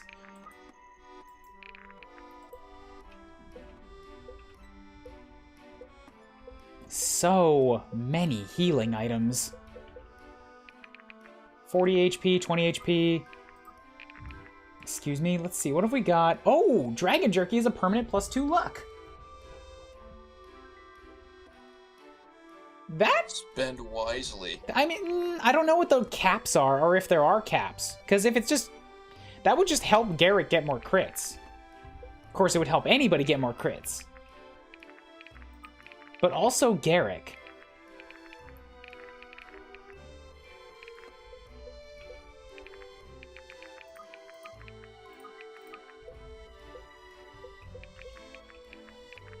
Oh, I should have taken the crystals from Sarah and the other one. Shoot. Oh no. They told me about those, and I was like, ooh, these are awesome. And then I even said I was going to trade them, and I just completely, totally forgot. All right, give me a moment here. I need to hit a few buttons.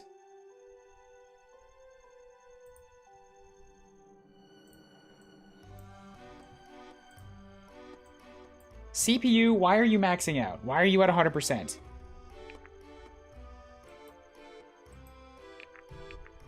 You shouldn't be. Cool down a little bit. Okay, good.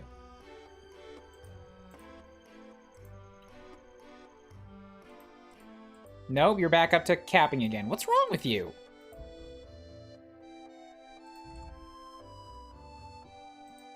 OBS keeps spiking for some reason.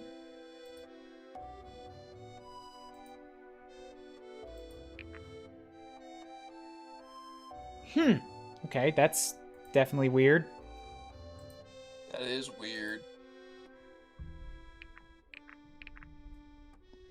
I like that they're more developed than I expected, but at the same time, if you want to just fight, it takes time to get through. Sure, if you want to just fight, though, you could either not do them or you could skip through them.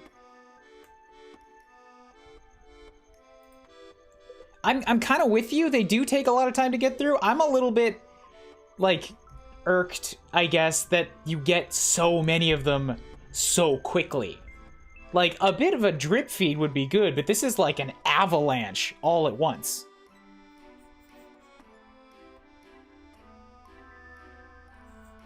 Yeah, what Palisade there said. Upgrades. So I have 6 tier 1 tokens and 1 tier 2 token. And I think I need to upgrade something twice to get it to a tier 2 weapon, and then I use a tier 2 token. But I'm also, there's no way I'm gonna get enough to, like, rank everybody's weapons up uniformly. Like, I think I need to kind of focus on a specific weapon type for a bunch of people. So Garrick, it makes sense to focus in on that crit weapon because I want to give him as many chances of getting that crit as possible. So let's give him, bam. Now he has a scythe. Okay, I see. So the blue text denotes that it is a rank 2 weapon. Okay, I think I understand.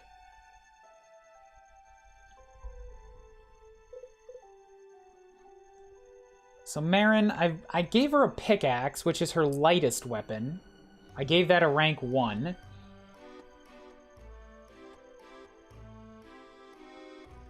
That might still be her best call. It's got the least amount of damage.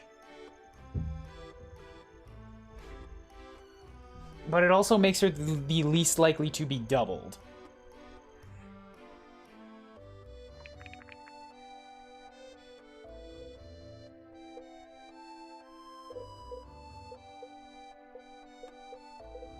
I feel like Bianca's earned a tier 1 token, so what do we go with for her? Yeah, this is weird. So the Trident and the Volg, her power weapon has the same power as her focus weapon. And yellow is definitely named balance, but I think yellow is more about speed, because it has the lowest weight. Usually. But the crit weapon has 1 weight too. I don't...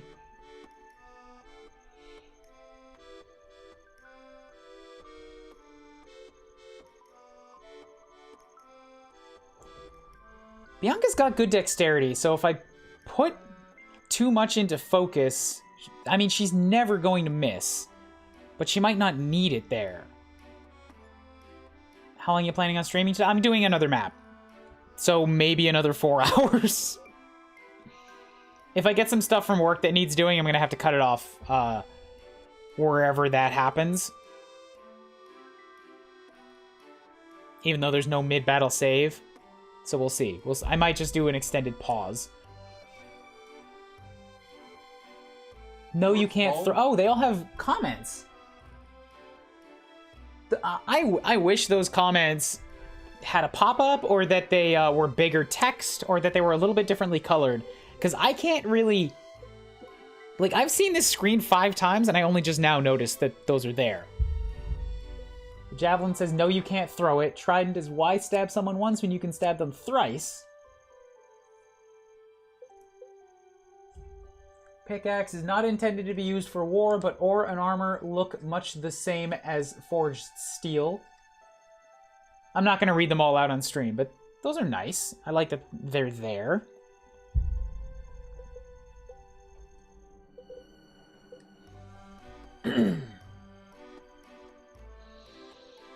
If I give Irving an upgraded Kodachi, it goes up in weight. Up in accurate. Maybe that's why he's so accurate, because I've been giving him the accuracy weapon. But it will also give... It'll turn it into his power weapon.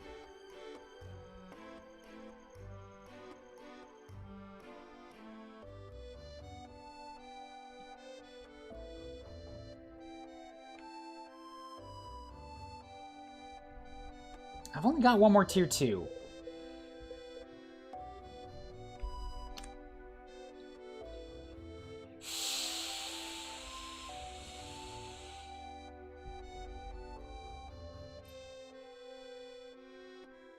I like Javelin more than Balance, for sure.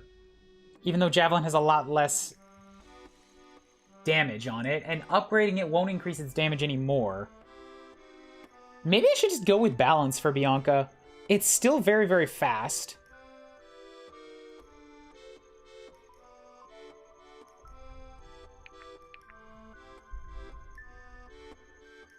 Doesn't increase its accuracy or crit, but her regular stats are helping her out with that.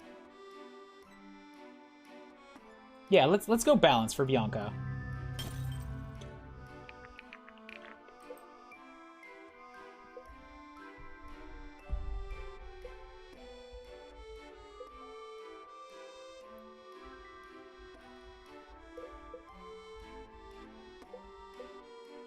Man, I don't know.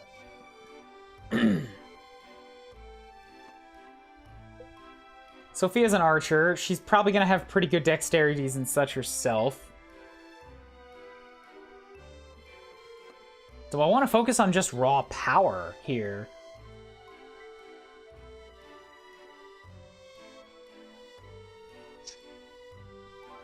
Not great accuracy, but she should grow in that naturally, where she doesn't have a super amount of strength.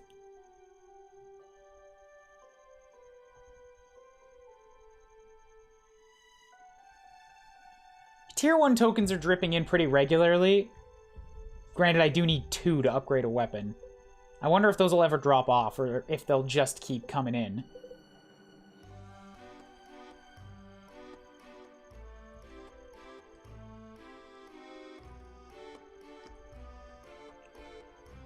I feel like the longbow is out. She doesn't need the accuracy help. So I go for crits or I go for power? I vote power. Yeah, I'm kind of leaning warbow for Sophia. Sia currently doesn't need anything. It would be nice to have her hit a little bit harder, since pretty much everything she uses she doubles and can't be hit with. But then it's like, do I lean on more damage or do I lean on more crit?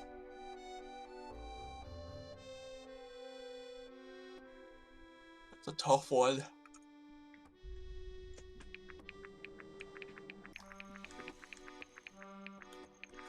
It would be nice if I could put her out there as a duelist and let her just, like, counter crit people. So that they just straight up don't even live. Because I feel like a crit is better than... Like, a lighter attack with chances to crit is better than a heavier attack that just doesn't crit. But for this one, I'm gonna flip a coin. I mean, she holds the ground pretty well. I would definitely go with finesse.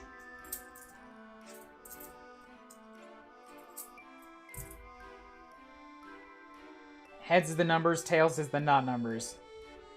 Heads for finesse, tails for power, best out of 3. That's a heads. Ah! These coins are heavy and thick. That's a double heads. All right. I said heads for finesse. Here we go. I'm sorry I jinxed it. No, you said finesse. Yeah.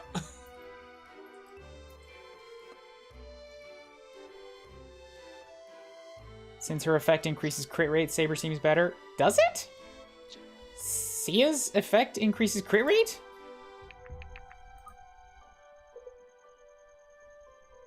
Power, crit, dodge, and accuracy. And Dexter style defense increased by 20% of dexterity. There's nothing here that's specifically crit rate.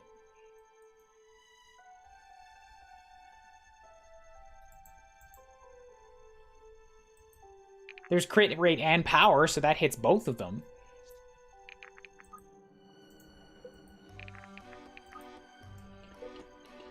I've got another tier 2 token.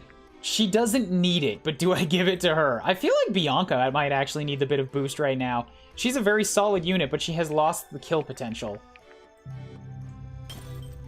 So now she's got a pike. Best used side by side with loyal compatriots, but deadly in any case. So this is now as good as a trident, like equal power, good accuracy, good crit. Okay, cool, cool.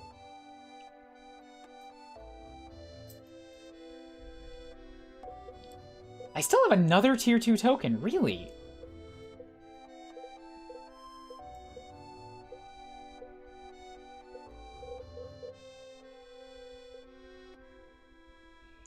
Fire Dart, Flame Snap, Firewall, and Fire Rune. Sloane can use basically whatever she wants right now. Flame... About the fire. Yeah, I've been leaning on Flame Snap because I just like everybody having a killer weapon is like, why would you not use it, you know? If one of the other ones does not give you the power you need for a kill shot and the chance in hit rate is like 10% difference, it's like just go for the crit.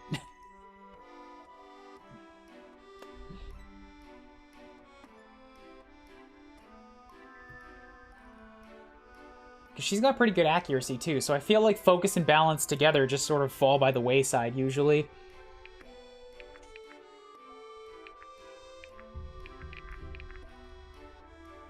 I'm gonna hold off on Sloane until I get a better sense for her.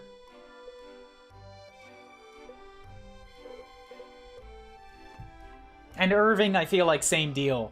I don't want to put too much into focus until I know that I need it. He might not need the Kodachi for too much longer. So we're done with upgrades for now. Shop. Yeah, I feel like I'm gonna be fine. So I can buy weapon tokens. Okay, for relatively cheap, too. 350 for a tier 1.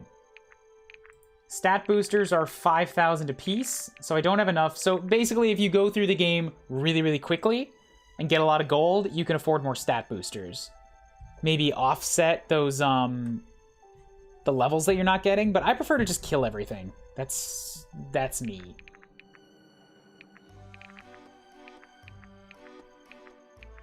What's raw egg do? Ooh, Permanent strength. +2 strength. The healing items are all dirt cheap. Like, I get that for 1 kill, basically.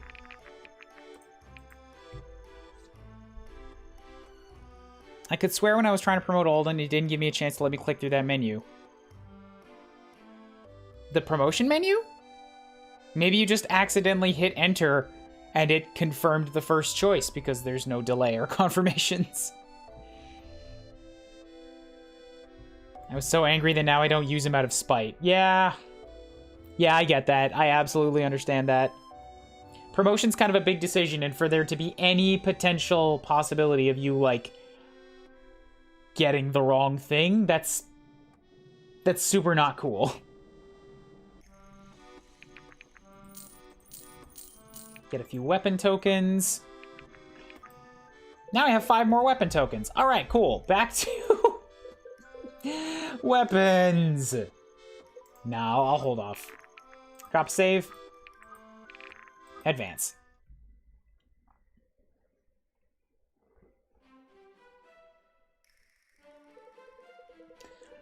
I find myself bearing ill news to you more often than I would like, friends. It's good to see you regardless.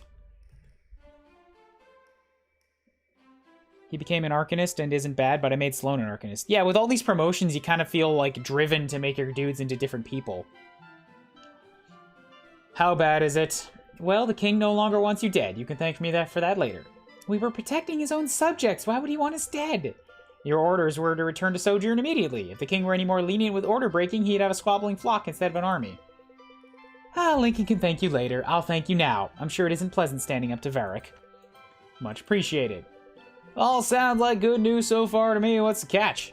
I relayed your request to remain together as a group. He wants to test you first. We just cleared out the biggest bandit stronghold in the last century, twice, and he wants us to prove ourselves. Yeah, it's pretty fucked up. Why are we serving this king again? Look, standing around lamenting life's unfairness won't save your battle group. Varric's word is law. What's the test? You'll travel east to the old mustering grounds near Sunborough. Some deserters are holed up in the Colosseum there. They've amassed a considerable force and have been a constant thorn in the king's side.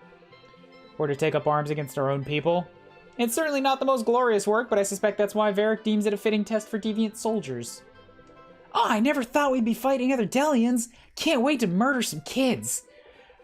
All right, well, you said this guy's on the bench, right? Right? Okay, that's probably for the best. They disgrace the Delian armor they wear. Troubling as it is, it sounds like we've narrowly avoided anything worse thanks to you. You have my thanks yet again. You didn't thank me once, so a second one doesn't... All right. Fine, go do your thing. It looks like a hurricane in the ocean, that load screen. Yeah, it's a very zoomed out planetary type of view. As a little girl, I used to wonder what it would be like to fight in an arena. Guess I'll finally get my chance. As far as I understand, there are actually quite a number of rules governing honorable gladiatorial combat. I doubt we'll see any such rules observed here. I've yet to encounter brigands with a taste for honor. Hello, Alexa! Who can I replace with you? We're spotted. Look alive. You're nothing to fear. Come join our cause? Your cause, do tell. Under what banner do you assail traitors on the road? Here's the deal. The banner of peace. And those are no mere traitors. Those caravans brought machines of war against the good people of Aramor. And what of our good people? Should they fall victim to Aramor's machines of war? Oh, they wouldn't if they joined us in laying down arms. We've said arms too many times. Time for a beatdown. 2 arms! Damn it. He's the son of a formerly popular monarch. Maybe they think the old king taught the son well enough to make him a hard but fair ruler. Usually the sons of good rulers turn out to be really shitty rulers, because, you know, they never had to deal with any hardships because the father did such a good job ruling.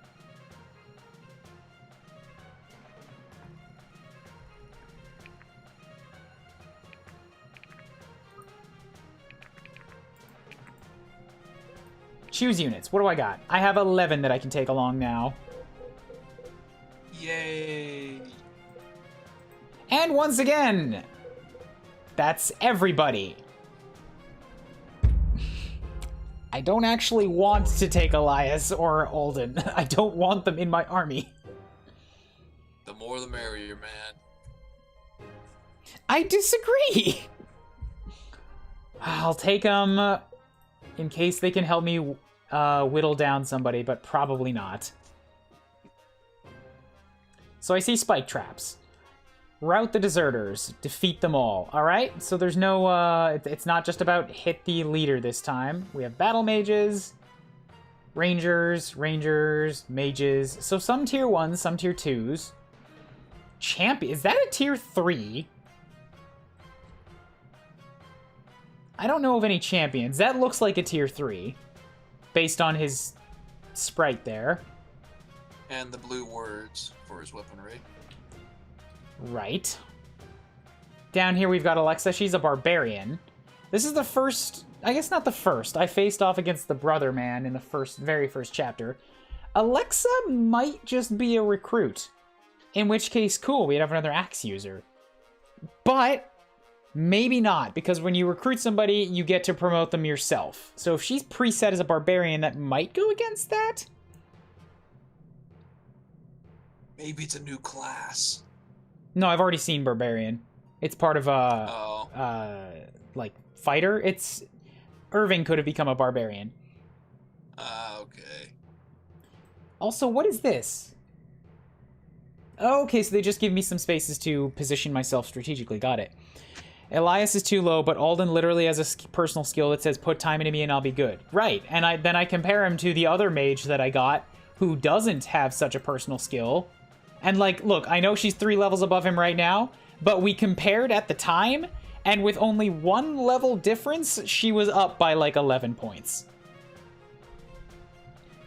Alden's personal skill has not been helping him get really... He hasn't had any 3-point levels, but he's also had a lot of basic 4-point levels, whereas everybody else seems to be averaging 5 and up, and Sloan has had a couple, like, 7s.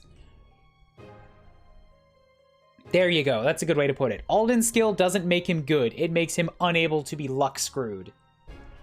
So far, nobody else is being luck skilled by chance.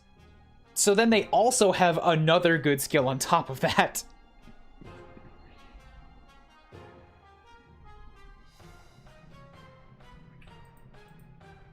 The real question is, who's going to activate first? Hmm? I said the real question is, who's going to activate first? The ones in front of you or the ones to the far right going to come slamming in? I don't know. I think I'm just going to send Sia and maybe Garrick off to the right to do their own thing. Because they're the two who are pretty well set to be loners. Forever alone. Which means I need to give Garrick some healing items. 20 HP. You need to put that raw egg in the convoy. And then Marin's also got a dragon jerky. Cool. So Garrick... Blood orange in there? Sure.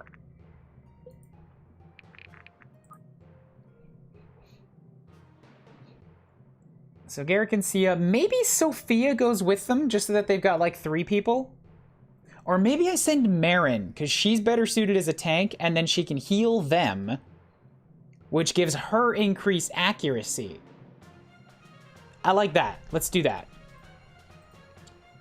Marin, Sia, and Garrick are all going to rush off to the right, where there's less enemies overall, and the rest of the army will deal with everything on the left.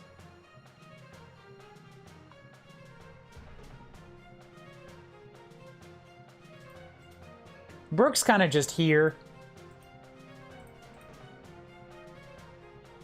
Oh, shoot, it's almost 12. I gotta get going. Sure thing, toodaloos. Thanks for chit-chatting. Absolutely. Good luck on the battle. Ooh, Brooke. I knew nothing about how Brooke was going to operate, and I made her a raider because I was interested in the class. Somebody wanted me to make her a raider. I wanted to do some experiments. Turns out raider does not work the way that I thought it did. It does not work well with her stats. She's immediately benched, unfortunately. So we got 3 on the bench right now. Alden, Elias, and Brooke have all been sidelined. So that gives me basically 5 units to move forward with on the left side. Raider's kind of a weird class. It seems really interesting, but people in my chat were figuring that, like, based on its setup, that it's like designed to 1-round units. So you go in with like increased damage on hitting something with no damage, and then you also have a chance to take stat boosters from them. So then I was like, hey, that works well with her native skill, which is crit modifier increased against full health enemies. So she goes up with more damage and more crit chance on a first attack. She's not very... I mean, she has 14 strength. That's not bad. But it turns out that, like, those damage modifiers do not apply to a second attack, like if you double them. So it's basically impossible to double people, or impossible to 1-round people. So then half of a raider's skills are based on hitting somebody with no damage, and the other skill is based on killing people. So I'm just like... It's interesting, but it's weird. She had some good battles, but it felt wrong on her. Elias has some weird growths. He's a coin flip. Elias really just seems like a physical tank. Like, maybe not necessarily a tank, but I looked at his growth. He's pretty well suited to just being, like, a frontline fighter. Dexterity, strength, magic as, like, the possibility to turn him into a magic class. He's got pretty decent defense, decent dexterity. Compared to Bianca, it's like Bianca had lower damage growths, but she had more speed, dexterity, and mastery. The type of stuff that turns her into, like, an accuracy dodgy unit. And I'm like, cool. If I gotta pick, Elias is benched for that. And then also Elias has just, like, accidentally died in 2 or 3 maps, so now he's stat down too, and I'm like, alright, you just go to the back then. He gets plus 10% crit, it's not even a roll. Right. I didn't know what that percentage was. It just says a small independent crit chance. So, oh well.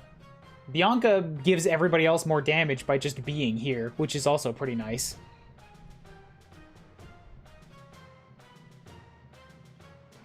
Elias should be similar to Bianca, but he's not even close. According to Palisades experience, it's the same deal. Like, he should be good. He just kind of isn't. Like, in theory, is not playing out in practice. This group of Delian deserters will never give up. Defeat them all. Alright, let's go. Lead the way. Did she have 6 move now? Ooh, she does.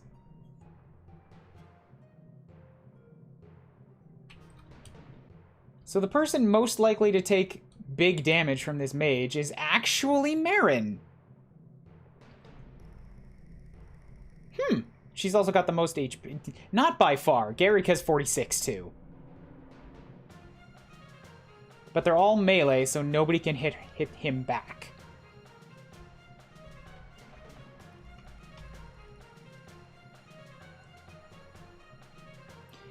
I trust she'll be okay. He doesn't have enough to double.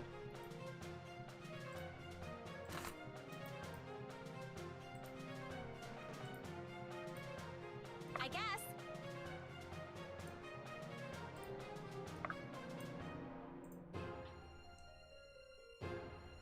Irving gets what? Increased...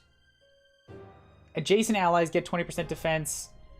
Alright, so he doesn't get bonuses by standing next to allies, but allies get bonuses by standing next to him. So he's fine to walk in first. Yeah, like... He doesn't really seem like he needs the skill anymore. He's got a 100% chance to hit on everything. So I should probably swap him into something else. Like, maybe the crit weapon... But maybe power. Maybe I just go straight, like, power damage for him. Sia soloed everyone on the right. She can do that, for sure. I'm sending some other people, you know, just so that she doesn't absorb all that experience for herself. I want to give Garrick some stuff, and Marin's here basically to heal Garrick. I'll take point. So let's work on Mr. Champion first.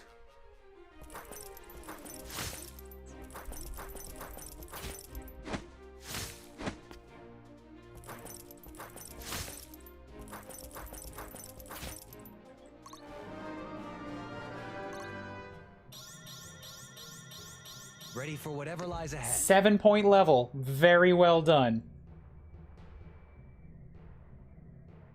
I don't want to put anybody on these things because I feel like these are going to be spike traps. I have no terrain information to confirm that, but that's my suspicion.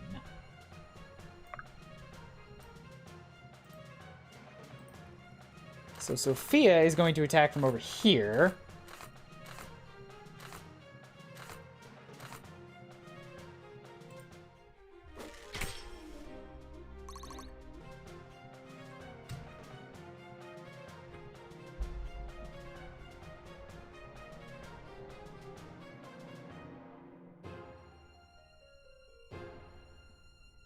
Sloane, Bianca. All right, Bianca's the other frontline fighter, so she goes here.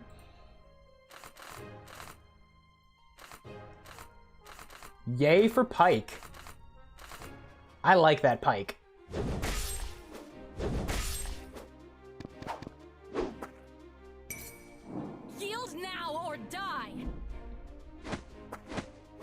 I like the crit animation too. She's like backflip.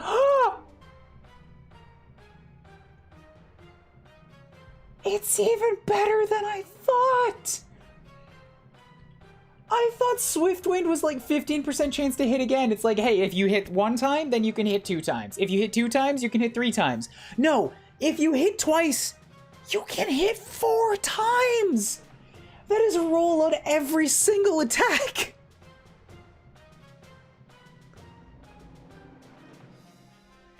Gale is so good. So good. That's nuts! That shouldn't be so good, and yet it is! I wonder if it can trigger on itself. I bet it can't. That has to be overkill.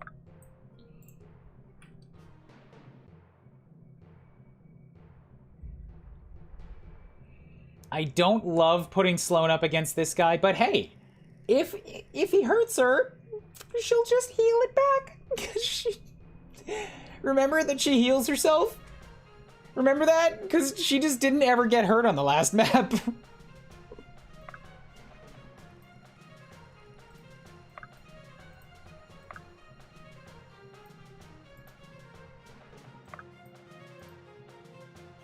I guess I can leave these guys here and they can test out the spikes for me.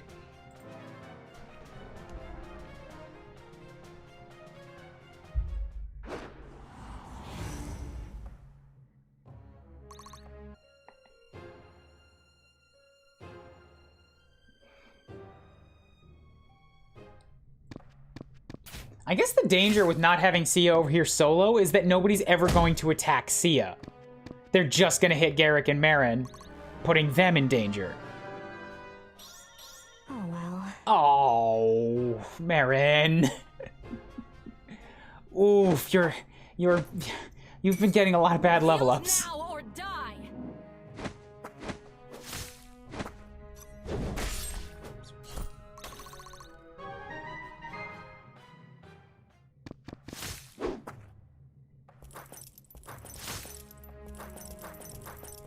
I don't want to give up on Marin, but she's really making it hard to want to stick with her.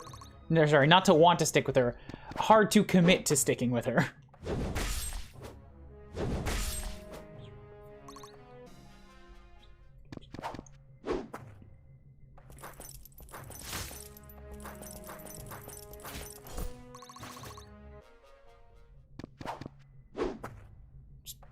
I'm fine with this, though. Keep throwing yourselves at Bianca. This is exactly what I wanted her to be.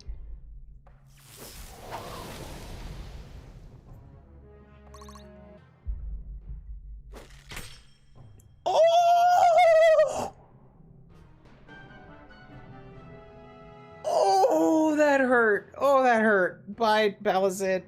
See you in a bit. See, I saw that Marin has been having difficulty with accuracy, so I figured, you know, put her into Inquisitor, because that gives her more accuracy. And it gives her a specialization to go and hit against, like, enemy mages. She doesn't have much fortitude, though. So I was also hoping Inquisitor would help shore that up a bit. But she can't heal herself if she can't heal, so I need her to back off a bit so somebody else takes some hits.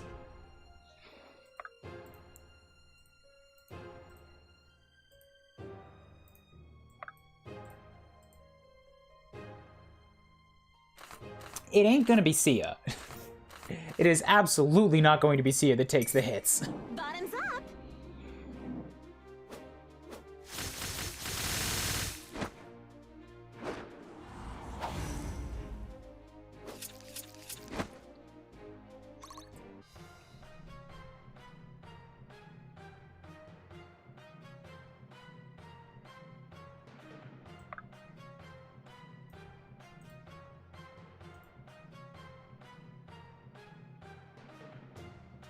I'm worried about Garrick being there because that puts him in range of a lot down here. And there are battle mages who are going to come forward with more magic.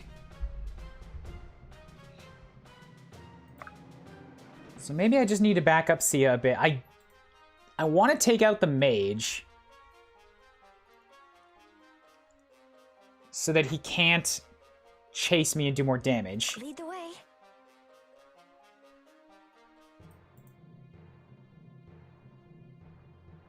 No spike, so maybe if I have Marin cut left, heal Bianca so that she heals herself a little bit. Which means I gotta kill this guy first.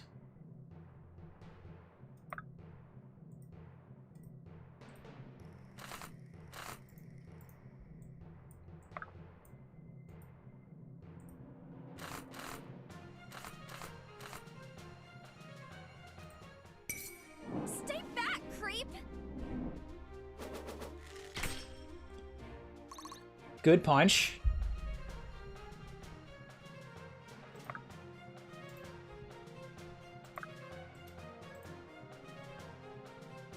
Bianca for the kill.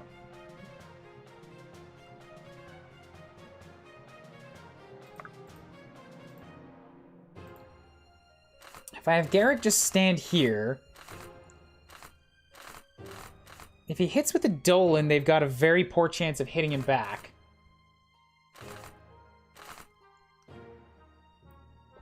And that side isn't gonna kill anyways.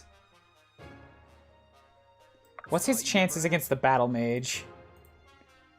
Only 7 damage. They got a pretty poor chance of hitting him.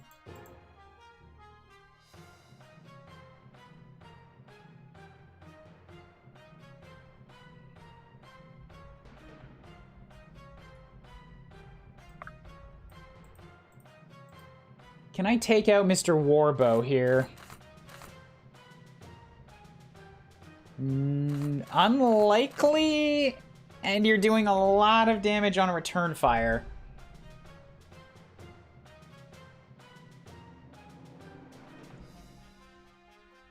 So if this works, I need to focus on killing the bowman. Oh, there's magic a-coming.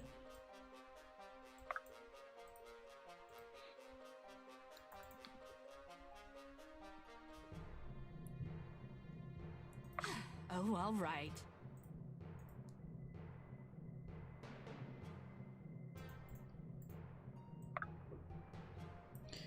Alright, just take you out from here. So that you get bonus XP when when Irving kills the next guy.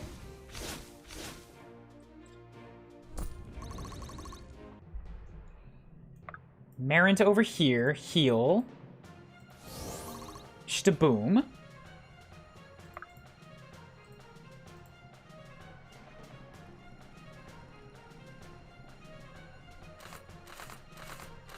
Irving to kill this man. I'm thinking I'm gonna go with power for Irving. He doesn't need the, he's fast even with the higher weight. And it doesn't hurt his accuracy either. My hero.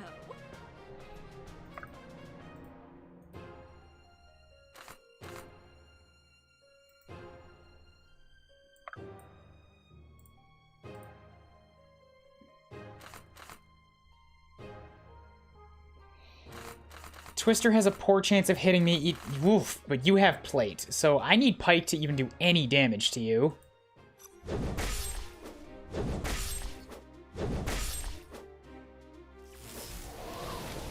Ugh.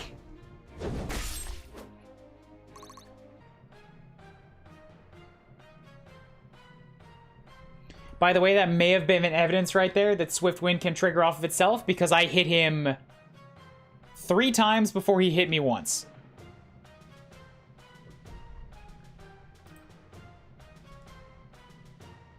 Which is still a lot. That's a crazy lot.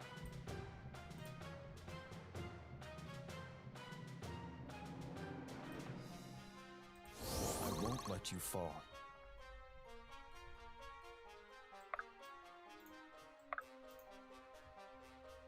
Okay, so everybody's out of range of the mage now.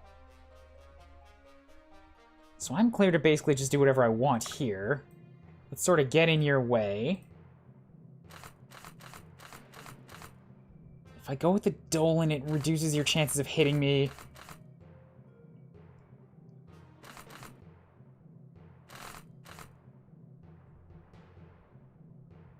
The scythe is not quite 3 times damage, so that's not a kill, no matter what I do. So let's reduce their chance of hitting me. Good.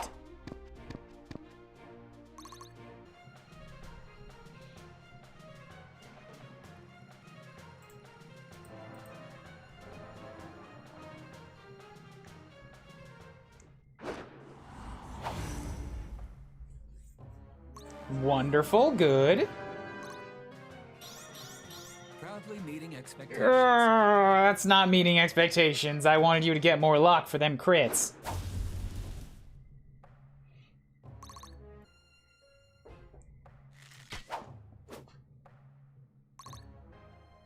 The HP was good. The strength is good. Some accuracy, some defense. There's options that you could still be getting.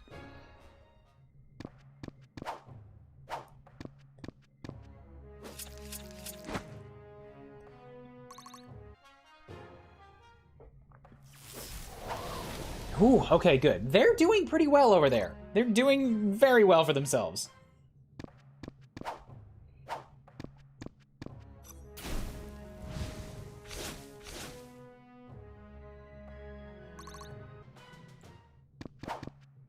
Good job, Marin.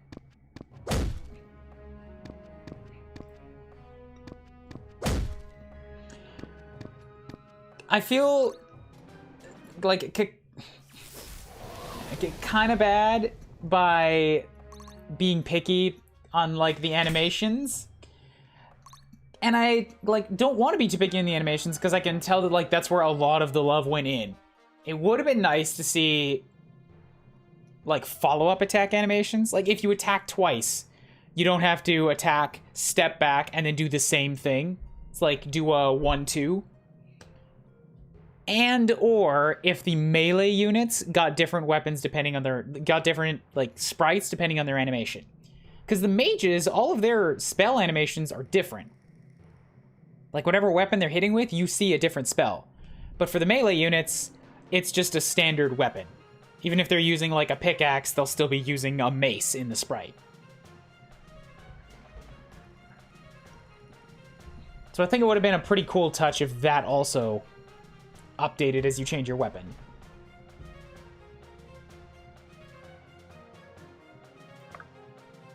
Marin taking that damage.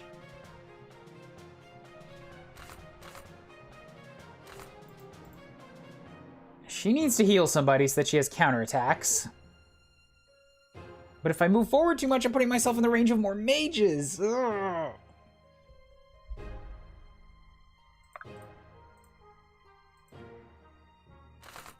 And the battle mage has good resistance, so even Sloane can't do much there. So how am I gonna deal with this guy?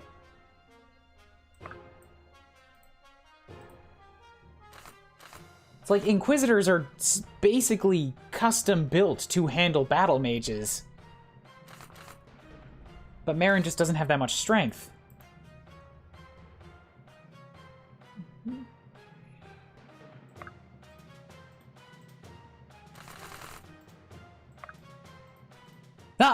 Fuck, I didn't... Give me confirmations! That's like the 5th time that's happened. I click and I want to see the battle info and it's like, it just skips right past it.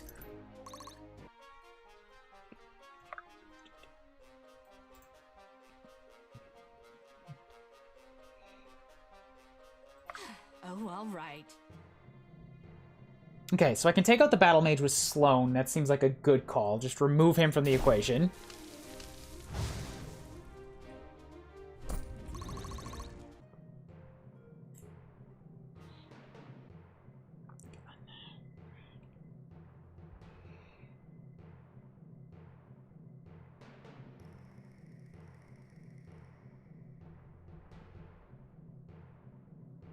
For Sia being classed up for an entire map and also constantly attacking people, how did Garrick get ahead of her? That doesn't seem right.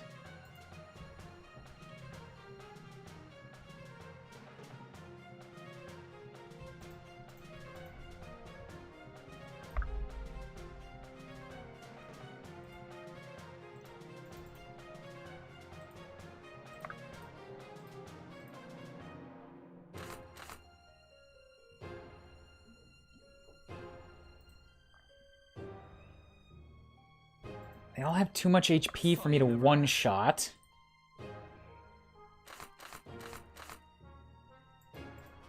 Thought you'd never ask.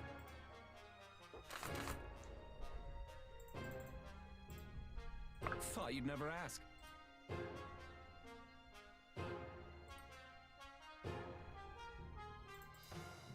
Adjacent units. So he doesn't do too well by being surrounded. He does his best when he's only got one unit directly to the side of him. This should be fun.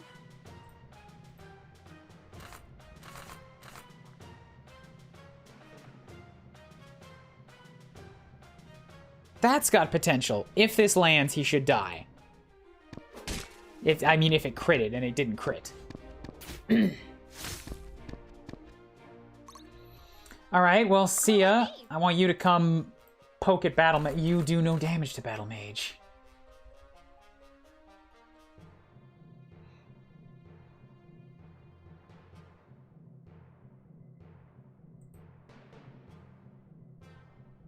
Do it anyways, because Battle Mages are a pain to have around.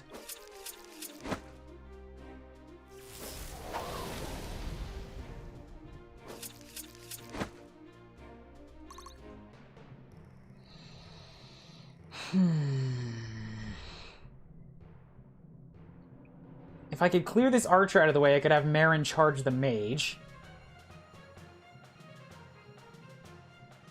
But I've also got this hefty bowman here. In position.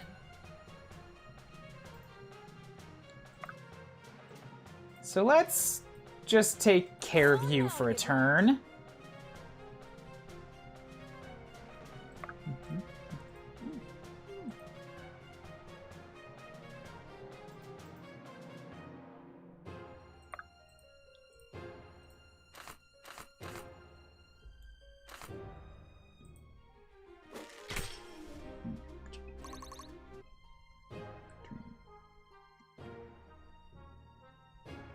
Right away.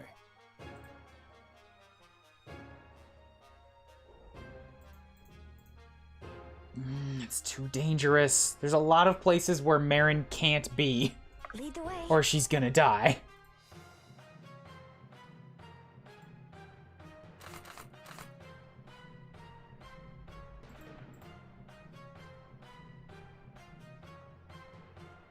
This position is probably okay if I give her a heal.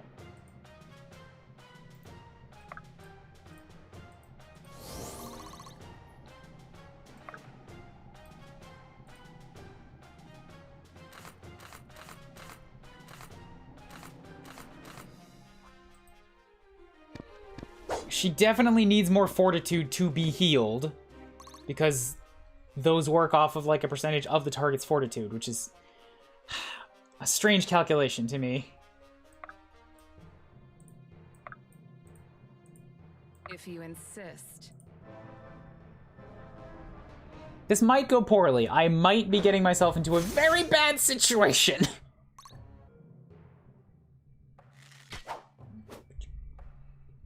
For like a couple of my units.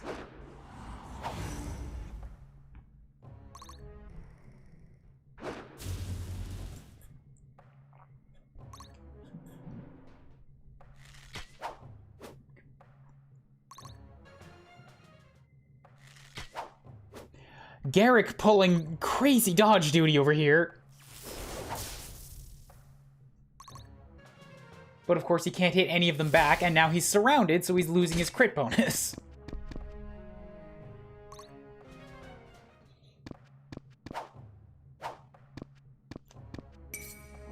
Sorry in advance.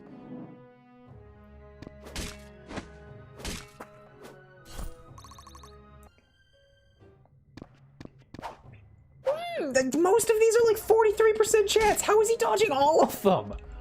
These are basically coin flips.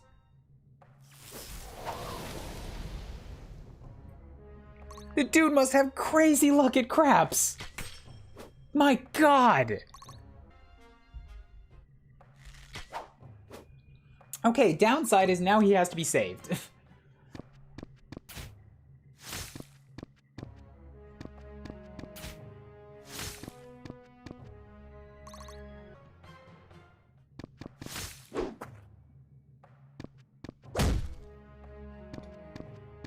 And I've only got so many heals to go around.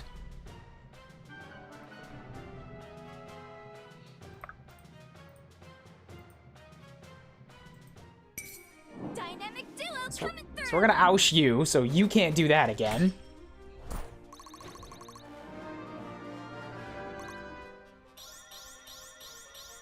Couldn't have done it without you, Butter. 7 points. Nice. Very well done. Very well done, Sophia. You are becoming quite the strong addition to my team here. Maybe Garrick should actually just use a healing item, because I don't think he can get out of here fast enough. There are 2 battle mages that are now surrounding him. Sia can definitely help with clearing it out, but they have made it clear that they all want to go after Garrick. So he's probably best off, strangely enough, by putting his back against a wall. Because then they can't surround him quite as much as they are here. Sup, Black Knight? Guess what? I gave somebody else an axe. Somebody that will hopefully be much better at axes.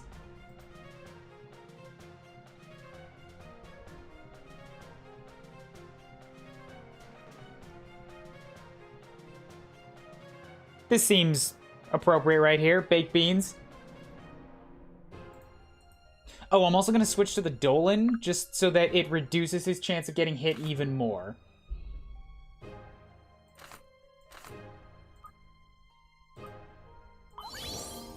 Shtabam. Good.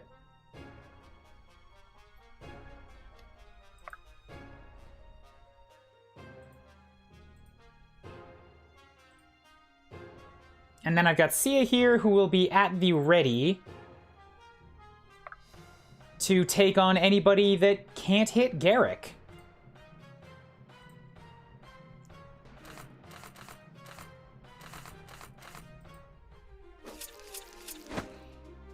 Meeting was a waste of time about safety, thank goodness.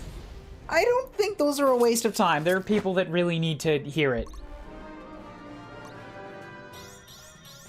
Fine by me. 4 points is not bad, okay. Dexterity's good. Yay for more strength.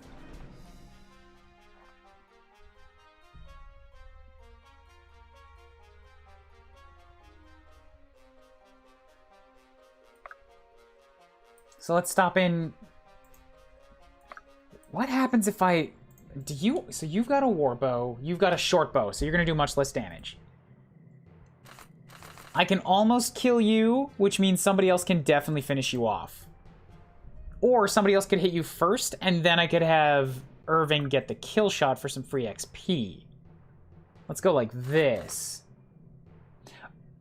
Ooh, that is good. Bianca's almost capable of slaughtering him on her own.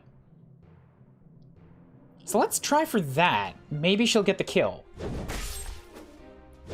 With her extra skills and stuff. Like that. Just like that. Not bad, not bad. 5 points is good. Very good. Nice. Magic's not great. But you might still make use of that in the next promotion. We'll have to see.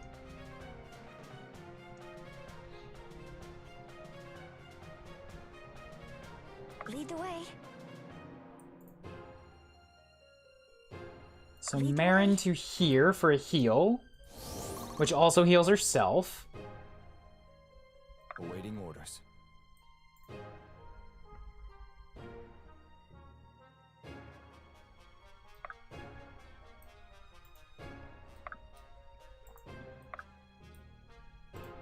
I'll take point. Cannot kill this man, he's too strong. So then let's have Sloane come and weaken him up a bit. Can he do 20 damage? Yes, okay. All yours. So leave him with 20 for Fire Rune. Or 14, that's fine too. Nice on the dodge.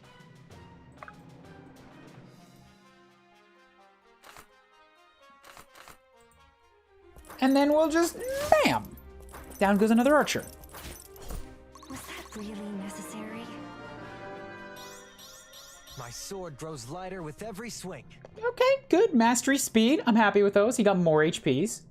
Serving him well. He's almost at 50 already.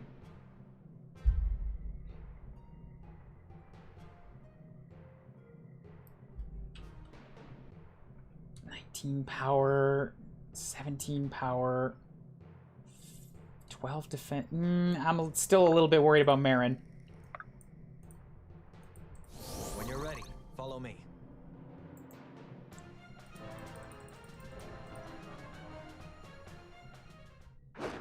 Yep, going straight for her. Good, so the hit rating went down by another 10%.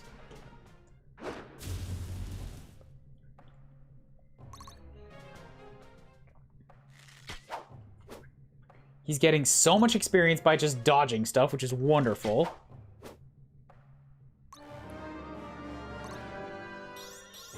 Proudly meeting expectations. 4 points is not awful. I'm okay with that. Dexterity's nice.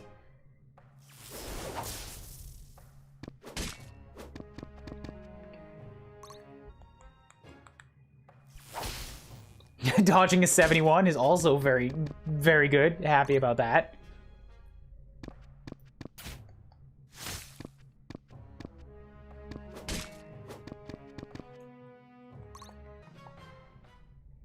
They're all still finding a way to go after Garrick, aren't they? The battle mages would rather attack from melee than go and hit Sia.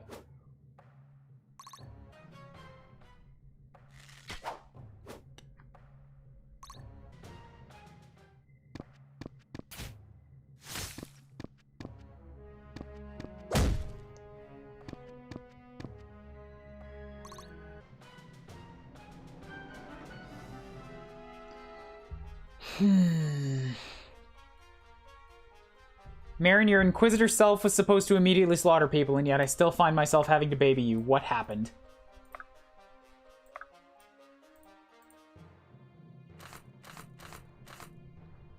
You've still got just such god-awful accuracy.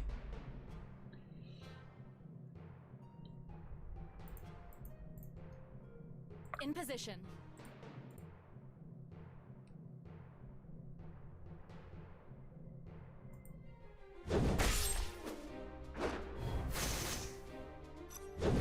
I picked a class that I wanted. Damn it, Bianca, you weren't supposed to kill him. I picked what I wanted to. The game gives you customization, I'm gonna do it, and I'm gonna commit to it.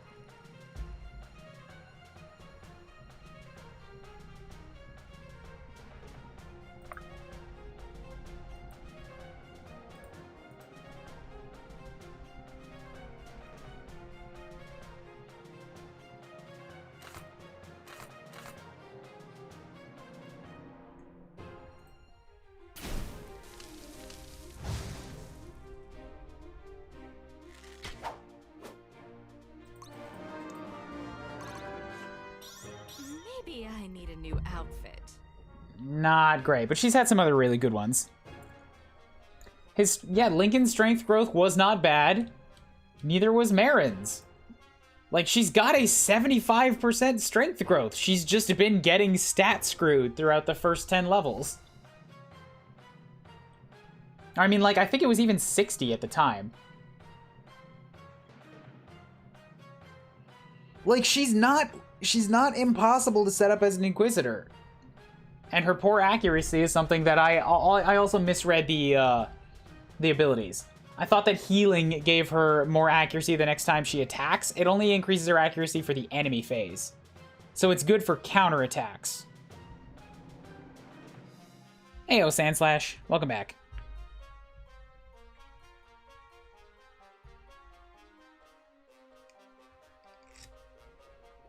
So yeah, no, it's not that, like, she can't hit things. I mean, it's not that she can't hurt things. It's that she hasn't gotten a whole lot of strength level ups. She's just been getting stat screwed. And she definitely can't hit things. Her accuracy's really bad.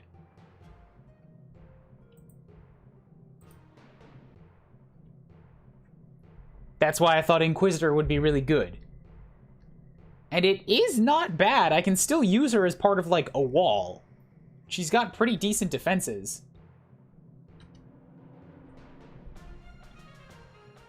and she heals herself. So, like, as an Inquisitor, she can still stand on the front line, heal people next to her, and thus healing herself. That works.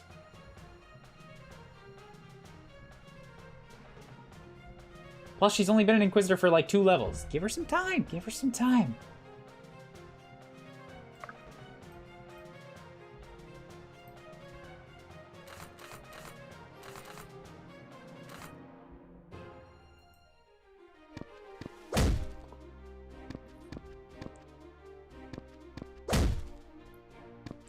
See, look at that. She just crushed that archer's spine. Well done, Marin. Very good. Awaiting orders.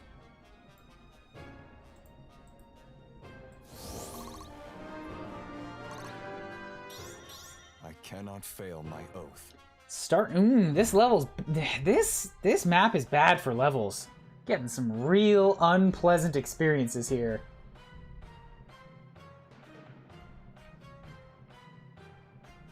How goes? Marin is still being difficult. I trust eventually she'll get some really good level ups to shore it up. Sia remains untouchable, but everybody is just flocking to Garrick instead, him and those luscious locks. So, little old Sia's feeling a little left out over here. She needs to chase the boys and kill them her dang self.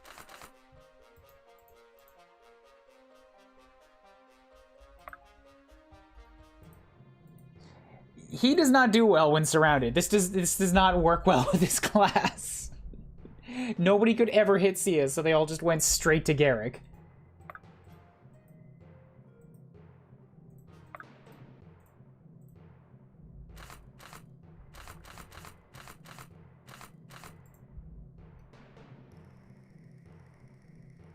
This should be fun.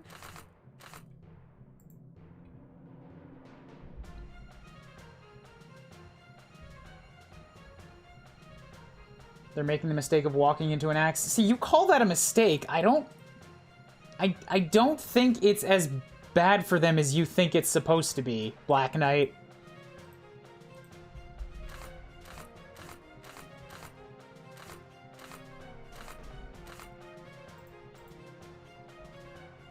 I guess.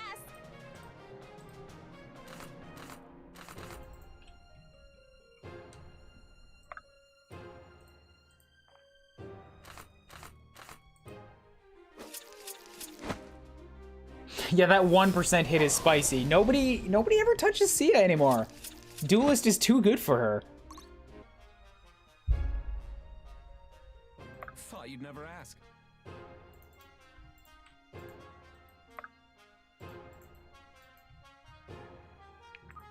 This should be fun. So we're gonna use one of them blood oranges this time.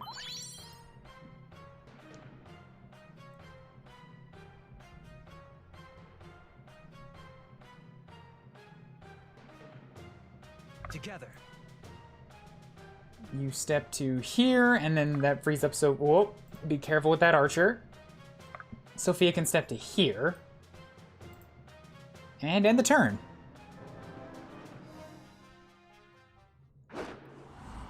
I just like axes. It's easy to say when I praise axes. I should probably be ignored.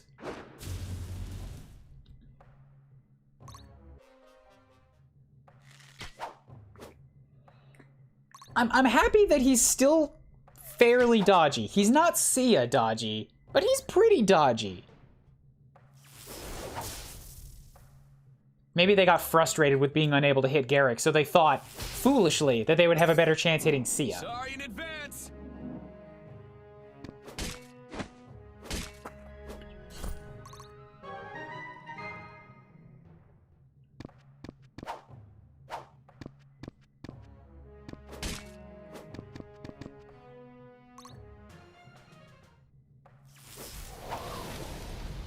Yeah, like, I gotta say, Would hate to be you right now. I'm not displeased with Garrick as a drifter. I just feel like this was not the greatest place to show off his new talents.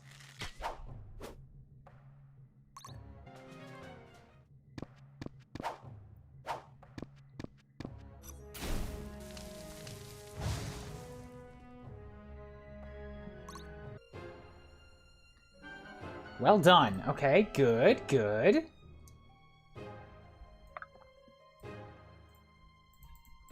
So Sophia at 11, Marin at 12 and 94. She'll get that experience by healing somebody. So Sophia over here, and quick little pot shot.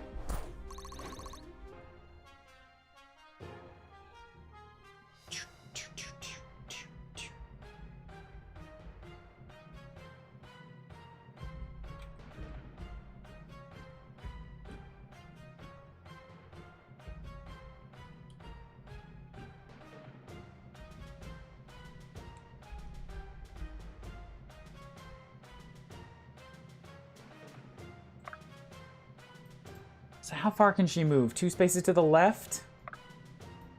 Right there. Marin to here. Heal up. Still gets good XP from healing, too. My hard work is paying off. There we go. There we go. Some defense, some dexterity, some HPs. See, it's in her to do it. She can be good. Awaiting orders. I'll take point.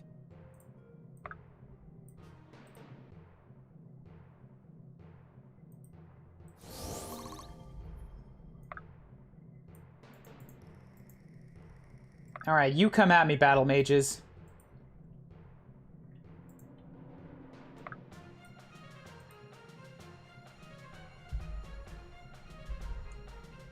Meanwhile, Garrick and his dramatically fluttering cape. Thought you'd never ask. Finally in a good position to initiate combat. Bam! Take somebody else out. I still hate that battle mage, but the arrows I'm not so concerned about. He's proven pretty capable of dodging those.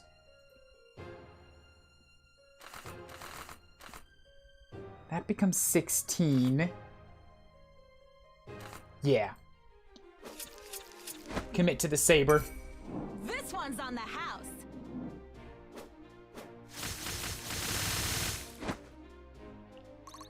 Later again, Black Knight.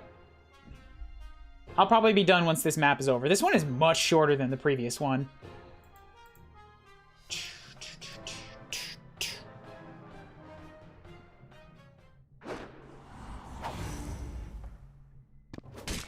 Why did you attack me in melee range?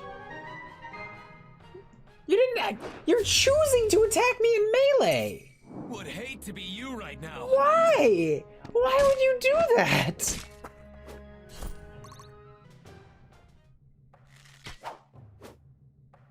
You're mages, you have options. You could have hit me from range.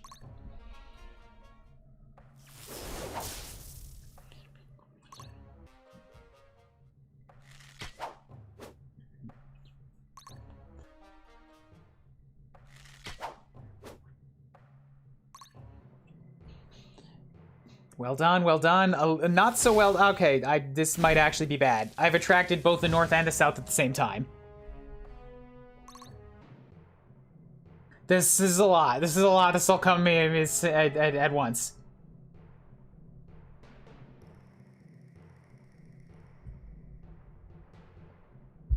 Okay, can I take out the battle mage?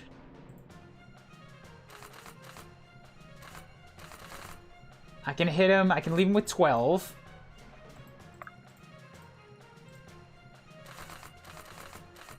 No. No, I cannot take out the battle mage. Not this turn. Ooh, the Kodachi will leave him with 10.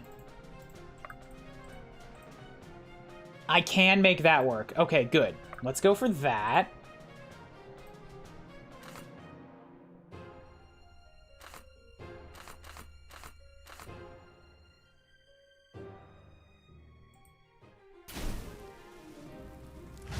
Bam.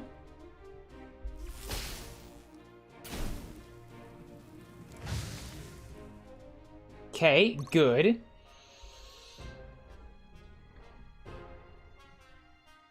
And then Bianca to here.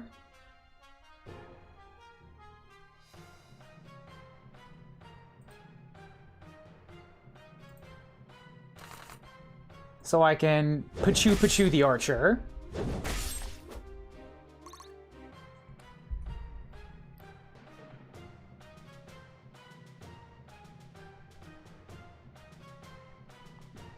Yes, and then Marin to here so I can heal Irving, which gives me extra accuracy on my turn. So with that being the case, I probably don't have to use the pickaxe.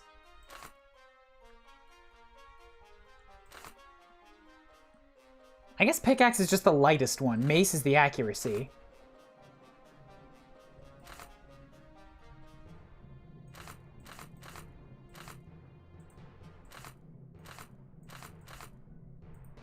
Maybe I'll go in with the hammer.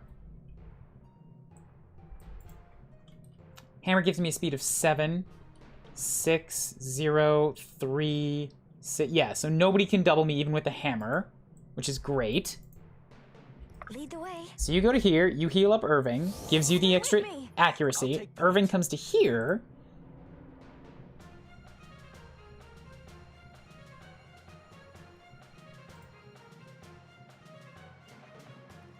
And we take you, Aush. So that's one less battle mage and some extra experience for people that were standing next to him. Yes.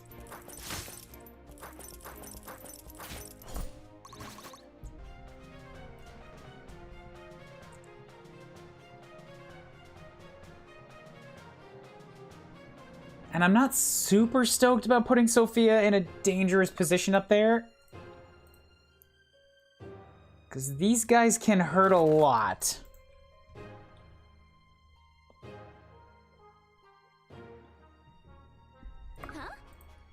Granted, I do have Lincoln right there to heal her.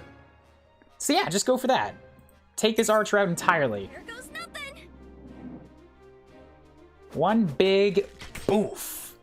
Glad you're on my side. Well done, well done. Okay, and then we boom, heal you.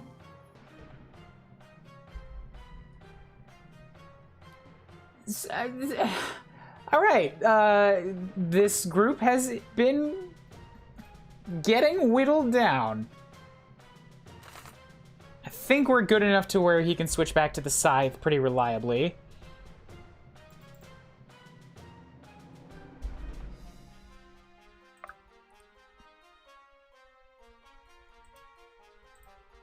He doesn't need his back against a wall anymore.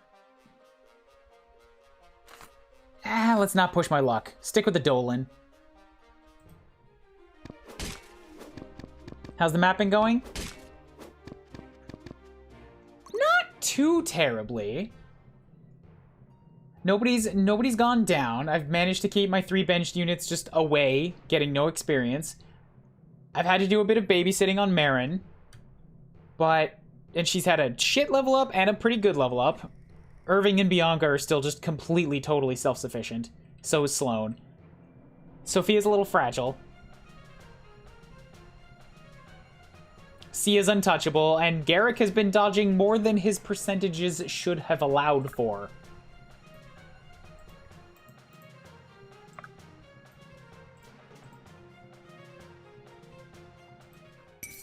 It's rude to stare. So let's shabam you.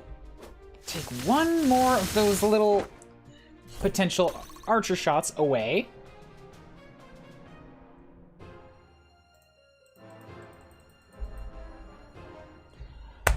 What's gonna go down?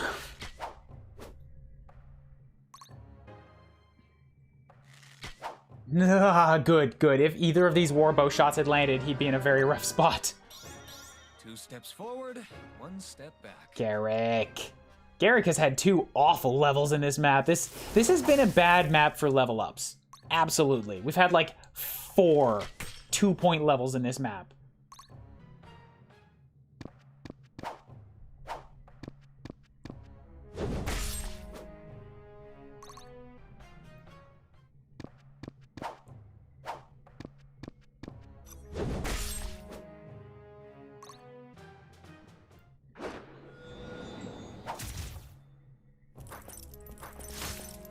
Meanwhile, Irving is being just way faster and more accurate than an Armor Knight has any reason to be? Has any reason or right to be. Is that really necessary? Like, he's in Hector territory now. I will not yield. I'm glad his armor is blue because it's very fitting. You're good to have around.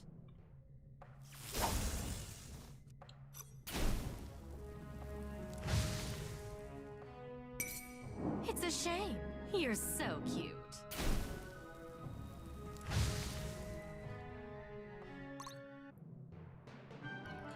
I don't think Sloane has had to heal herself with her vampirism once. Nobody has ever managed to hurt her since she promoted.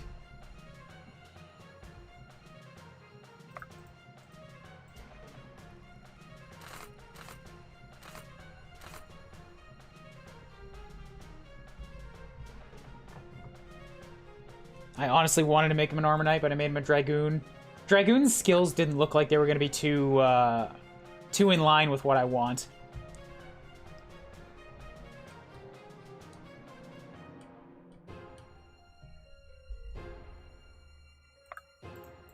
Lead the way. Oh, sorry, that's a call again. Apologies.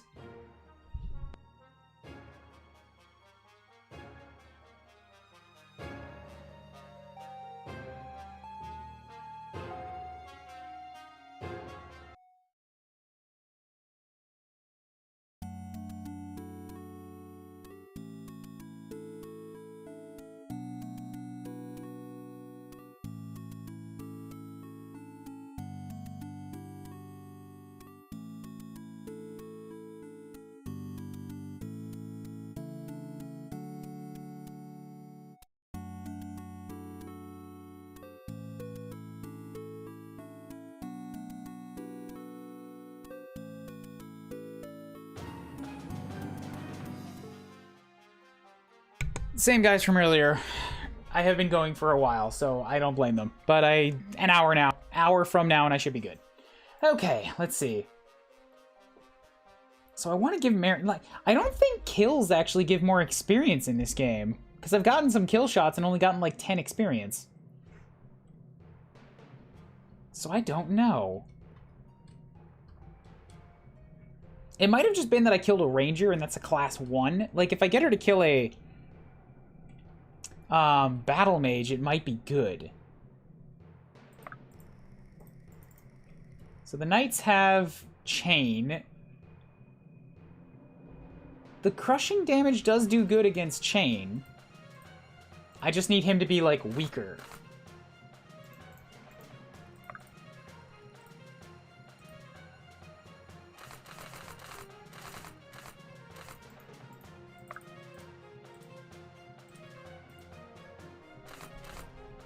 There we go. Let's get him down to 5 so that Marin can do her thing.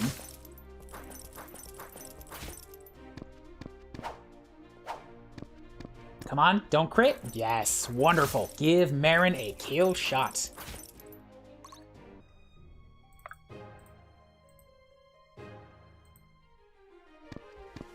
Boom. Oh, come on!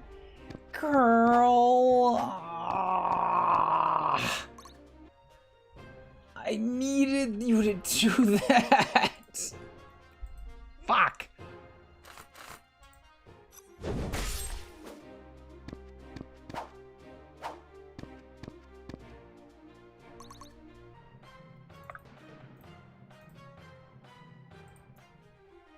Okay, so Sophia at least can take that one out. So there's one less dude.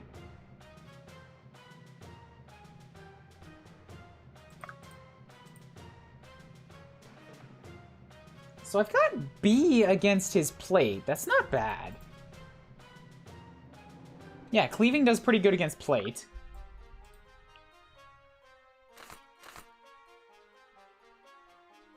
If I land this crit, he did. So let's see if Sia can take out one of the archers first. Yes, she can. Very excellent. Now the war bows are gone, and I don't have to worry about them. This should be fun. No such luck on the crit, though.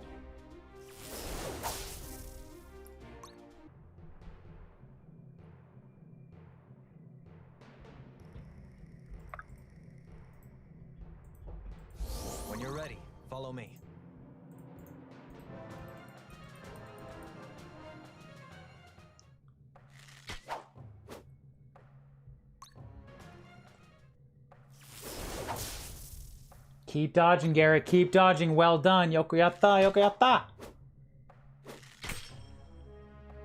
Sophia's becoming scary with that war bow of hers.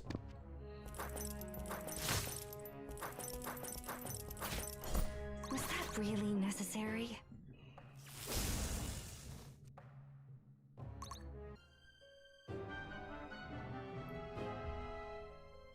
A good Sophia is really? Is that rare? She seems pretty well suited in her aptitudes, in her base aptitudes. I started using her immediately and she like has been reliable. So much so that I basically stopped Garrick from being an archer and I just left that up to her.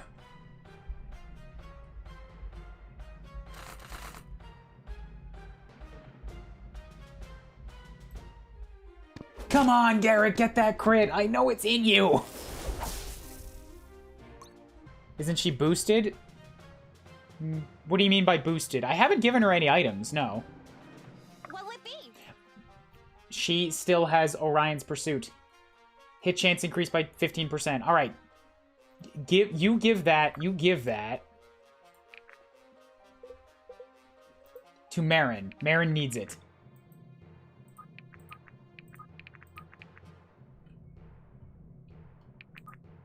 Lead the way.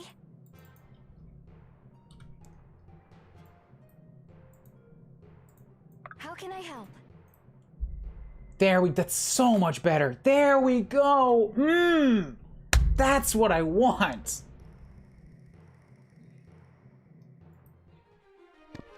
Crush you. Oh yeah, she went from being a ranger to an archer. She's promoted, yes. Didn't give him much of a chance, huh? She wasn't growing in speed or dex? That's odd. I mean, mine is not super speedy, but her speed is only 40%. Her dexterity is great. Plus, you know, specialist for increased crit chance and this Deadeye, so she just never misses. Warbow is actually fantastic for her. My turn.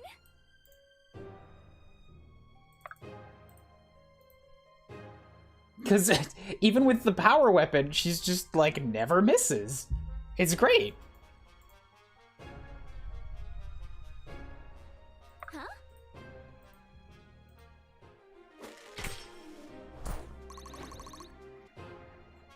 Her archer skill for being surrounded? Ah, that's what you mean, yeah. So she's got a... that's not crit chance. That's an increased crit damage. So if she lands a crit, she gets a bunch of extra damage.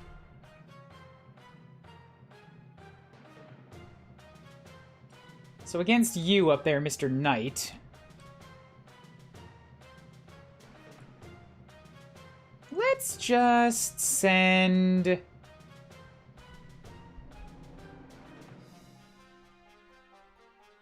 I don't know, I kind of want all of you guys. I feel like Marin's the best to deal with that guy up there. When you're ready, follow me. I'm gonna want Irving in the south to take hits from this guy, so let's send... Wait, how far can you move? Actually, I'll get Bianca to attract her.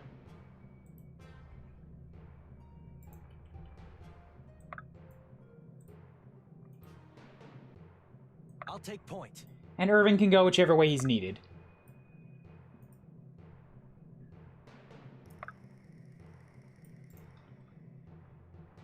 Sure, Sia can get this kill.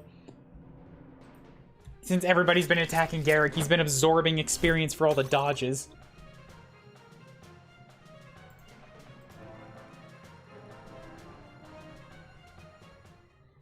Sophia turned me into a beast, but I made her a witch hunter. Ooh, Alexa's Berserker sprite is huge.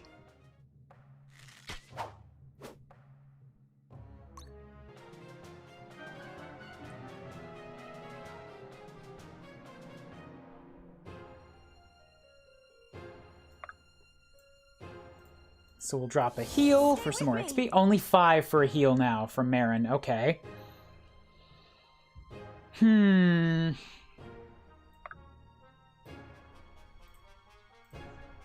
we go. Sorry, Alexa. Ugh.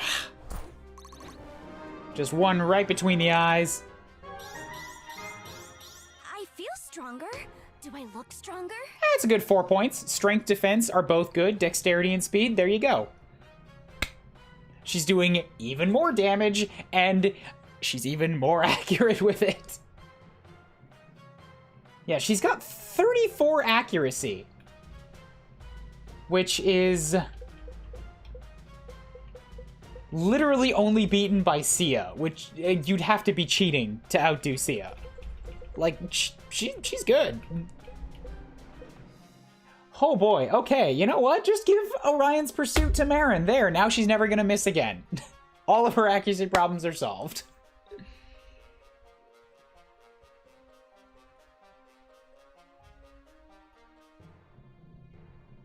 Thought you'd never ask.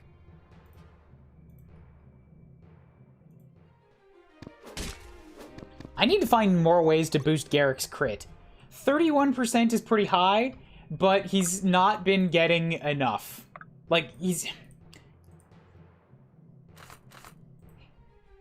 I don't feel like he's been getting 1 in 3 as crits, which is basically what 31% should be doing. Right away.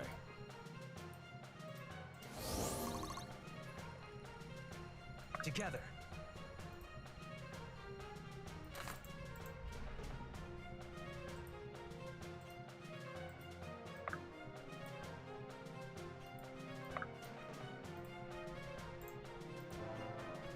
Kind of hate the Orion's Pursuit type items. Why is that? It's super hard to tell if they're equipped. There's a little E next to them. That's it. As long as they're in the top item slot, they're equipped.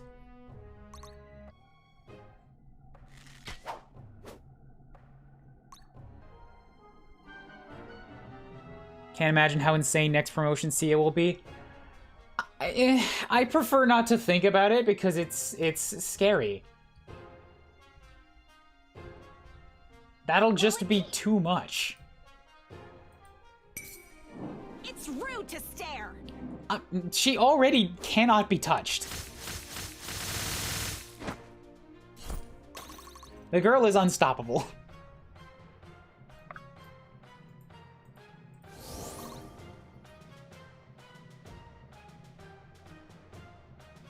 Twelve, 12, 12, 12. All right, so we got 12s pretty much across the board.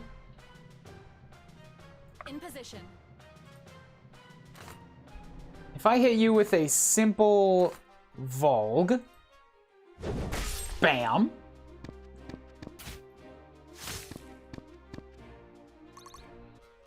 And then, oh wait, actually I can get more increases by moving everybody up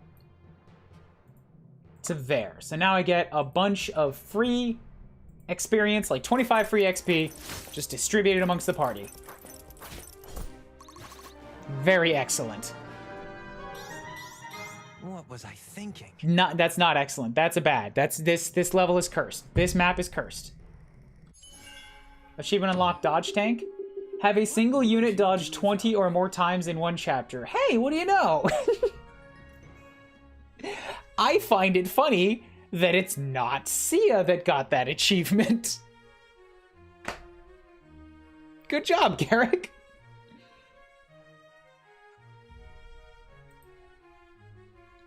He also dealt the most damage of anybody, somehow, with 325. Marin took the most. That happens to her a lot. Bianca giving a lot of damage. Her abilities really proving how worthwhile they are.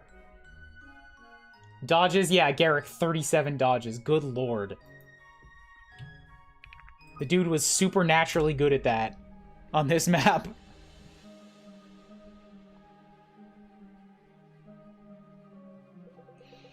You're fools to oppose us. Are you sure? From where I'm standing, I'd say that we just kicked your ass.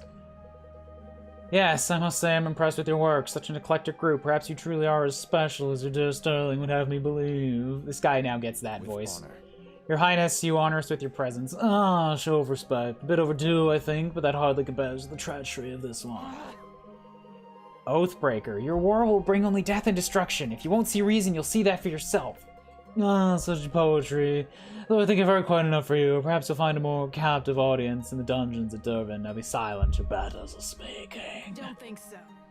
This isn't over. If only that were true. I rather enjoyed ordering that little skirmish. At any rate, you've all passed your trial and you won for yourselves a clean slate. Now stain it with the blood of Aramor. Huh? What exactly did they do again? They went out with Steve for prom. They knew I liked Steve. Do you derive your strength from your insolence? Alden? Forgive my brother, your highness. He is young and, you know, doesn't know anything, and maybe you could cut some slack for a fucking 11-year-old you just recruited into your war. You psychopath. So it seems. Incidentally, the road to Red Hill should provide ample opportunity for lessons. Is the settlement in danger? A large Aramoran force was spotted marching there about 2 nights ago. You'd best make haste and prepare the defenses. I've dispatched reinforcements to aid you, though they won't be as quick to arrive. Right away. As you command, we'll set off at once. Oh, and Irving, do be careful. Red Hill's a bit far from the capital. Should you fail, I'm afraid your brother would be of little help. Yes. Don't worry, I'm not gonna need him. I'm a superpowered.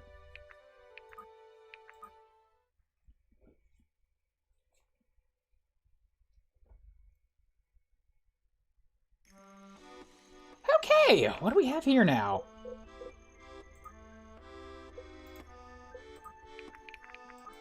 Upgrades, maybe? I have so many upgrades.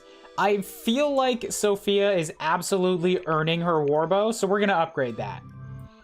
Powerful cheap bow designed for mass distribution to large forces turns into the Armor Piercer.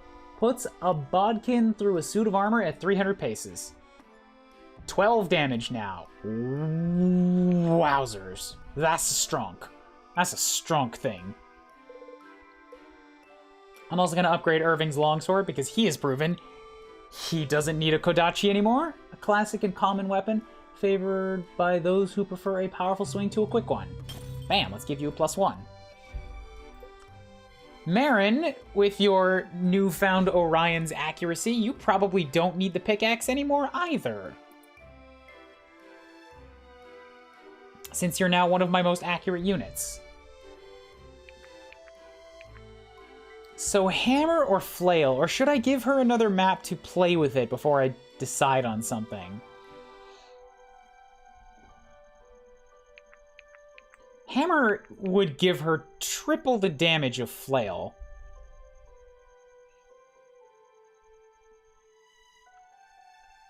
Well, triple the weapon bonus. No accuracy, no crit. It's also pretty damn heavy, so she will be slowed down.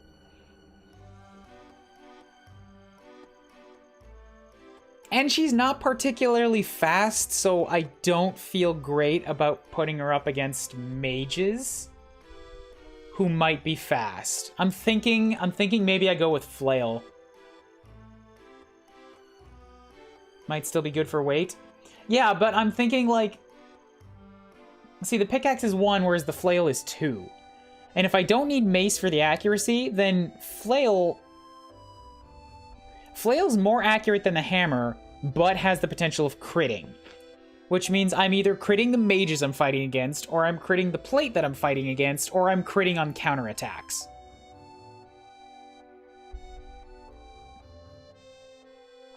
I'm leaning into the flail for Marin.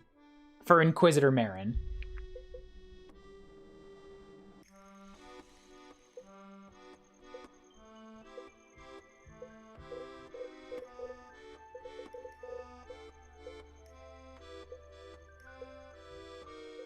Lincoln doesn't often attack right now, so I'm not wasting one on him. Sia getting more saber would give her more crit and more accuracy. She doesn't need that. Longsword, if I upgrade her saber, it basically replaces the longsword.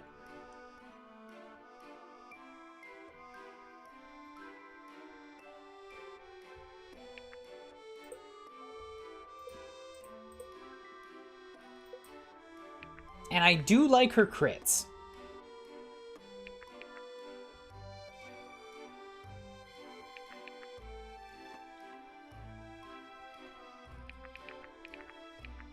So let's commit to that. She's got a scimitar.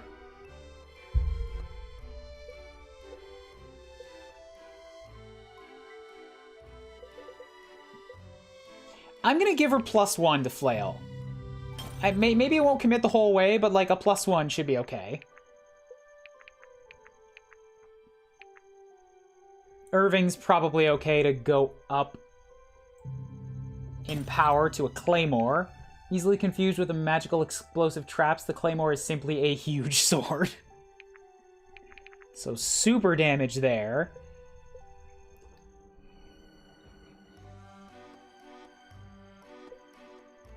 You know what? Yeah, I'm going to give her 1 more on the flail. Because this increases the damage and the crit.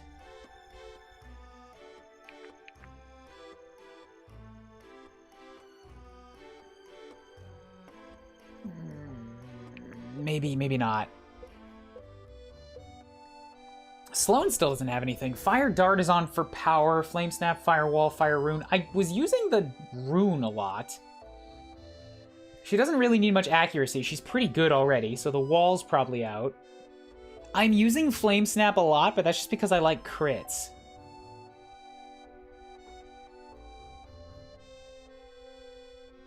So maybe I'll upgrade Snap and Rune. 1 on both for her. Since you have the money, you can get a tier 3 weapon on someone. I don't want to commit that far down anybody's line yet.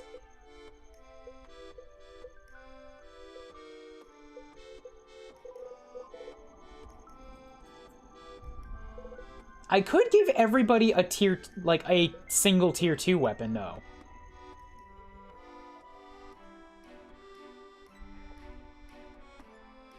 So let's, yeah, I'm gonna do this. I'm gonna go into the flail for her. Chain mace. And then for Sloan, I will up her flame snap. Cut your opponent with a razor-thin slash of flames. That goes into fire whip. Powerful tool for delivering pain. Ineffective against snakes. Okay, good. And since I love Bianca, I'll give her an upped pike.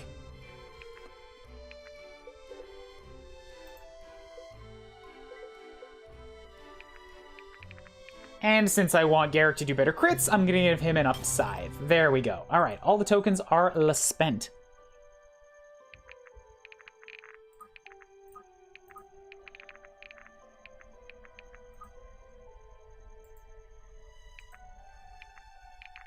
Tier 4 is going to be scary weapons. Those cost more than stat boosters.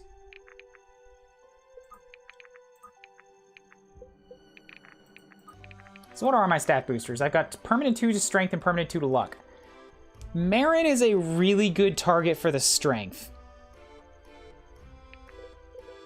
Everybody else I have that uses strength is not really struggling to do damage. Bianca was, but now she's got like extra damage and extra hits. Sophia's got a warbow. Sia can take her damn time if she needs to. Nobody's gonna kill her. Irving and Garrick are already plenty strong. What you think? Should I lean in on Marin a little bit? I did say I was gonna give everything to Marin. I'm gonna give it to Marin. Normally, you all know I like to wait until the end of the game for this stuff, but that's because I'm considering people who will die. They don't die in this one. So, there we go.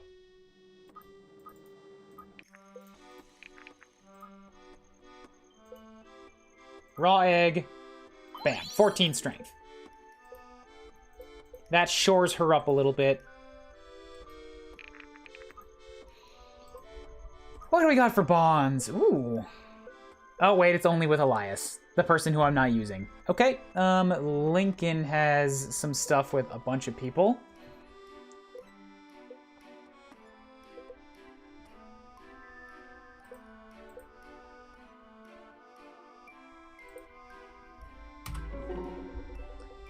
What do you make of these kids? The academy has trained them well, but they lack experience. A little time in the field will make seasoned soldiers. Not even. Or a seasoned minced meat. You know, I really wish you wouldn't say things like that. It's not good for morale. It's good for my morale. Also, they're like literally kids. You were young too when you enlisted. I'd like to think I'm still young, thank you very much. Yeah, of course, sure. I only meant... I know what you meant. Didn't soldiering provide you with a better life? Definitely. Sure, but the bar was low. Not a whole lot of exciting things waiting for an adept in Duelist. Nothing pleasant, anyway. Indeed. Suppose that's true. I just can't believe Varric would stoop to something like this. He must be seriously desperate. Yeah, checks out to me. It'll be hard decisions like Varric's that bring us victory if we live to see the end of this. We will. You seem rather certain. It's just a feeling I've got. Yeah, well, share it with them. I can't promise anything, but they might find it more inspiring than your comments about minced meat. Well, maybe I give them, a little tough love. A little bit of column A, a little bit of column B. But do not give them anything from column A. That is incredibly misled.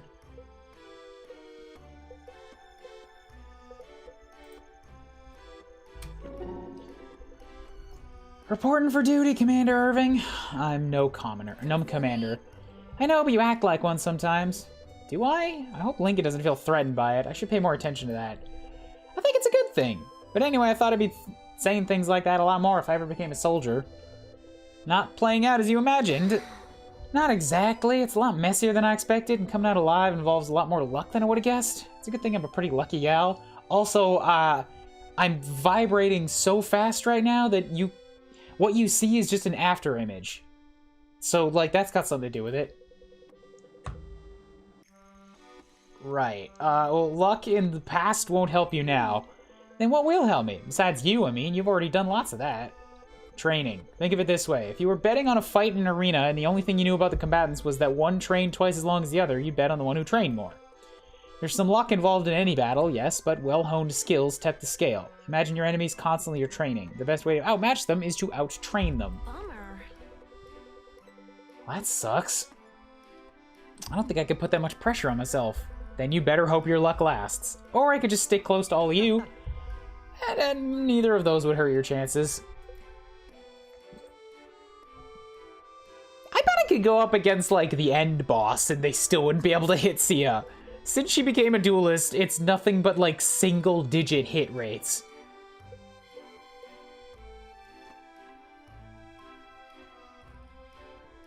She's often hanging out with Bianca. Let's go for that.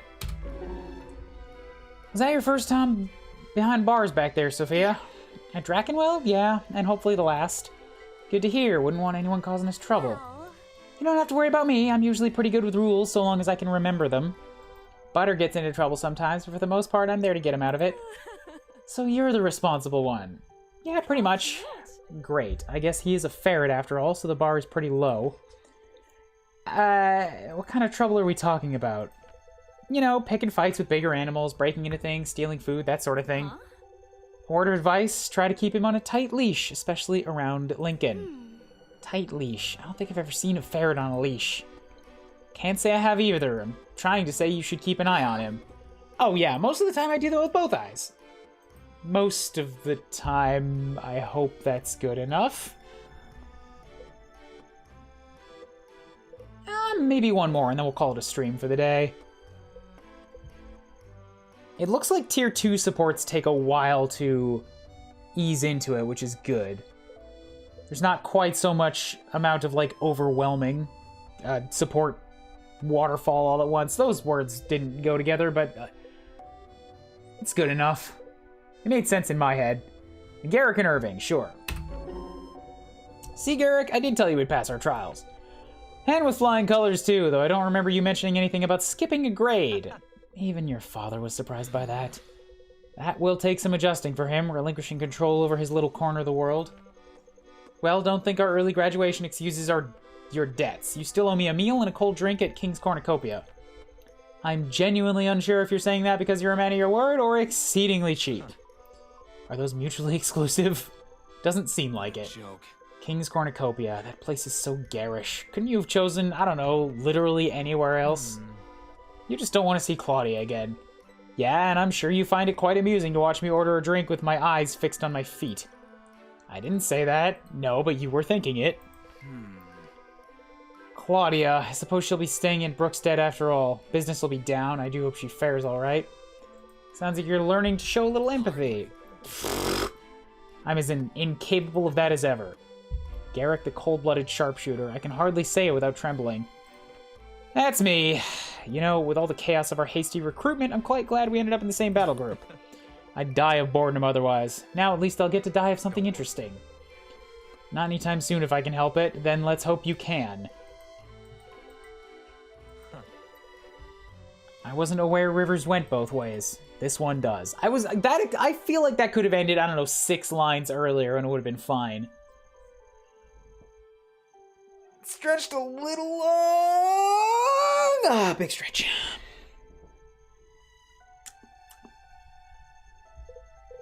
Okay. Let's mark this a done for today then. I've been watching Loki recently. This guy absolutely gives me Loki vibes.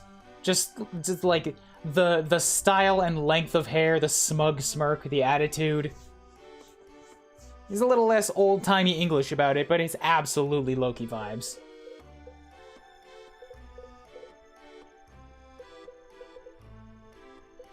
And it looks like they are still organized by order of, level. So, okay. If that's how they want to do it.